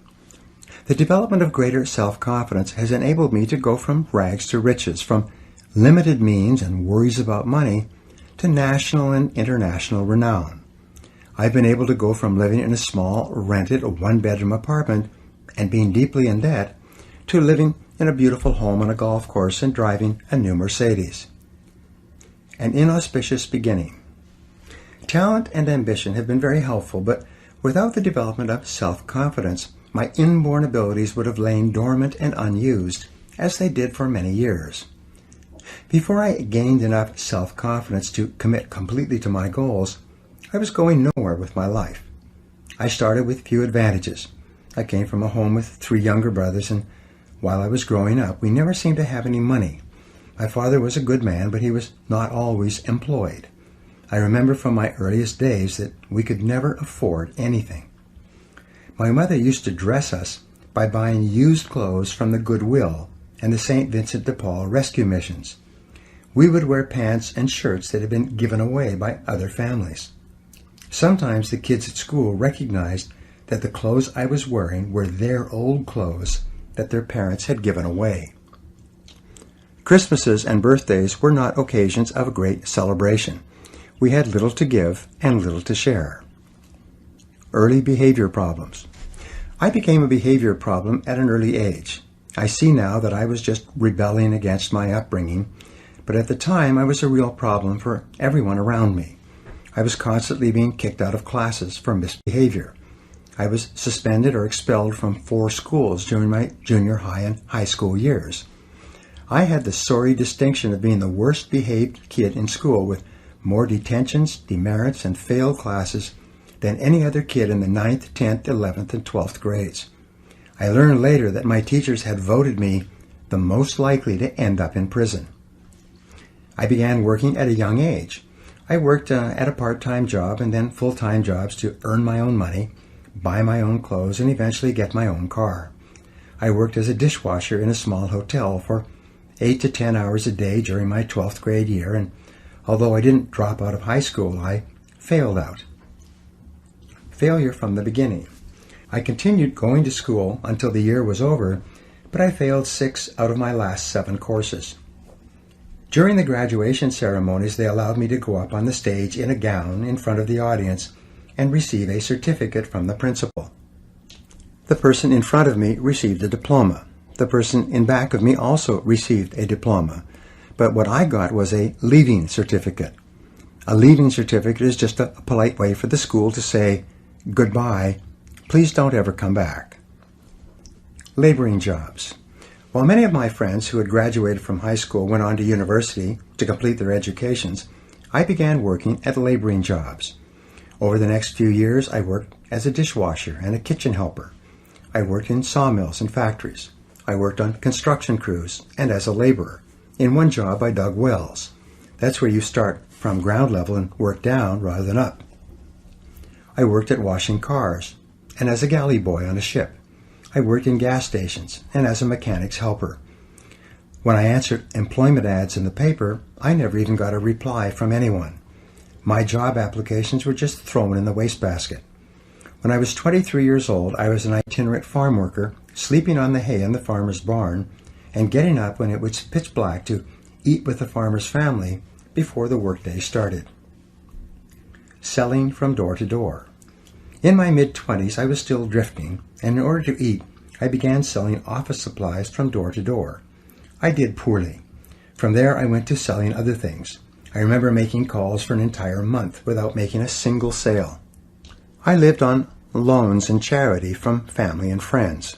I had virtually no possessions, very few clothes even, no money, no high school diploma, no marketable skills, and no experience of any real value to anyone. I was going nowhere fast. Meanwhile, all around me, I saw people my own age and younger who were doing well. They were wearing nice clothes, driving nice cars, and working at well-paying jobs.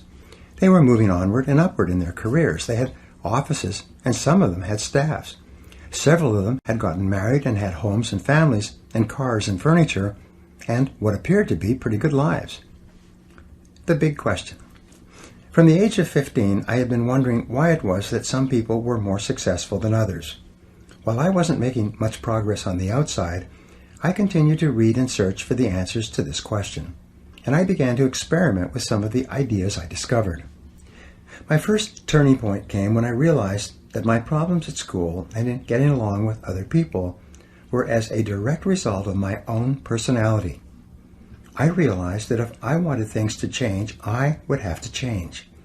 I began to understand that my unhappiness and anger and frustration at my childhood experiences had caused me to develop a negative personality that turned many people off. And I accepted that any change that was going to take place had to begin with me and was up to me alone. No one was going to do it for me. No one would help me. No one else really cared.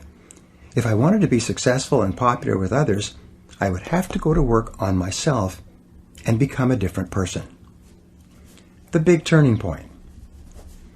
The second turning point for me came when I was poor and 20 years old, living in a one-bedroom apartment and working at a laboring job during the day.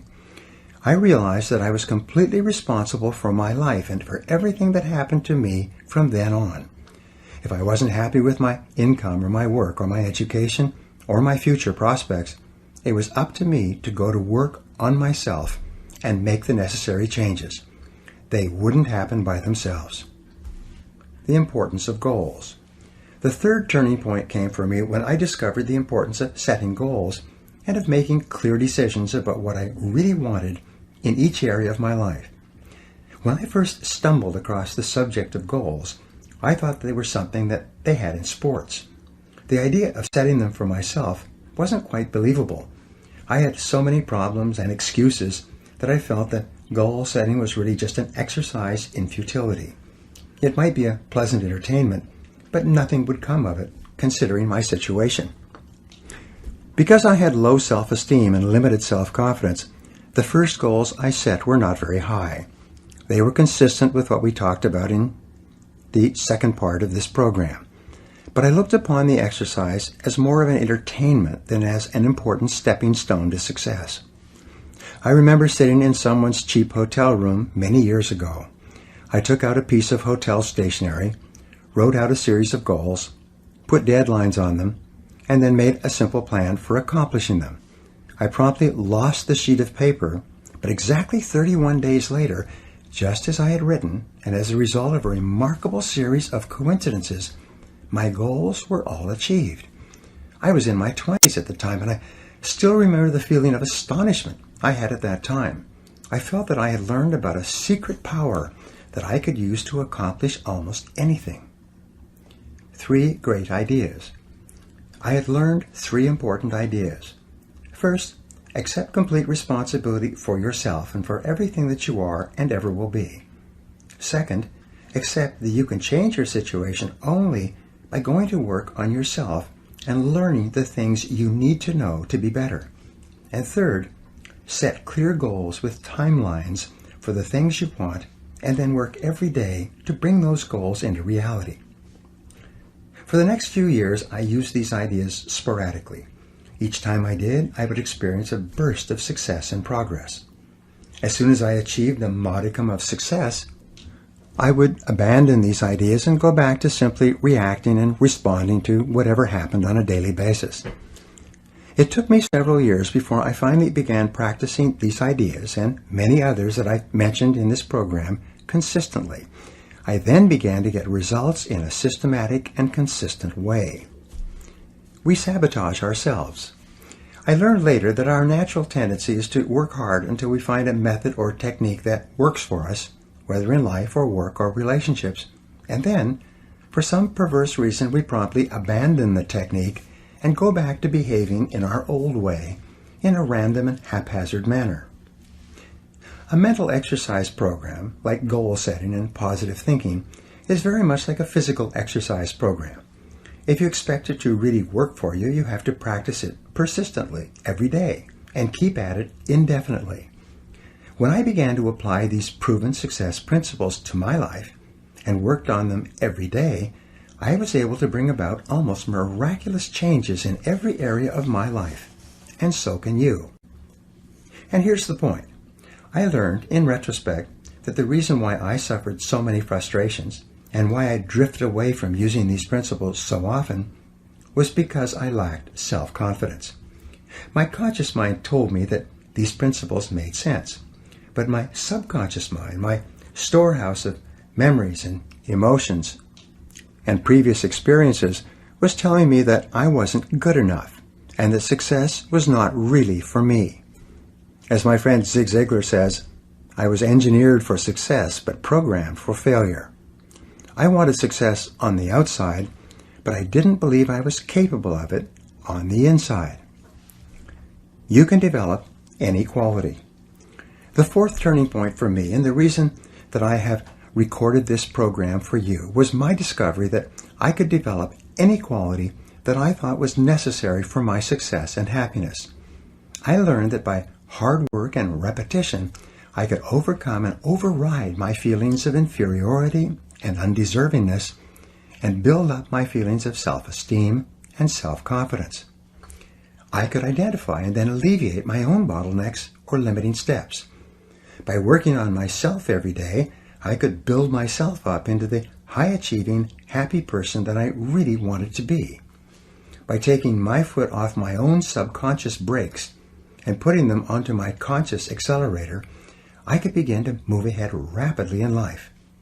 And the key, the spark plug, was the conscious and purposeful development and maintenance of high levels of self-confidence and the self-esteem that goes with it. The secret of success. Every successful man or woman that I've ever talked to or read about has come to pretty much the same conclusion. By every measure, you have more talent and ability than you could use in 100 lifetimes. You too can step on the accelerator of your own potential and begin moving forward at a speed that will amaze you. Many people who have listened to my programs or gone through my seminars have come back to me and told me that they cannot believe how fast their life begins to improve when they begin to apply these principles on a daily basis. The 4 Ds of success and self-confidence. Here's the question. How do you infuse your whole life with the kind of self-confidence that makes everything possible for you? It is contained in what I call the 4 Ds, which determine success in anything you really want to accomplish. The first D is desire. You must really want to become a totally self-confident human being. You must build up your desire by thinking about it and talking about it and working on it all the time. Your desire must become so intense that it overrides your fears of failure and rejection and inferiority, and it becomes the dominant emotion governing your behaviors.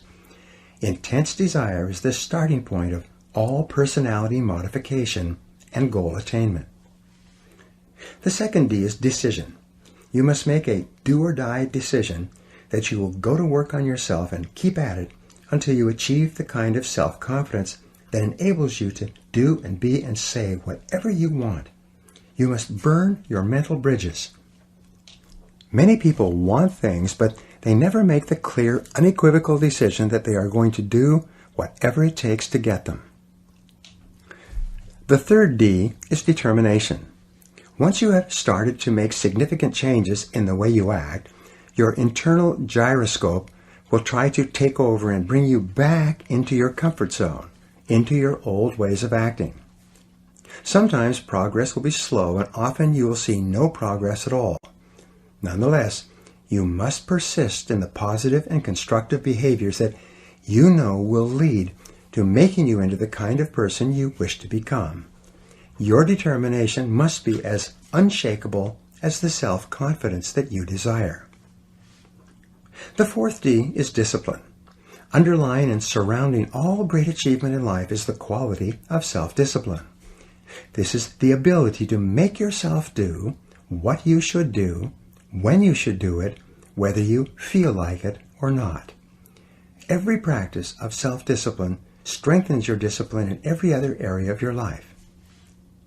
As Napoleon Hill said, after more than 20 years of research into the lives of successful men and women, self-discipline is the master key to riches. It is self-discipline that makes everything else possible. If you have the desire to change, the decisiveness to take action, the determination to persist on your forward track, and the discipline to make yourself do whatever you need to do, your self-confidence and your success are inevitable. Positive knowing versus positive thinking. We said earlier that self-confidence comes from positive knowing rather than from just positive thinking or hoping. It is only when you have a firm conviction or belief in your abilities, based on experience, that you really know that your self-confidence is not an act. This is why every act of self-confidence builds your self-confidence. Every success you experience builds your self-confidence and your ability to achieve further successes. Every mental exercise that you engage in to improve and strengthen your personality builds your self-confidence. And everything that you learn and practice from the lives of other self-confident people improves your own self-image, increases your self-esteem, and raises your own self-confidence. The Gallup Success Survey. Some years ago, in the mid-'80s, the Gallup organization conducted one of the most extensive surveys into the reasons for success ever conducted in America. They selected 1,500 men and women whose names and biographies had appeared in Marquis' Who's Who in America, the most prestigious register of noteworthy individuals in the country. They asked them at great length what they felt were the reasons why they had become so well known and respected in their lifetimes. This group included Nobel Prize winners, university presidents, heads of Fortune 500 corporations, leading academics, writers, inventors, entrepreneurs, and even a high school football coach, a man who continued to have a significant impact on the lives and personalities of the young people he had trained. 5 essential qualities. After many months of research and interviews, they were able to isolate the 5 most important qualities for success and self-confidence in America. And their findings turned out to be consistent with virtually all the other research that's been done in this area. Number 1 is common sense. The first and most important success quality was defined as common sense. It is said that the average person has an enormous amount of common sense because he or she hasn't used any of it yet. Common sense seems to be something that a person accumulates as the result of experience over a long period of time. Common sense was defined by the participants in this survey as the ability to cut to the core of a matter, to recognize and deal with the essential elements of a problem or a situation, rather than getting sidetracked by similar issues or symptoms. Another definition of common sense given was the ability to learn from experience and then to apply those lessons to subsequent experiences. Common sense was seen as a core quality that enabled a person to become increasingly more effective over time. Perhaps another word for common sense is wisdom. Aristotle once defined wisdom as an equal combination of experience plus reflection. He suggested that you need to first have the experience, and second, to take an equal amount of time to think about what happened to you and what you could learn from it. You are far, far wiser than you know. In fact, based on your experience, you probably have the ability to be far more effective than you are just by applying what you've already learned. The problem for most people is that they simply do not take enough time for reflection. They do not take the time to sit and write and think and dialogue with others about their experiences. Socrates once said that we only learn something by dialoguing about it. You only really understand something to the degree to which you can discuss it with others or explain it to a third party. Your ability to translate your experience into words, which only comes through thinking and reflection, is essential for your growth and wisdom and common sense. Gain additional knowledge. I would add one more ingredient to Aristotle's definition of wisdom, and that would be knowledge. Wisdom is therefore a measure of knowledge plus experience plus reflection. First you learn, then you practice what you learn, then you take time to think about what happened. When you turn off the television or radio, or put down the newspaper and begin spending more time talking about and thinking about what has happened to you, you begin to grow at an exponential rate. 2 magic questions. Perhaps the 2 best questions I have learned for personal growth are these. After every experience, successful or unsuccessful, stop and do an instant replay of the experience, preferably on paper, and ask yourself first, what did I do right? And second, what would I do differently? If you take a piece of paper and write at the top of the page, what did I do right? And then write down every single part of the experience that you did correctly, you will be accelerating your development of common sense. By analyzing your immediate past performance like football players do on video, you will find yourself improving at a rapid rate. The very fact that you take time to reflect will cause you to improve in those areas you pay attention to. When you ask, what would I do differently, you begin to see all kinds of possibilities for improvement. The wonderful thing about these 2 questions is that the answers to both are positive and constructive. And when you dwell on the positive, constructive parts of your performance, present and future, these ideas sink deeper into your subconscious mind and program you to act in a manner consistent with that information the next time out. Review your performance. One famous football coach would sit down with his better players and replay videos of their last games. He showed them running or passing or catching on the video, but without comment. The players, whose egos were very sensitive, were quite aware of their mistakes and weaknesses. Nothing needed to be said. As a result of reviewing the videos together, the players became better and better, and the coach was seen to be a great builder of men. After every sales call or interview, do an instant replay, alone or with someone else, and ask yourself quickly, what did I do right? And what would I do differently? You'll be amazed at what you see and how fast you begin to improve. This simple method will probably assure that you make more progress in 1 month than the average person makes in a year or even 2 years. Just try it for 1 day or 1 experience and prove it to yourself. Be good at what you do. The second quality for success and self-confidence that came out of the study was that of expertise. I talked about this at great length in part 3. Most successful, happy men and women are very good at what they do, and they know they are very good. They have learned and practiced and reflected and gotten better and better until they are recognized by their peers as being among the very best in their fields. And this feeling of being the best is an absolute prerequisite for deep and lasting self-confidence. Self-reliance.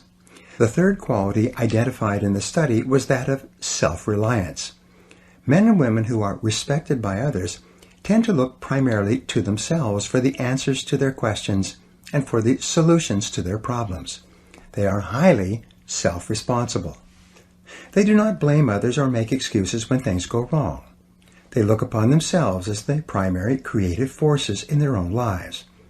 They volunteer for tough assignments, and they are willing to take charge when something needs to be done. Intelligence is more than IQ. The fourth success quality identified was that of intelligence. Intelligence seems to be a key requirement for success and self-confidence in any field. But when they looked at this subject, they found that intelligence was not necessarily measured in terms of IQ. Many of the most notable men and women alive today had done poorly in school. They had gotten low grades or no grades, and many of them had not completed university or even high school. One gentleman in the study could not even read or write, and yet he had gotten all the way through university by covering it up and getting others to do his assignments for him. Income and IQ. In a recent survey in New York, they selected 1,000 adults at random and tested them for IQ. They found that between the person having the highest IQ and the person having the lowest IQ, there was a difference of only 2.5 times. But between the person earning the greatest amount of money and the person earning the least amount of money, there was a difference of more than 100 times the income. And the person earning the most was by no means the person with the highest IQ. How is intelligence defined? If intelligence is not necessarily IQ or grades or years of schooling, what is it? In my estimation, intelligence is really a way of acting. If you act intelligently, you are intelligent. And if you act stupidly, you are stupid, irrespective of your IQ or your education. Smart people take the actions necessary to get the results they want. They are effective in whatever situation they find themselves in. Intelligence is more a matter of doing the right things rather than doing things right. Intelligence defined. What then is an intelligent way of acting? Here's the answer. An intelligent way of acting is acting in a manner that is consistent with the achievement of your own self-professed goals. Whenever you do something that moves you toward achieving a goal that is important to you, you are behaving intelligently. You are smart. But whenever you engage in a behavior that moves you away from one of your own goals, you're behaving stupidly. The world is full of people who are behaving stupidly, hour by hour and day by day, because they are doing things that are guaranteed to bring them the opposite results of what they say they really want. Make your actions congruent. If one of your goals is to live to be 80 or 90 years old and have a happy, healthy life, then everything that you do today in terms of your eating, drinking, exercise, rest, and especially avoiding unhealthy behaviors is smart. However, if you don't exercise, if you eat the wrong foods or smoke cigarettes and neglect your health in any way, you are behaving stupidly by your own definition. If you are in sales or business and you learn how to manage your time well so that you get a lot done in the course of your working day, you are acting intelligently. If you do things that undermine your productivity or move you away from your goals, you are acting foolishly in terms of your own goals. Here's a key insight. Everything you do is either moving you toward one of your goals or moving you away from it. Nothing is neutral. Everything counts.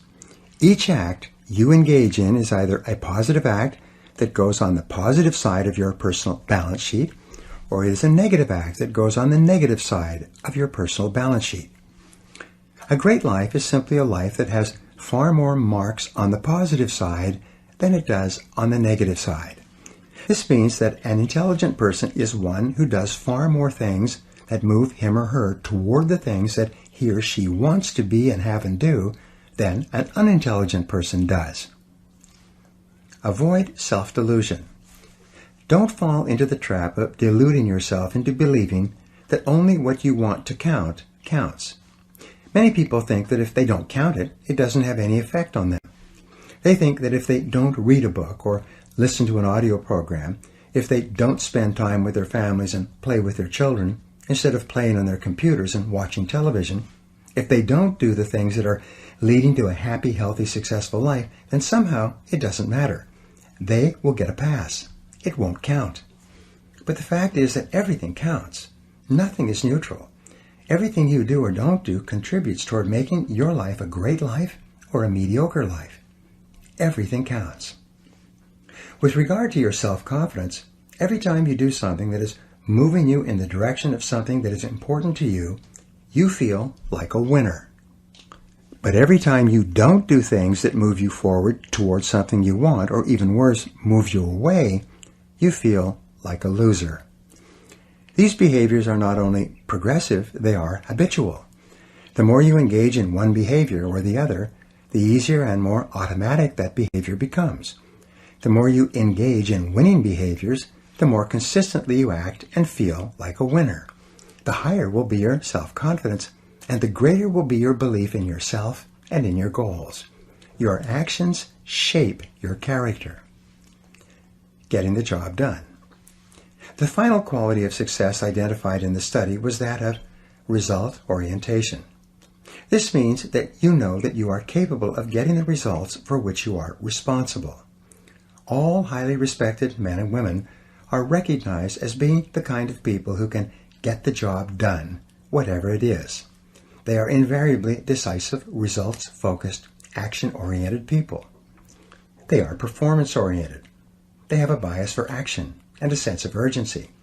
They have trained themselves to be extremely capable at doing whatever is required. Bigger and better jobs and responsibilities seem to flow to them. The world tends to step aside and make way for the person who knows what he or she is doing and knows where he or she is going. Get on to the fast track. One of the most intelligent things that you can do is to get better at the most important things you do to get the results that determine your success. The better your results, the higher will be your self-confidence and self-esteem. You'll be promoted more often and paid more because you will be producing a higher quality and quantity of work. You'll receive more and better job offers. You'll be immune to economic downturns because your services will be so valuable. By becoming intensely result-oriented, you will guarantee yourself a future of success and prosperity. Do what the top people do. You will notice that everything that we have talked about in this program somehow impacts on the 5 qualities for great success in America. I explained earlier about the importance of selecting your values and organizing your entire life around what you believe to be right and good and true. As long as you know that you are living consistent with your highest principles, your self-confidence rests on an unshakable foundation. I have talked throughout this program about the importance of setting clear goals and deciding exactly what you want in every area of your life. You know that big, important, challenging goals, clearly defined, with written plans for their accomplishment, improve your overall self-concept and build your self-confidence. Plan your work and work your plan. When you plan your work and work your plan, and dedicate your energies to completing high-value tasks, you start to make rapid progress toward the attainment of your goals, and your self-confidence goes up. Every time you resolve to go the extra mile, to do more than you're paid for, to put in more than you take out, to go beyond what is expected of you in your job and in your relationships with others, you feel terrific about yourself. You feel more like a winner. Your level of self-confidence increases, and you feel motivated to contribute even more of yourself to what you are doing. When you dedicate yourself to becoming better and better at performing the important tasks in your life, you feel an enhanced sense of mastery and competence. Your belief in yourself deepens, and your ability to get the results that are important to you increases. The development of excellence or expertise in what you do is a wonderful form of positive knowing that leads inevitably to higher self-confidence. Do your work quickly and well. There is virtually nothing that will bring you the respect and esteem of the people you respect faster than being result-oriented and doing your job in an excellent fashion. In study after study, it's been shown that lasting recognition from the important people in your work only comes from being very good at what you do. It is only excellent performance in your job that raises you above politics and gives you the kind of power and influence that really makes a difference in any organization. Dedicate yourself to continuous learning. Your ongoing commitment to personal and professional development gives you a feeling of continuous growth. Whenever you feel yourself growing as a person, you feel internally motivated and energized to achieve even more. And the more you learn, the more you can learn. The more you develop yourself, the more capable you become of further development. By the law of correspondence, as you become better and more capable on the inside, the outer aspects of your life improve as well. As you see and feel your life getting better, you feel more positive and in control of your own destiny. You like and respect yourself more, and your self-confidence increases. Take continuous forward action. Any positive, constructive, and self-determined action that you take in the direction of your dreams improves your self-image and raises your self-confidence. When you discipline yourself to do exactly those things that lead you in the direction of what is most important to you, you develop a sense of strength and self-assurance that is evident to all the people around you. Every positive action generates the positive emotion that goes with it. When you keep your thoughts and your actions consistent with your highest aspirations and your most valued goals, you are progressively building the unshakable kind of self-confidence that enables you to accomplish almost anything. Be your own cheerleader. When you get up each morning, say to yourself, "This is going to be a great day." Make the development of a positive personality your overarching goal and organize all your behaviors in that one direction. Remember, you are demonstrating the highest intelligence when everything you do contributes toward generating the feelings of self-confidence and self-esteem that you desire. Talk to yourself positively all the time. Say to yourself, "I can do it, I can do it." Or say, "I feel healthy, I feel happy, I feel terrific." In your conversations with others, keep your words positive and upbeat. Get away from people who complain and criticize. Make it a game to find something nice to say about everyone and everything. Positive words lead to a positive mental attitude. Create a positive, suggestive environment around yourself. Create clear mental pictures of the person you want to be and the things you want to have. Read books that expand your mind and increase your abilities. Listen to educational audio programs in your car. Get around positive people and get away from negative people. Control your mental pictures. Prior to every event of importance, mentally rehearse and see yourself performing at your best in the upcoming situation. Recall and relive a previous excellent performance. Before falling asleep, think about the things you did right during the day and the things you are going to do better in the days to come. Soak your mind in positive images of you at your personal best. What you see is what you get. Whenever something happens that throws you off balance, stabilize yourself by thinking about your goals. Because of the law of substitution, you can only think one thought at a time, and if you think about your goals, your mind will instantly become positive again. Make a game of rising above the petty frustrations of people and traffic and unexpected setbacks. Say to yourself, what can't be cured must be endured. And get back to thinking about your goals and about what you can do right now to move toward them. Develop discipline and courage. Whenever you have the choice of doing what is fun and easy rather than what is hard and necessary, force yourself out of your comfort zone in the direction of your dreams. Consciously resist the temptation to go easy on yourself. Remember that the comfort zone is the greatest enemy of human performance and human potential. It is only in the area of challenge and risk where you force yourself just beyond what is comfortable and easy for you that the possibilities of success await. Each act of courage and boldness on your part not only builds additional courage and boldness, but it also builds your self-confidence. The more often you dare to go forward, even in the face of uncertainty, the more likely it is that this type of courageous behavior will become a habit for you.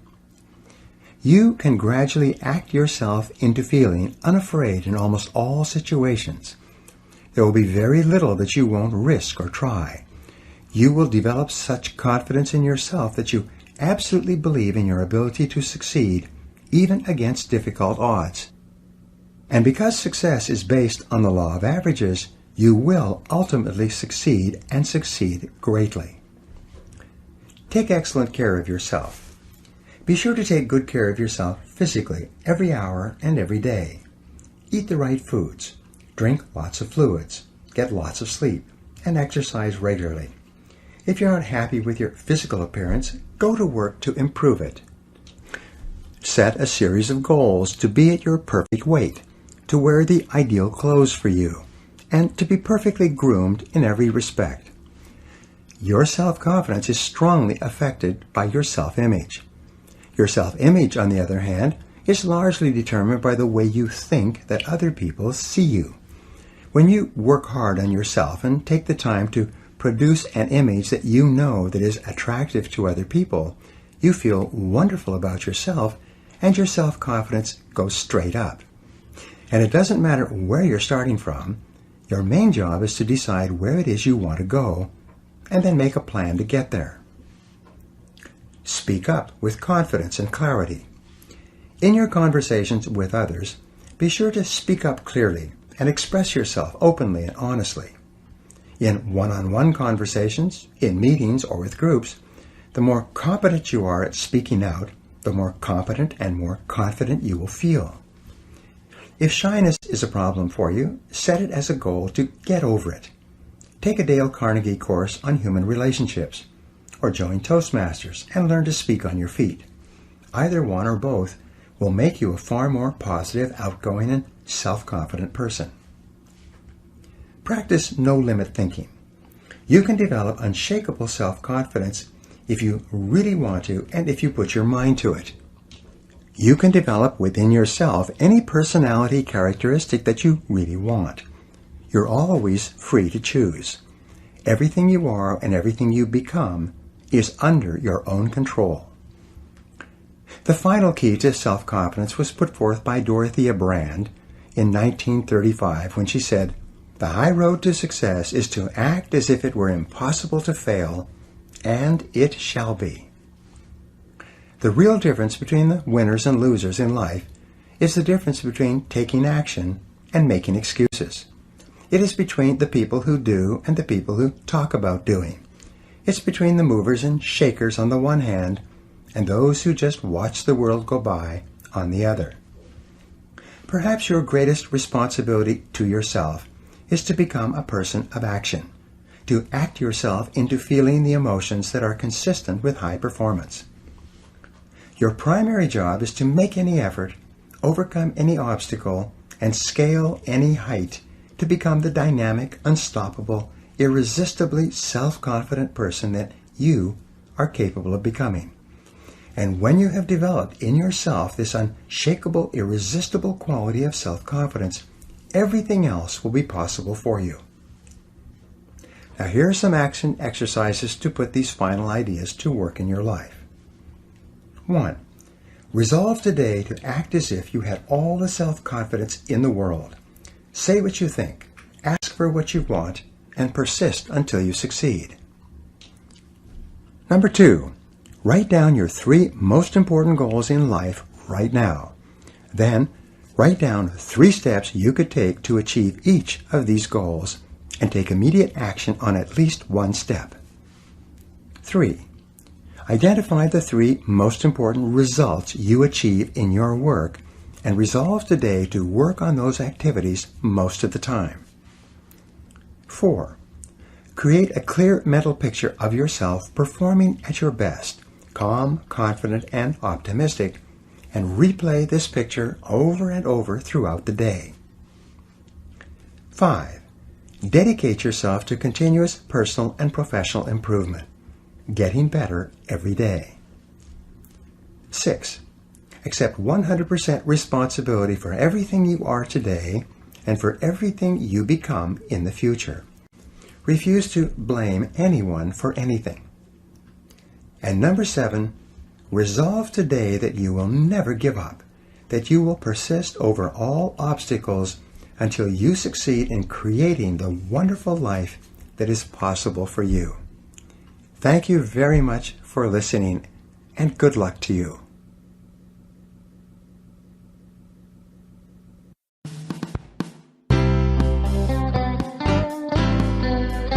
This has been a Gildan audio production. For more affordable life-changing audio programs, visit our website at gildanmedia.com.